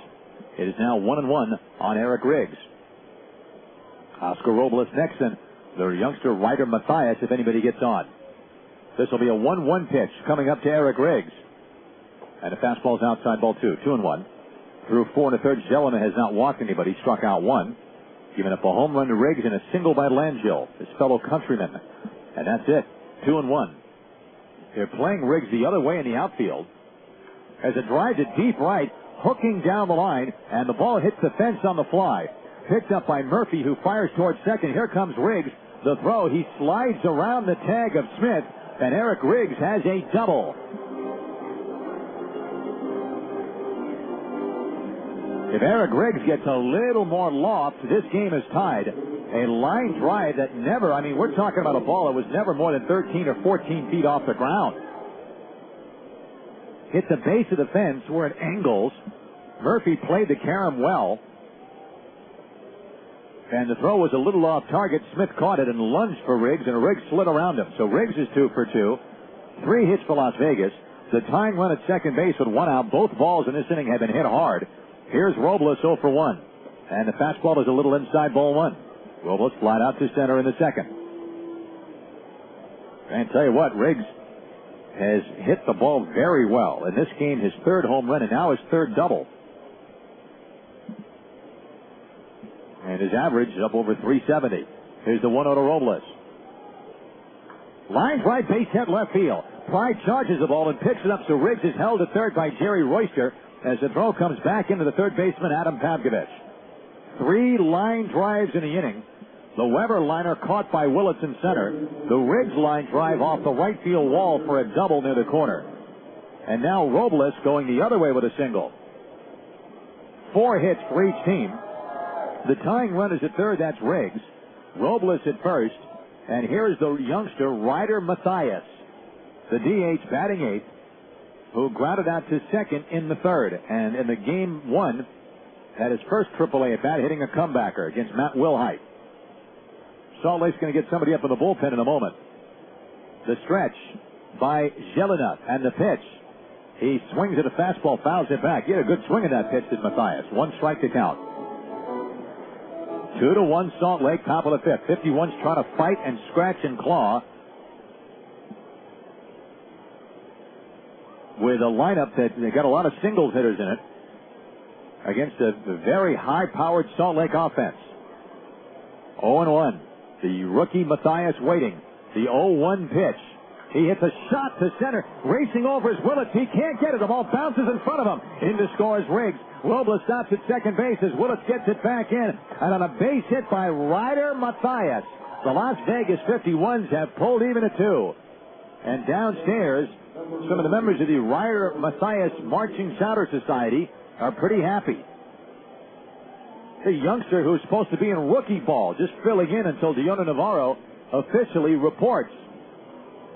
4 line drives in the inning. Willits broke toward left center when the ball was hit and came in, and it looked like he thought about going into a dive and thought better of it and played 1 bounce. He did well to knock the ball down. The ball came up on him, and if the ball had bounced past him, 51s might have had more than that run. Riggs scores. Robles is second. And the youngster with quite a name, Ryder Matthias, gets the 5th Las Vegas hit. Charles Nagy, the Salt Lake pitching coach, went to the mound for a very brief visit with Karl Gelinas. A left-hander's up in the Salt Lake pen. It is a 2-2 game. Everything has been hit right on the sweet spot in this at-bat. A line out and 3 hits and a run. 2 on, 1 out. Here's Langell. 1 for 1 with a ground ball single to left. Here's the pitch. He takes high and outside a fastball. Ball 1. 1-0. Gelinas was really cruising through 4 1/3. 1 run, 2 hits, and he had a lead. But Riggs doubled, Robles and Matthias singled. The game is tied. The 1-0 to Eric Langell. And there's a high foul to the right on a high fastball, and that ball is going to drift back out of play. Up into the second deck. It's 1-1. Las Vegas, 2 runs, 5 hits, 1 error. Salt Lake, 2 runs, 4 hits, and no errors. Robles walks off second base. Matthias off first. 1-1 on Langell. Gelinas gets set. A look back at Robles. Here's the pitch. Good breaking ball. Langell swings and misses at that slider. And the count is 1-2. On deck is Jeff Duncan.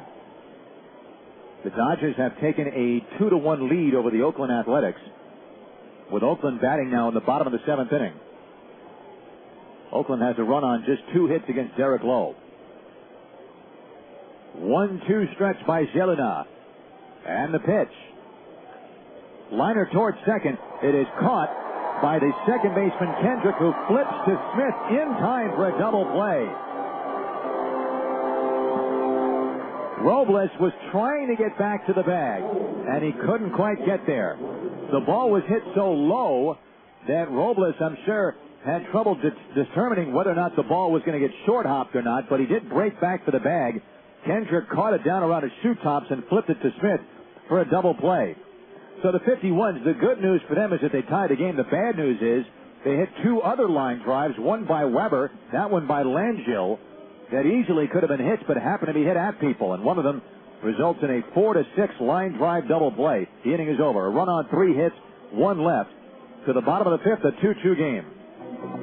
How have you been feeling recently? Have you been moody and uptight? You could be experiencing reality overload. I recommend that you get some unreality at the Pyramid ASAP. The Pyramid at Luxor, Las Vegas has the power to balance your everyday existence with out-of-the-ordinary entertainment. The Pyramid has ways to help you escape, like Carrot Top. Talk about seeing around corners. Carrot Top guy sees even the most everyday objects from a unique angle. There's also Fantasy, the adult review featuring 8 of the most gorgeous and talented dancers on the strip, all on one stage.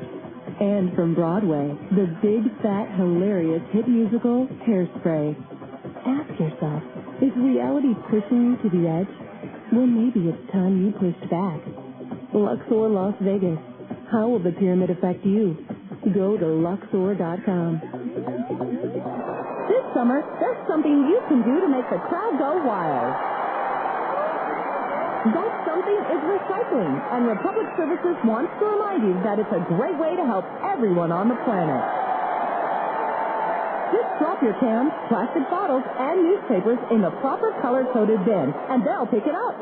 Go to RepublicServicesVegas.com for more information. And remember, when it comes to recycling, we're all on the same team.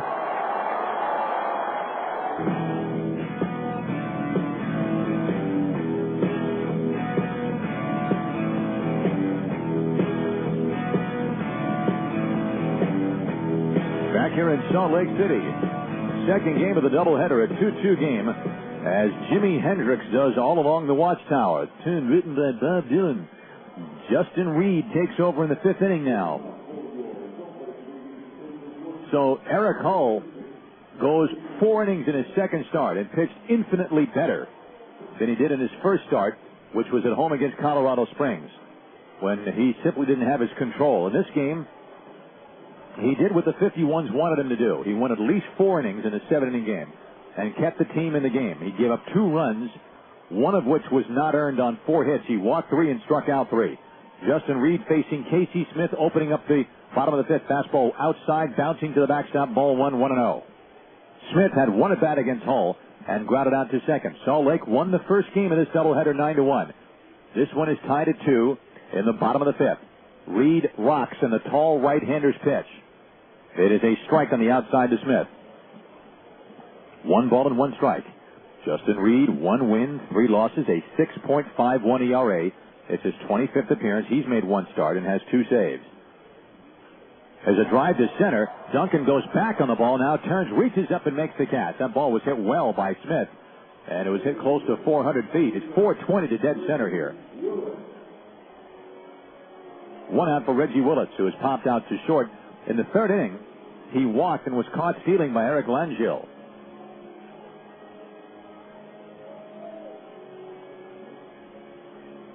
The 51s began the day in second place, 5.5 behind the smoking hot Tucson Sidewinders, who have won 12 of the last 13 entering today's play.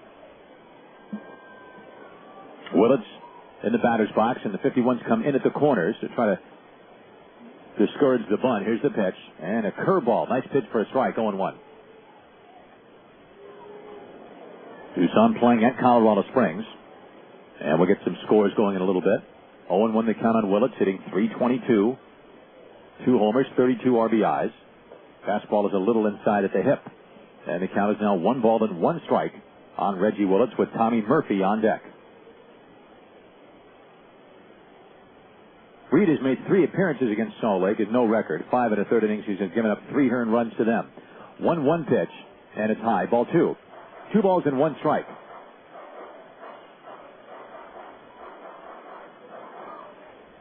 Riggs at third, both feet on the grass. Now at first base, Loney has backed up about even with the bag. The outfield playing him shallow into the opposite field. 2-1 pitch is lifted to center. Duncan backs up, but he's got to play. He turns, looks up into the bright blue, and makes the catch. So Duncan with a couple of putouts since Reed came into the game. And the batter's Tommy Murphy, who has grounded out to second. Then he doubled to right in the third, and then a little over-anxious, he broke off the bag at second in an attempt to steal third before Eric Hull had broken out of his stretch. As a result, Hull simply stepped off the rubber when he noticed that Murphy was on the fly prematurely, tossed the ball to Eric Riggs, who in turn ran Murphy back toward the bag at second and tagged him out when Murphy slipped to the turf. Here's the pitch to Murphy. And it's a strike, 0-1. Murph to the turf. Hard to resist that. A left-hander's up in the Salt Lake pen. A strike on Tommy Murphy now.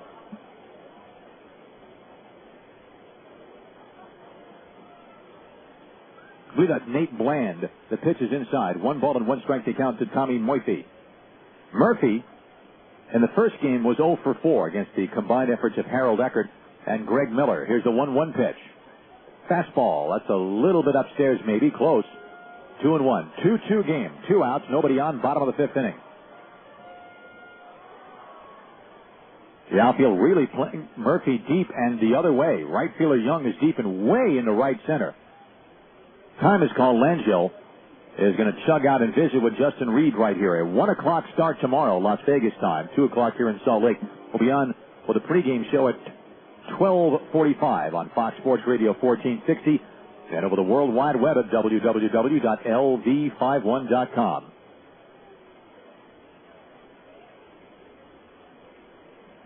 Okay, Langell behind the plate, setting up an outside target. The 2-1 pitch, a very high pop-up. It's playable in front of the plate. Riggs comes in. Langell throws the mask away and makes the catch in foul ground just outside the left-handed batter's box, and his foot hit the bat of Tommy Murphy. The inning is over, and Langell looked down at the bat as if to say, wow, easy to trip over that thing, but now he's kind of chuckling as he heads into the dugout. So Reed works a perfect fifth. We go to the 6th inning. It's a 2-2 game. This country is who we are. This country is in our heart. For all you need, this country is here for you. This country knows what's real. They share just what I feel. They're here for you and me. This is our country. Let's face it, insurance is confusing. If you're like most people, you have more questions than answers. So when you talk to someone at Country Insurance and Financial Services, you'll get straightforward answers and assistance. At Country, it's not just talking about service. It's about knowing the people you serve. They're here for you and me. This is our country. Country Insurance and Financial Services. Real people, real answers, real quick. This is our country. See the Country Insurance and Financial Services agent near you or visit countryfinancial.com. To whom it may concern, there comes a day when, frankly, the sun is too perfect, and the friends call, and the cooler screams for the bright, crisp, clean taste of Budweiser.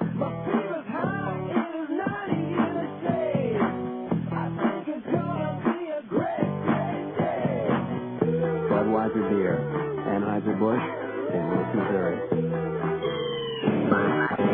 Fox Sports Radio 1460. Something you ought to be on a first-name basis with. Sports, KENO Las Vegas. We welcome you back again to Salt Lake City. This is the second game of a doubleheader.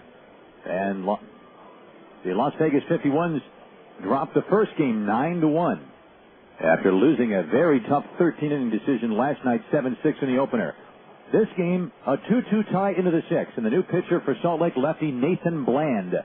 He'll face Jeff Duncan. Duncan is a high drive to deep right. Murphy going back. Murphy's at the track. Murphy's at the wall. It's gone! Jeff Duncan on the first pitch of the 6th inning hits one over the right field wall. And the 51s have a 3-2 lead in the top of the 6th. Duncan hits his 4th. That's his 15th RBI. And the batter's going to be Wilson Valdez. Well, that didn't take long. Duncan had grounded out and hit into a double play previously. And the 51s with their 6th hit and their second home run. Riggs hit one off Karl Gelinas in the 2nd inning. Here's Wilson Valdez. And the pitch is up and away, ball 1-0. $50 donated by Bank of America to Special Olympics as part of the Dingers for Dollars program. Valdez is hit 2 ground balls to second. He takes a fastball for a strike. It is now 1-1 on Valdez. Bland is 2-2, a 6.43 ERA. He's made 2 starts. This is his 15th overall appearance. 1-1 pitch, chop foul outside third. It's 1-2 on Valdez. Bland 28 innings, 39 hits. The home run he just gave up to Duncan. The 4th one he's given up. He's walked 10, striking out 20. Opponents batting .320 against him. So the 51s have the lead for the first time today, and that counts the first game. Bland is 6'5", 210, 31 years old. Pitches in the dirt, 2-2. Originally from Birmingham, Alabama. Bland and Oscar Robles are familiar with each other from winter ball because Bland was in Tijuana last year, which is Robles' hometown. He was 5-2 with 5 saves for them with an ERA just over 4.5. There's a high foul to the right back out of play. 2-2. So Karl Gelinas will get no decision. He went 5 innings, giving up 2 runs earned on 5 hits, no walks and 1 strikeout. And frankly, he was fortunate to get through the 5th inning with only 1 run scoring. 5 line drives were hit, 2 of them caught. The other 3 had found holes and resulted in the 1 run. Breaking ball grounded foul off the screen, protecting the third base dugout. Ricochets over to Jerry Royster. Royster looking for a patron to toss it to. And, oh, Jerry, what a bet. Come on. That's weak. He tried to toss it. He had about a 10-foot toss to a fan, and he threw it short. And the ball hit the wall. This is a guy who teaches infielders how to field. Please. Here's the 2-2 to Valdez. And he swings and grounds when fouled outside third again. And he'll roll toward the bullpen. I will say this, that Jerry's fielding percentage has been right around 1,000 this year before that. But he does draw the throwing error. But he politely went over, picked the ball up, and deposited into the mid of that young fan. 2-2 to count on Valdez. 3-2 Las Vegas. Top of the 6th. And again, this is a 7-inning game. The windup in the 2-2 pitch from Nathan Bland. Breaking ball foul back. And it's still 2-2 on Wilson Valdez. On deck is James Loney. So Eric Hull will have no decision. Justin Reed worked a perfect 5th, and it looks like he'll pitch the 6th. 2-2 pitch as a ground ball wide at third base. To his left is Pavkovich. He has it, does a 360, and throws out Valdez, who is 0 for 3. 1 out for James Loney.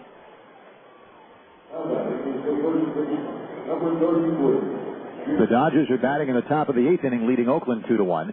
And Texas and Arizona are in the 9th inning. Texas 8, Arizona 4. Everything else is over in the big leagues. On the post-game show, we'll run down all the scores and details for you. Loney has struck out and grounded out in this game.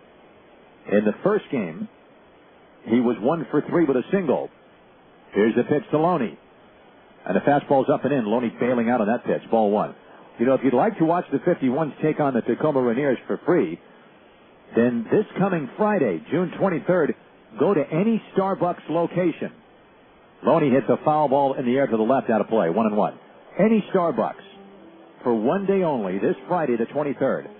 And when you get to Starbucks on Friday, pick up your voucher for a free ticket to the 51's Tacoma game on June 27th. They will have those free vouchers at all Starbucks for one day only. Loney takes a breaking ball inside, 2-1. And that'll be Friday, June 23rd, for the 27th game, June 27th. Not only will you get a free ticket to the game, but during the game, you'll get free Starbucks samples and a Starbucks gift card. The pitch is a breaking ball low to Loney, 3-1. So make sure to visit a Starbucks store, any Las Vegas Starbucks location, on Friday, June 23rd, to pick up your voucher. Head out to the game, enjoy the 51s and the Seattle Mariners Top Farm Club, the Tacoma Rainiers. There's a pop fly out behind second, shortstop Smith cruising out to make the catch. Loney's 0 for 3. 2 down for Delwyn Young. Young is popped to short and grounded out to second in this game. 3-2 Las Vegas. 2 outs, top of the 6th. So, the 51s used Greg Miller for 2 innings in Game 1. He did a nice job, allowed no runs on 1 hit in relief of Harold Eckert. He walked 1 and hit a batter. There's a grumble at the third baseline, just foul by Young, and it's strike 1.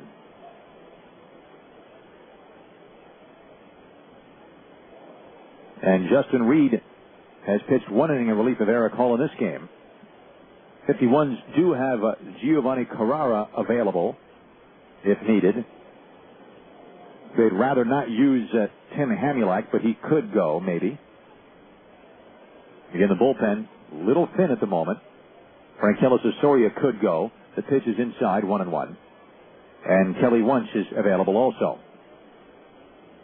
But a single game tomorrow, the day game, a single game on Monday night, and then the day off on Tuesday. Man, we rock and roll over to Tucson. 1-1 pitch. Fastball foul back. And it deflects in and out of the hands of a fan in a luxury box. Wow. What do I have to do? Put the ball right in your lap? The ball was right in his hands. And boy, is he upset with himself. This guy in a maroon shirt and glasses on. 1-2 pitch. There's a liner on 1 hop to the shortstop. And it's picked up by Smith, who comes up throwing and gets Young. Well hit ball, but Young is out. And the inning is over. A home run by Jeff Duncan breaks the 2-2 tie, though. For the 51s, a run on a hit, no errors and no one left. We head to the bottom of the 6th inning. And the score, Las Vegas 3 and Salt Lake 2. Bob, are you still awake? I can't breathe. What's wrong? It's my dog's sinuses. Oh, Bob. Are you one of the millions like Bob who suffer from chronic sinus congestion? Now there's help from Karl Jr. The new jalapeno burger is piled high with extra strength jalapeno peppers. Put this in your mouth, Bob. All right. Jalapenos contain capsaicin, a chemical that creates a burning sensation so intense it clears congested mucous membranes fast. I can breathe again. Oh, Bob. The new jalapeno burger at Karl Jr. with pepper jack cheese and spicy Santa Fe sauce. Available in single, double, and for those really tough colds. Extra strength Angus beef $6 burger. The previous claims are completely bogus. For a limited time at participating restaurants. This summer, Republic Services asks that you strike 3 items from your curbside trash. First, barbecue coals. Try! Second, cool acid. Right! And third, cooking oil. Pipe green, you're out! Instead, take these items to a designated hazardous waste center. You can find one at RepublicServiceVegas.com. And remember, proper waste disposal is always a hit.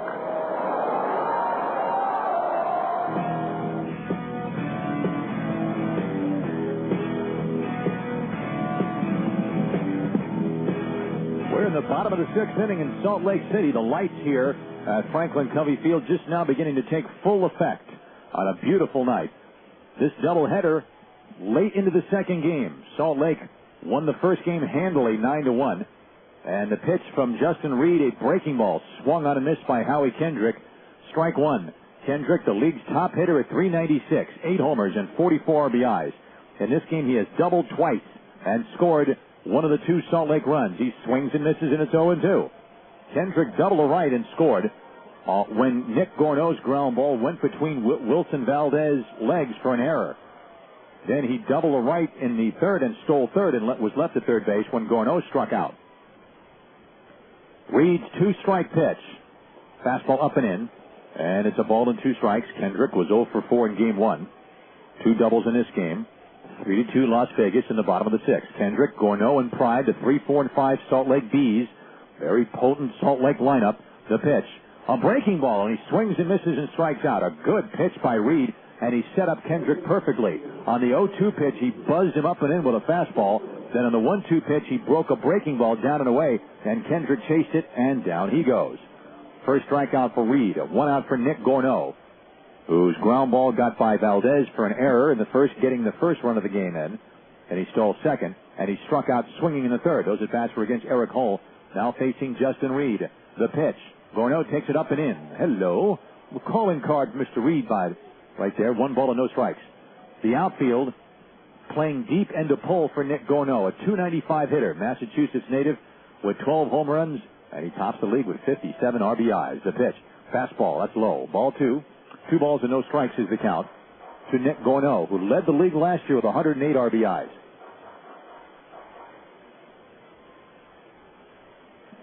The Dodgers involved in a nip-and-tuck game in Oakland. They lead Oakland 3-2 in the bottom of the 8th inning.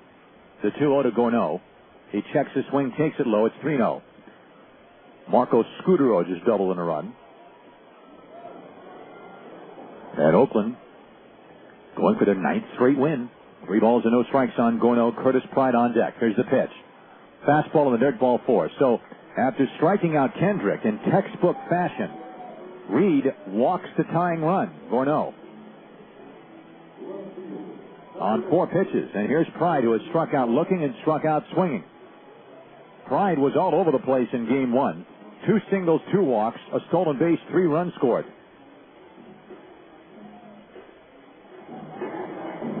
So Gorneau, remember, yeah, he's a power guy, an RBI man, but he can also run.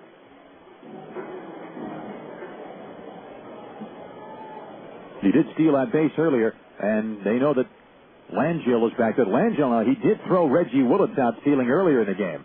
Here's the stretch and the pitch. Breaking ball way high and outside. Ball 1 to Curtis Pride, who's hitting .349.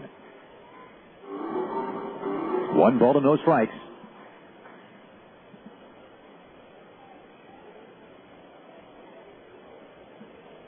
Reed, tall righty with his right foot on the front portion of the rubber.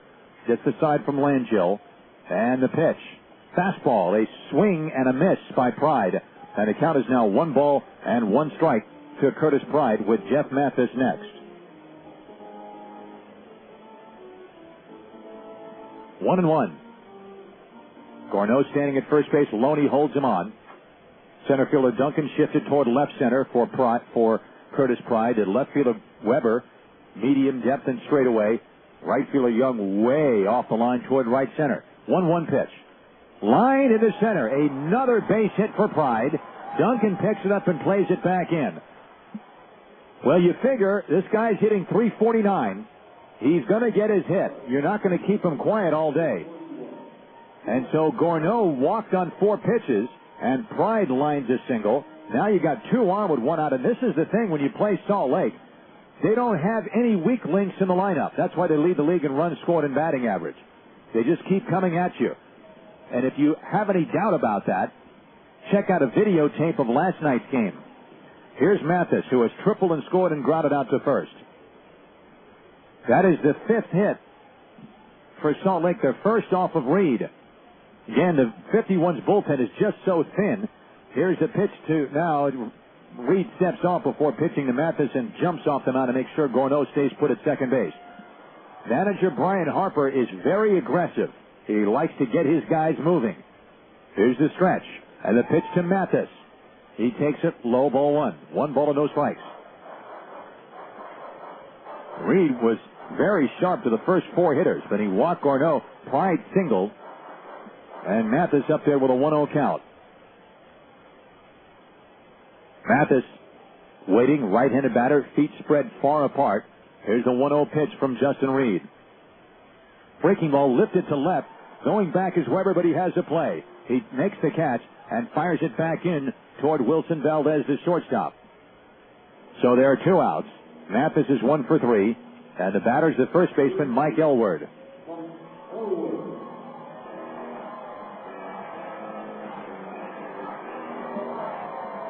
Elward has not had a lot to swing at. Eric Hull issued 3 walks in his 4 innings, and he walked Elward twice. He walked in the 4th inning in his last at-bat. So now 2 on, 2 out. Las Vegas clinging to a 3-2 lead here in Salt Lake. And a number of the 51s now in the top step of the dugout, watching anxiously as Reed prepares to go to work on Mike Elward. The outfield playing him to pull also. The infield is playing him to pull. Breaking ball spins in low. Ball 1. 1 ball and no strikes to count. Elward was 3 for 4 in game 1. So he's 3 for 4 in the doubleheader and has reached base 5 times in the doubleheader. 1-0. Gorneau at second, Pride at first. Here's Reed's 1-0 pitch. Breaking ball, a strike. Good pitch. Started off around the letters, ended up around the knees. 1-1 the count.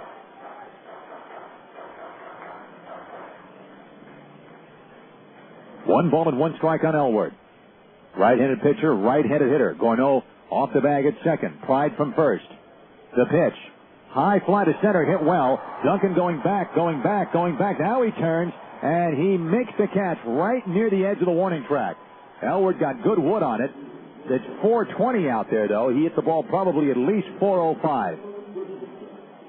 And the 51s heave a sigh of relief as they leave the field. No runs, 1 hit, no errors, and 2 left. We go to the 7th inning of this 7-inning game, the second game of the doubleheader. Las Vegas leads it 3-2. Red Rock Mechanical has been in business for 7 years. As a continually growing company, they pride themselves on their quality workmanship and customer service. Red Rock Mechanical offers fast 24-hour, 7-day-a-week service with an experienced staff. They are a certified contractor in the National Housing Quality Assurance Program, which enables them to put forth the highest quality of trade contractor work. Red Rock Mechanical looks forward to providing the Valley with quality services and products. For all your heating and air conditioning needs, call Red Rock Mechanical at 368-0826. There was a time when kids played in the park on the way home from school, when folks held hands on evening strolls, and neighbors often became your very best friends. Once there was a time, now there is a place. Providence Master Planned Community. From the old-fashioned ballparks to lively paseos and bustling neighborhoods, this is where great traditions live again. Providence. North I-215 at Wallapai. Learn more at providencelv.com. An equal housing opportunity. 18 holes of lush green fairways await you. The grass is greener and the rates are golden at Mountain Falls Golf Club in Pahrump. The 7,082 par 72 Parkland-style golf course offers breathtaking views of the mountains and the refreshing feeling of wide-open spaces. Mountain Falls Golf Club 18-hole rates start at just $35. Please call 775-537-6553 for your next tee time or online at mountainfalls.com. Top of the seventh inning. The Las Vegas 51's very, very hungry for a win. They have lost 4 straight games. They lost the last 2 at home to Colorado Springs. And they lost a crusher last night in 13 innings, 7-6. And they had a number of late leads and saw them get away. And they were rolled in game 1 here 9-1. But they lead 3-2. Nathan Bland facing John Weber, opening things up in the 7th inning. Left-hander's pitch is high foul to the left, back out of play. Strike 1. 0-1. You know, friends, the RTC's Club Ride program salutes alternative commuting methods.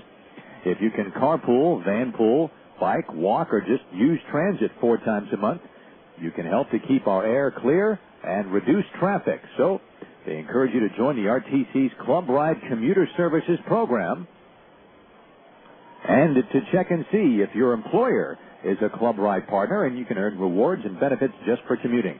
Breaking ball to strike to John Weber. And they count 0-2 on Weber, who's stung the ball twice, but he's hit in bad luck in this game.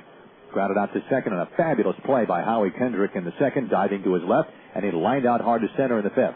He swings and misses and strikes out, so 1 out. Bland came in the 6th inning in the 2-2 tie. The first pitch that he threw was hit over the right field fence by Jeff Duncan, the Las Vegas center fielder. That broke the tie, and that's the difference in the game right now. Here's Eric Riggs, who's had the biggest bat, though, in this game. Riggs, whose error with 2 outs in the 9th inning last night, helped Salt Lake get even in the game. Swings and misses a breaking ball 0-1.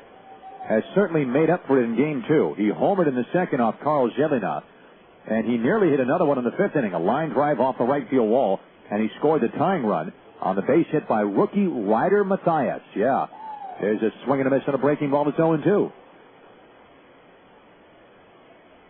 Oakland has rallied to take a 4-3 lead over the Dodgers now in the 8th inning against Derek Lowe, who has been pulled now, and Danny Baez is in the game. Well, when you're hot like Oakland is, you're going to take advantage of your chances. Here's the 0-2 to Riggs, and the fastball just outside. 1 ball and 2 strikes to count. Kirk Saulus went 7, and Chad Godin, who faced the 51s earlier when he was pitching for Sacramento, is in the game now. Riggs rolls 1 foul outside third. It's still 1-2. 8th inning was highlighted by a big double by Bobby Crosby, driving in a couple of runs. So Oakland is just 3 outs away from winning this ball game, and they're still batting in the 8th inning, leading 4-3. The Dodgers have out-hit them 9-5, but they now trail in the game. High fly to deep center. Going back is Willis, but he has the play. He turns, reaches up, and makes the catch, and there are 2 outs. Riggs retired for the first time. He's 2 for 3 with a double and a home run and 2 runs scored. Then the batters, Oscar Robles, who's fly to center and single to left. The 51's bullpen is quiet. So, despite what the 51s were saying about how everybody is available, yeah, they may be available, but that doesn't mean they're going to be so eager to use them. You know, Justin Reed has filled a lot of roles in his career, but he's not really a closer. He's already pitched 2 innings, and apparently there's a fastball for a strike to Robles. They're going to ask him to pitch the 7th inning also to the 8, 9, and 1 hitters, Adam Pavkovich, Casey Smith, and Reggie Willis. Here's the 0-1 to Robles. Fastball to strike, and it's 0-2. Robles has flied out and single. If he gets on, Ryder Mathias will be up.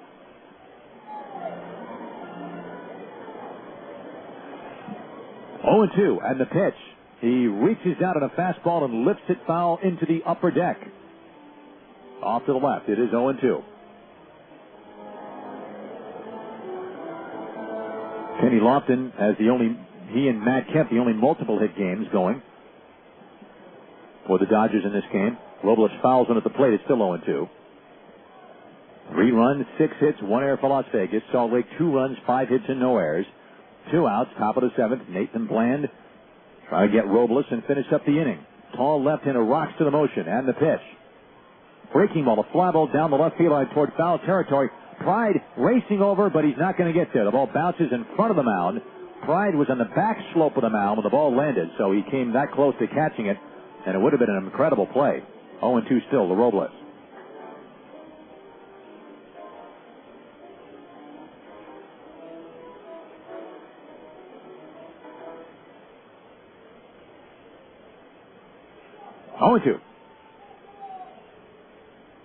Bland looks in at Mathis. And the 0-2 pitch again.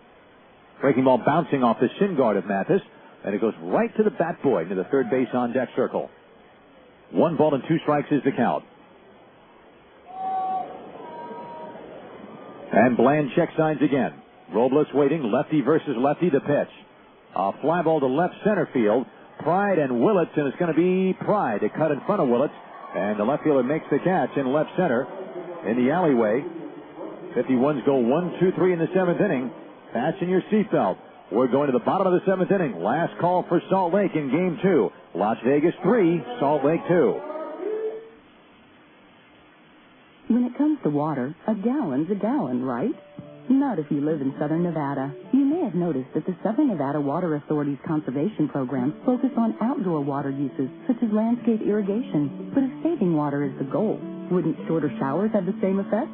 The answer is no, for one simple reason. Unlike water used outside, which cannot be recaptured, virtually all water used indoors is recovered. In other words, the water we use inside our homes and businesses has much less impact on our community's water supply than water used outside. That's not to say you should let the water run while brushing your teeth. Conserving water indoors is important. But if you really want to help extend our most precious resource, save water where it counts the most, outside, by following the SNWA's watering schedule and other water conservation measures. For more information about water conservation and the Water Authority's efforts to maintain a reliable water supply, visit snwa.com. Take me out to the ball game, or the grocery store, or work, or the strip, with convenient public transportation from your RTC. Like Matt, Southern Nevada's environmentally friendly transit alternative. Or CAT, the Citizens Area Transit covering all of Southern Nevada. And the Deuce, a double-decker experience covering the strip. Driving is our game, so hop on board the bus. Visit rtcsouthernnevada.com for more information. Bottom of the 7th inning, Las Vegas leading 3-2. Did you know that a car is stolen every 25 seconds in the United States? Well, your car is one of your most important assets, as you well know, so don't let it become a statistic.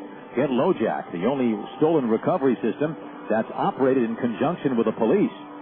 And now LoJack is available for trucks and motorcycles, construction equipment, and even laptops. For more info or to find a dealer near you, visit LoJack.com.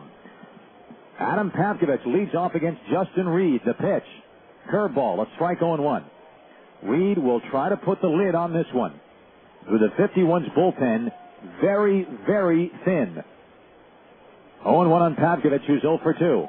He takes another strike on the outside. It's 0-2. 3-2 Las Vegas, bottom of the 7th. Pavkovich has grounded into a 6-4-3 double play and popped out to second. Those at-bats were against Hull. He's facing Reed for the first time. Casey Smith is on deck, and then Reggie Willits, the pitch. Breaking ball on the outside corner, strike 3 called, and Pavkovich is furious with a plate umpire, Joe Stegner. He really let out a yell as the third strike was called on a curveball near the outside corner. 1 out for Casey Smith. Second strikeout for Justin Reed. And the batter, Smith, who's grounded to second and flied out to deep center. That flyout was against Reed. Reed came in the 5th, got the first 3 men out. In the 6th, he struck out Howie Kendrick. Then he walked Nick Gourneau. Curtis Pride singled. There's a bunt down the third baseline. Riggs bare hands and throws. It's too late. It's a bunt single, and here come the Salt Lake Bees. What else is new?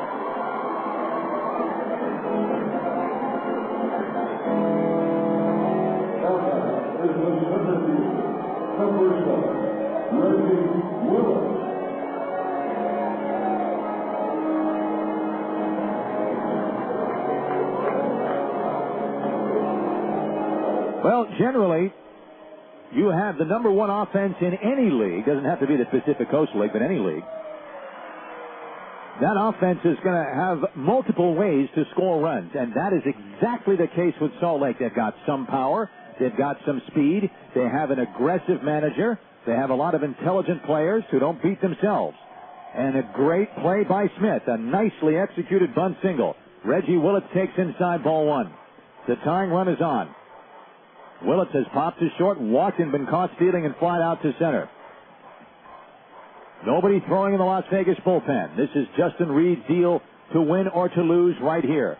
They have too many guys who have logged too many pitches and too many innings over the last several days. Here's a 1-0 pitch. Willits takes, and that pitch, I can't tell you where it missed. Ball two. Reed did a deep knee bend, looking in, wanting the call, and Langell says something over his shoulder to Joe Stegner. Ball two, 2-0. So Smith is aboard after dumping down a bunt single. Here's the 2-0. Willits takes a called strike, and it's 2-1.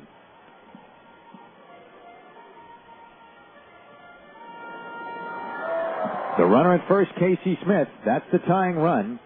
Casey Smith has 2 steals, but has been caught 4 times.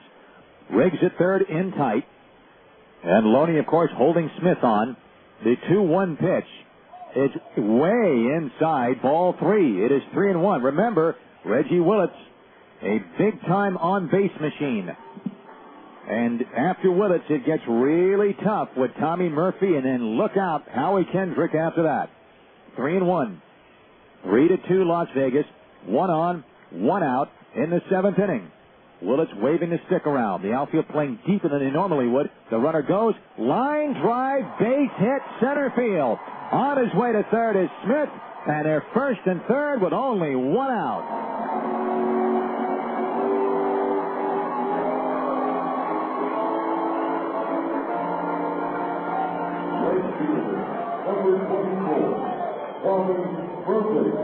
Here's Tommy Murphy, who broke his bat while grounding out to second. Doubled and was caught stealing in the third and fouled out to Eric Langell, the catcher, in the 5th. That last at bat was against Reed. Well, now the tying run is down at third base, and Smith with only 1 out. That's 7 hits for the Bees.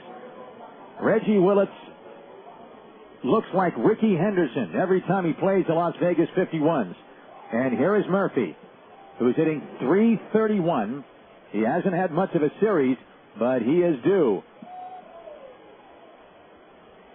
Out of a stretch is Reed. Remember, Willits can fly, and Reed steps off toward third and looks at first, and everybody holding close. Willits was caught stealing back in the third. But this year, he's got 19 steals, has been caught 10 times. Always a threat to go. He's the game winner, too. The pitch is outside, ball 1 to Tommy Murphy. Justin Reed trying to finish it, and it began with a bunt single with 1 out by Casey Smith. Reggie Willits on a 3-1 pitch singled Smith over to third.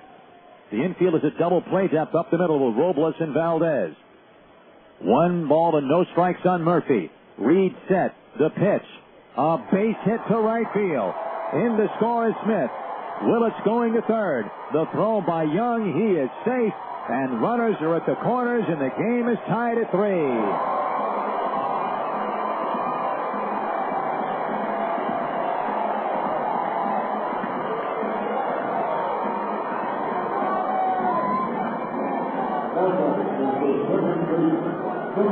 What did Yogi say? Deja vu all over again? Here's Howie Kendrick. It's real easy for Las Vegas 51s. All they have to do now is get Howie Kendrick, a 400 hitter, out, and Nick Gorneau, the league's RBI man, the number 1 RBI man in the league, out after that. And so it becomes very difficult. Here comes Jerry Royster. Again, because of the fact that the bullpen is shredded, Justin Reed has to make it happen one way or the other. The game is now tied on 3 straight hits with 1 out. Royster's at the mound with Reed, Langell, Loney, Robles, Valdez, and Riggs. The winning run is at third base in Reggie Willits, who is maybe the fastest man in the league. If not, he is one of the top 2 or 3. The batter is Howie Kendrick. The first decision the 51s have to make with a base open, granted they're runners at the corners, but a base is open. Do you want to pitch to Howie Kendrick, or do you want to pitch to Nick Gorneau? Either way, a double play is in order. 3-3 game. Here comes the plate ump, Joe Stegner, trying to move things along here. A crowd of over 9,300. They saw Salt Lake win the first game 9-1, and after the Salt Lake Bees were down by 2 in the 9th inning with 1 out to go, they rallied to tie the game. They were down with 2 outs in the 9th. In the 10th inning, they rallied to tie the game again in the 10th inning. They were down in the 12th by a run. They got that run back to tie it, and they won it in the 13th. And now here, the 51's 2 outs away from a win. 3 hits have tied the game. Here's Kendrick. He's doubled and scored, doubled and struck out. The infield is in, the outfield is in. Kendrick hitting .394. Wags the bat menacingly over the right shoulder. Reed's pitch. Breaking ball way up high. Ball 1.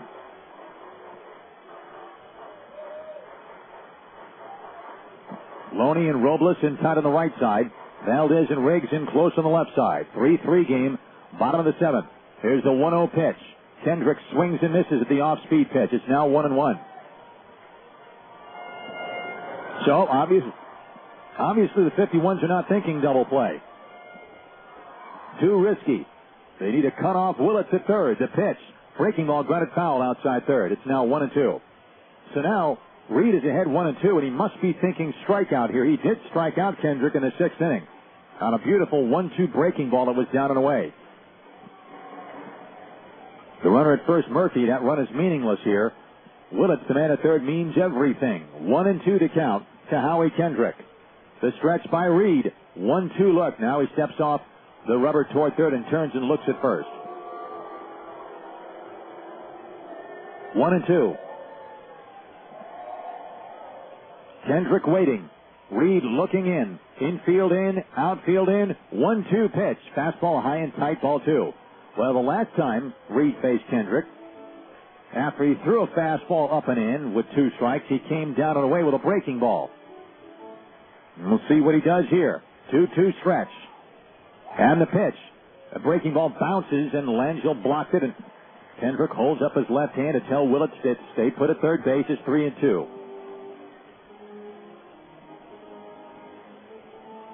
Nick Gorneau waiting on deck. 3-2 on Kendrick, who gets back in again. Reed looks in at Langell. From the stretch, the payoff pitch to Howie Kendrick. Breaking ball is high, ball 4. That loads the bases. So they were just trying to get Kendrick to swing at something out of the zone. He would not. Now here's Nick Gorneau. Gorneau's ground ball got between Wilson Valdez's legs, a rare Valdez error that's cost the 51s a run in the first inning. He struck out in the 3rd against Hull, and then he walked on 4 pitches against Reed in the 6th. Now the bases are loaded. A run wins the game for Salt Lake. 3-3, bottom of the 7th. Infield in, outfield in. Gorneau leads the league with 57 RBIs. Right-handed batter hitting out of a low crouch. The pitch. Fastball gets away from Langell. Here comes Willits. He scores, and the Salt Lake Bees have done it again. They win the game by a score of 4-3.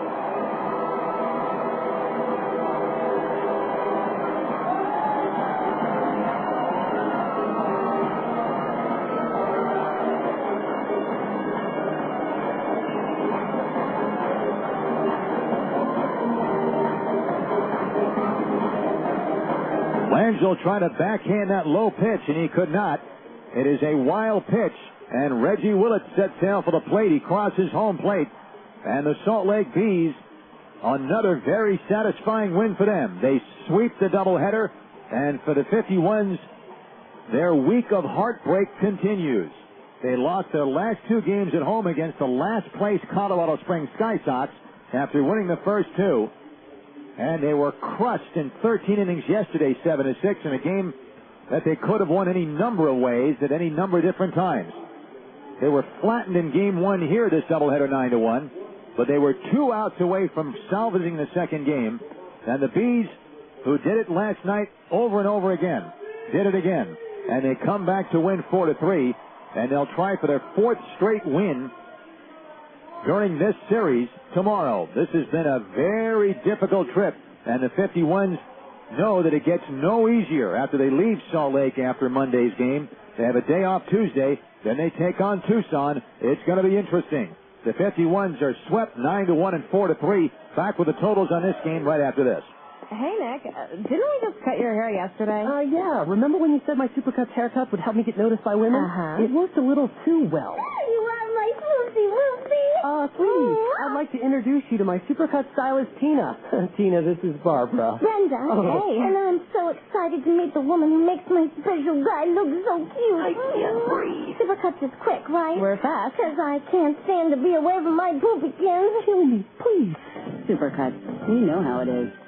Oh, Bob, are you still awake? I can't breathe. What's wrong? It's my dark sinuses. Oh, Bob.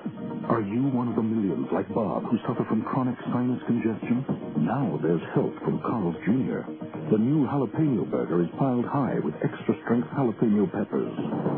Put this in your mouth, Bob. All right.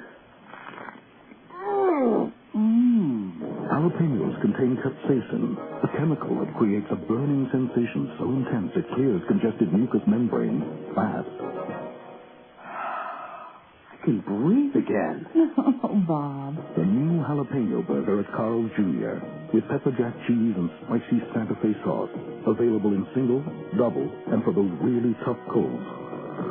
Extra strength Angus beef $6 burger. The previous claims are completely bogus. For a limited time at participating restaurants.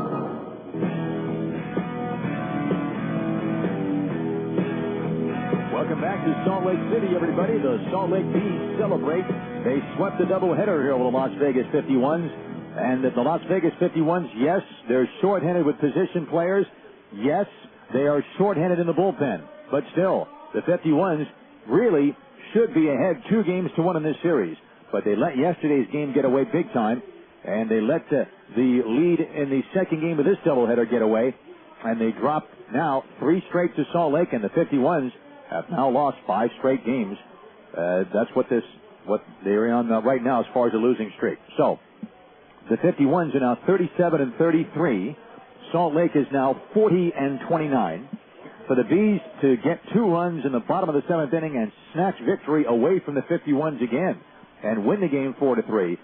4 runs on 8 hits and no errors. They left 7 men on base. For Las Vegas, 3 runs on 6 hits and 1 error. They left 1 man on base. The winning pitcher, Nate Bland, in relief. He's 3-2. Justin Reed, the loser, he is 1-4. Home runs, 51s had a solo job by Eric Riggs in the second off starter Karl Gelinas. And for Riggs, that was his third. Jeff Duncan opened up the 6th inning with a home run off of Nathan Bland. For a while, it looked like it might be the game winner, but it was not to be. For Duncan, his 4th of the year. A crowd of 9,376 here on a beautiful night for baseball. The 2 hours on the nose was the time of the nightcap of this doubleheader. So a very, very tough few days for the Las Vegas 51s. And they really had a chance to steal one from the Salt Lake Bees because the lineup that Jerry Royster composed for this game out of necessity was just very light in terms of offensive potential, especially when you think about the possibility for power. They got some power from some relatively unlikely sources, Jeff Duncan and Eric Riggs, a couple of solo home runs. But they had the youngster Ryder Mathias in there, and it was his base hit, interestingly, that tied the game in the 5th inning, his first AAA hit. And it would have made for a great story had the 51s been able to hang on to win, but they were not able to do it. And the Salt Lake once again proved, while they're a first-place team, they once again proved why they're in a situation why where they have the very best offense in the Pacific Coast League, an offense-laden league, no doubt about that either.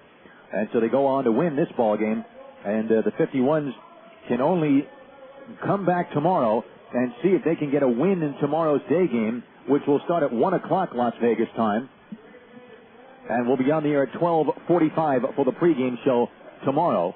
And as far as the season series between these two teams, well, this doubleheader sweep balances the books. 7 wins, 7 losses. And the last couple of games against these two teams, with these two teams coming up tomorrow, a day game, Monday a night game, Tuesdays and off days, the team travels to Tucson to take on the Sidewinders. The Tony Romo scoreboard. We'll give you the PCL scores before we go to the break and come back with the big league scores and a recap of this game. This is the situation, another doubleheader going on in Nashville. Nashville won the first game over Oklahoma 3-1 behind the knuckleballer Jared Fernandez, who beat another knuckleballer, R.A. Dickey. And in the second game, it's a 2-2 tie in the 7th inning. In Memphis, Omaha leads 1-0 in the 7th inning on a home run by Aaron Guile. And now, in the 9th inning, now it's over. Iowa has beaten Albuquerque 3-2. Round Rock knocked off New Orleans. The final was 9-5. And Colorado Springs, and this is the one piece of good news for Las Vegas so far on this day. In the 7th inning, Colorado Springs is leading Tucson 9-2. So the 51s, if Colorado Springs hangs on to win, will only lose half a game in the standings to Tucson, and they'll be 6 back come tomorrow. The other game, in the 4th inning in Portland, Fresno leads the Portland Beavers by a score of 2-1. And in the 4th inning, it is now Sacramento 3 and Tacoma 1. We'll break and come back to finish things up with a recap and the big league scores right after this.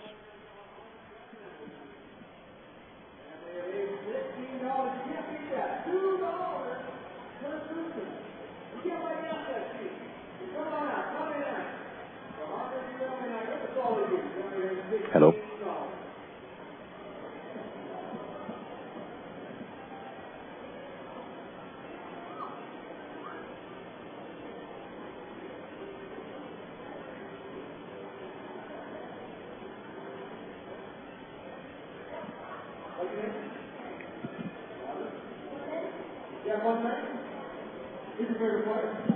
Special auto insurance report for Las Vegas 51 fans. Special agent, proceed. When you get your fast free quote from Esurance, you can also view comparisons from other companies.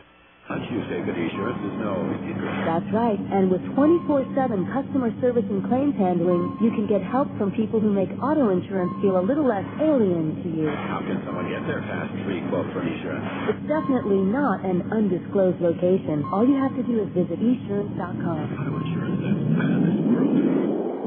There was a time when kids played in the park on the way home from school, when folks held hands on evening strolls, and neighbors often became your very best friends. Once there was a time, now there is a place. Providence Master Planned Community. From the old-fashioned ballparks to lively paseos and bustling neighborhoods, this is where great traditions live again. Providence. North I-215 at Lullaby. Learn more at providencelv.com. An equal housing opportunity.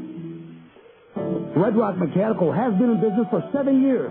As a continually growing company, they pride themselves on their quality workmanship and customer service. Red Rock Mechanical offers fast 24-hour, 7-day-a-week service with an experienced staff. They are a certified contractor in the National Housing Quality Assurance Program, which enables them to put forth the highest quality of trade contractor work. Red Rock Mechanical looks forward to providing the Valley with quality services and products. For all your heating and air conditioning needs, call Red Rock Mechanical at 368-0826. Welcome back, friends, to Salt Lake City. A doubleheader sweep for the Bees.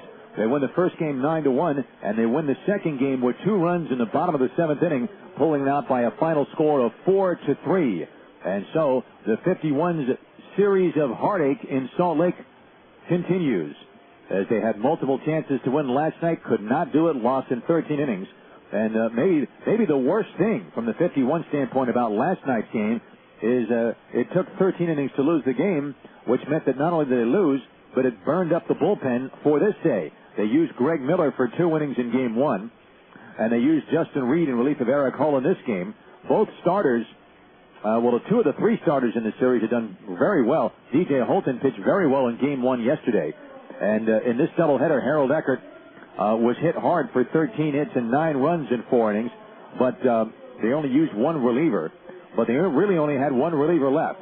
So it's one of those situations where a team might tell you, yeah, we've got everybody available, but behind the scenes it might be, we're not going to use certain guys unless we go extra innings because we just don't have the horses.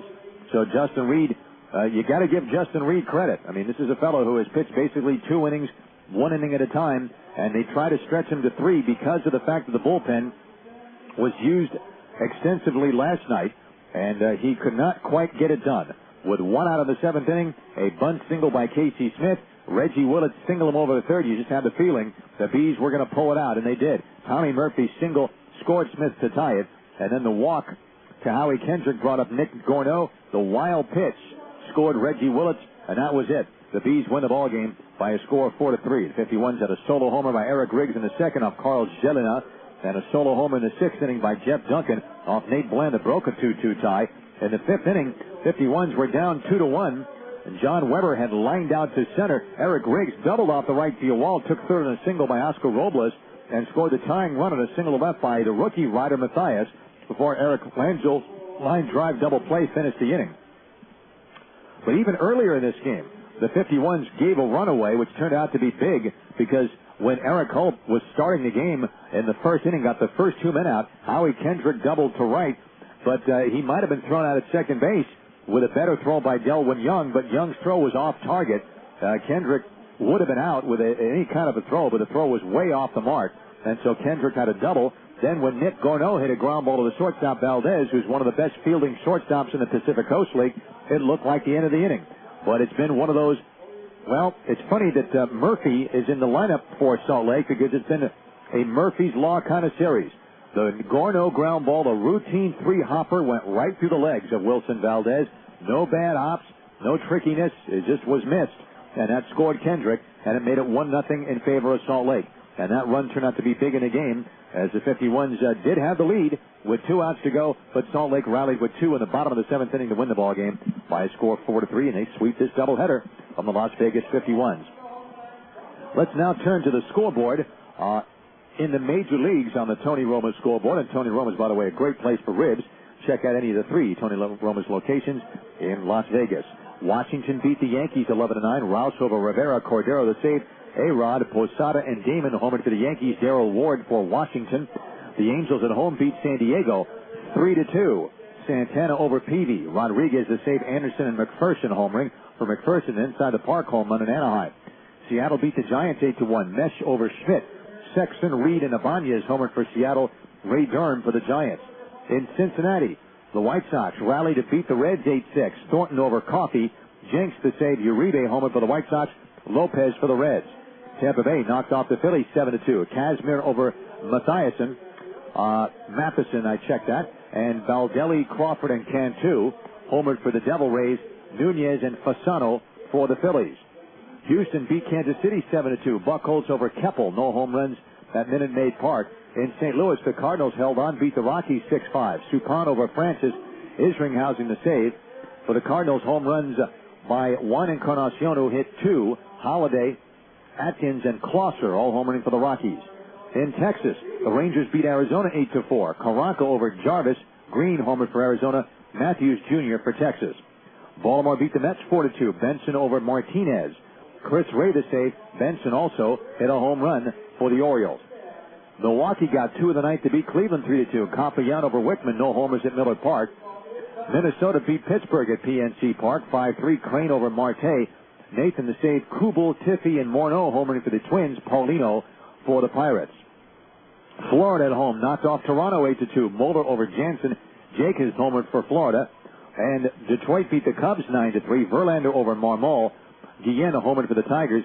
And in Atlanta, the Red Sox beat the Braves 5-3. Beckett over Cormier. Papelbon the save. Youkilis and Ortiz homered for Boston. The Dodgers and Oakland are in the 10th inning now, as the A's got 3 in the 8th to take the lead, but the Dodgers got a run in the 9th inning to force extra innings. It is a 4-4 game, the Dodgers and Oakland, with the Dodgers batting in the top of the 10th inning. Derek Lowe and Kirk Saulus were the starters in that particular ball game. Houston Street now is on in the game pitching in relief for the Oakland Athletics. And the A's are looking for their 9th consecutive win. I want to thank Wendell Wallace, our studio producer, and thanks to all of you very sincerely for tuning into the 51s for these ball games. Tomorrow, a 1 o'clock start Las Vegas time, 2 o'clock here Mountain Time in Salt Lake. We'll be on at 12:45 for the pregame show on Fox Sports Radio 1460 and across the World Wide Web at www.lv51.com. Until then, this is Russ Langer wishing all a very fine evening from Salt Lake City, where tonight the Salt Lake Bees took 2 from the Las Vegas 51s, 9-1 and 4-3. Good night.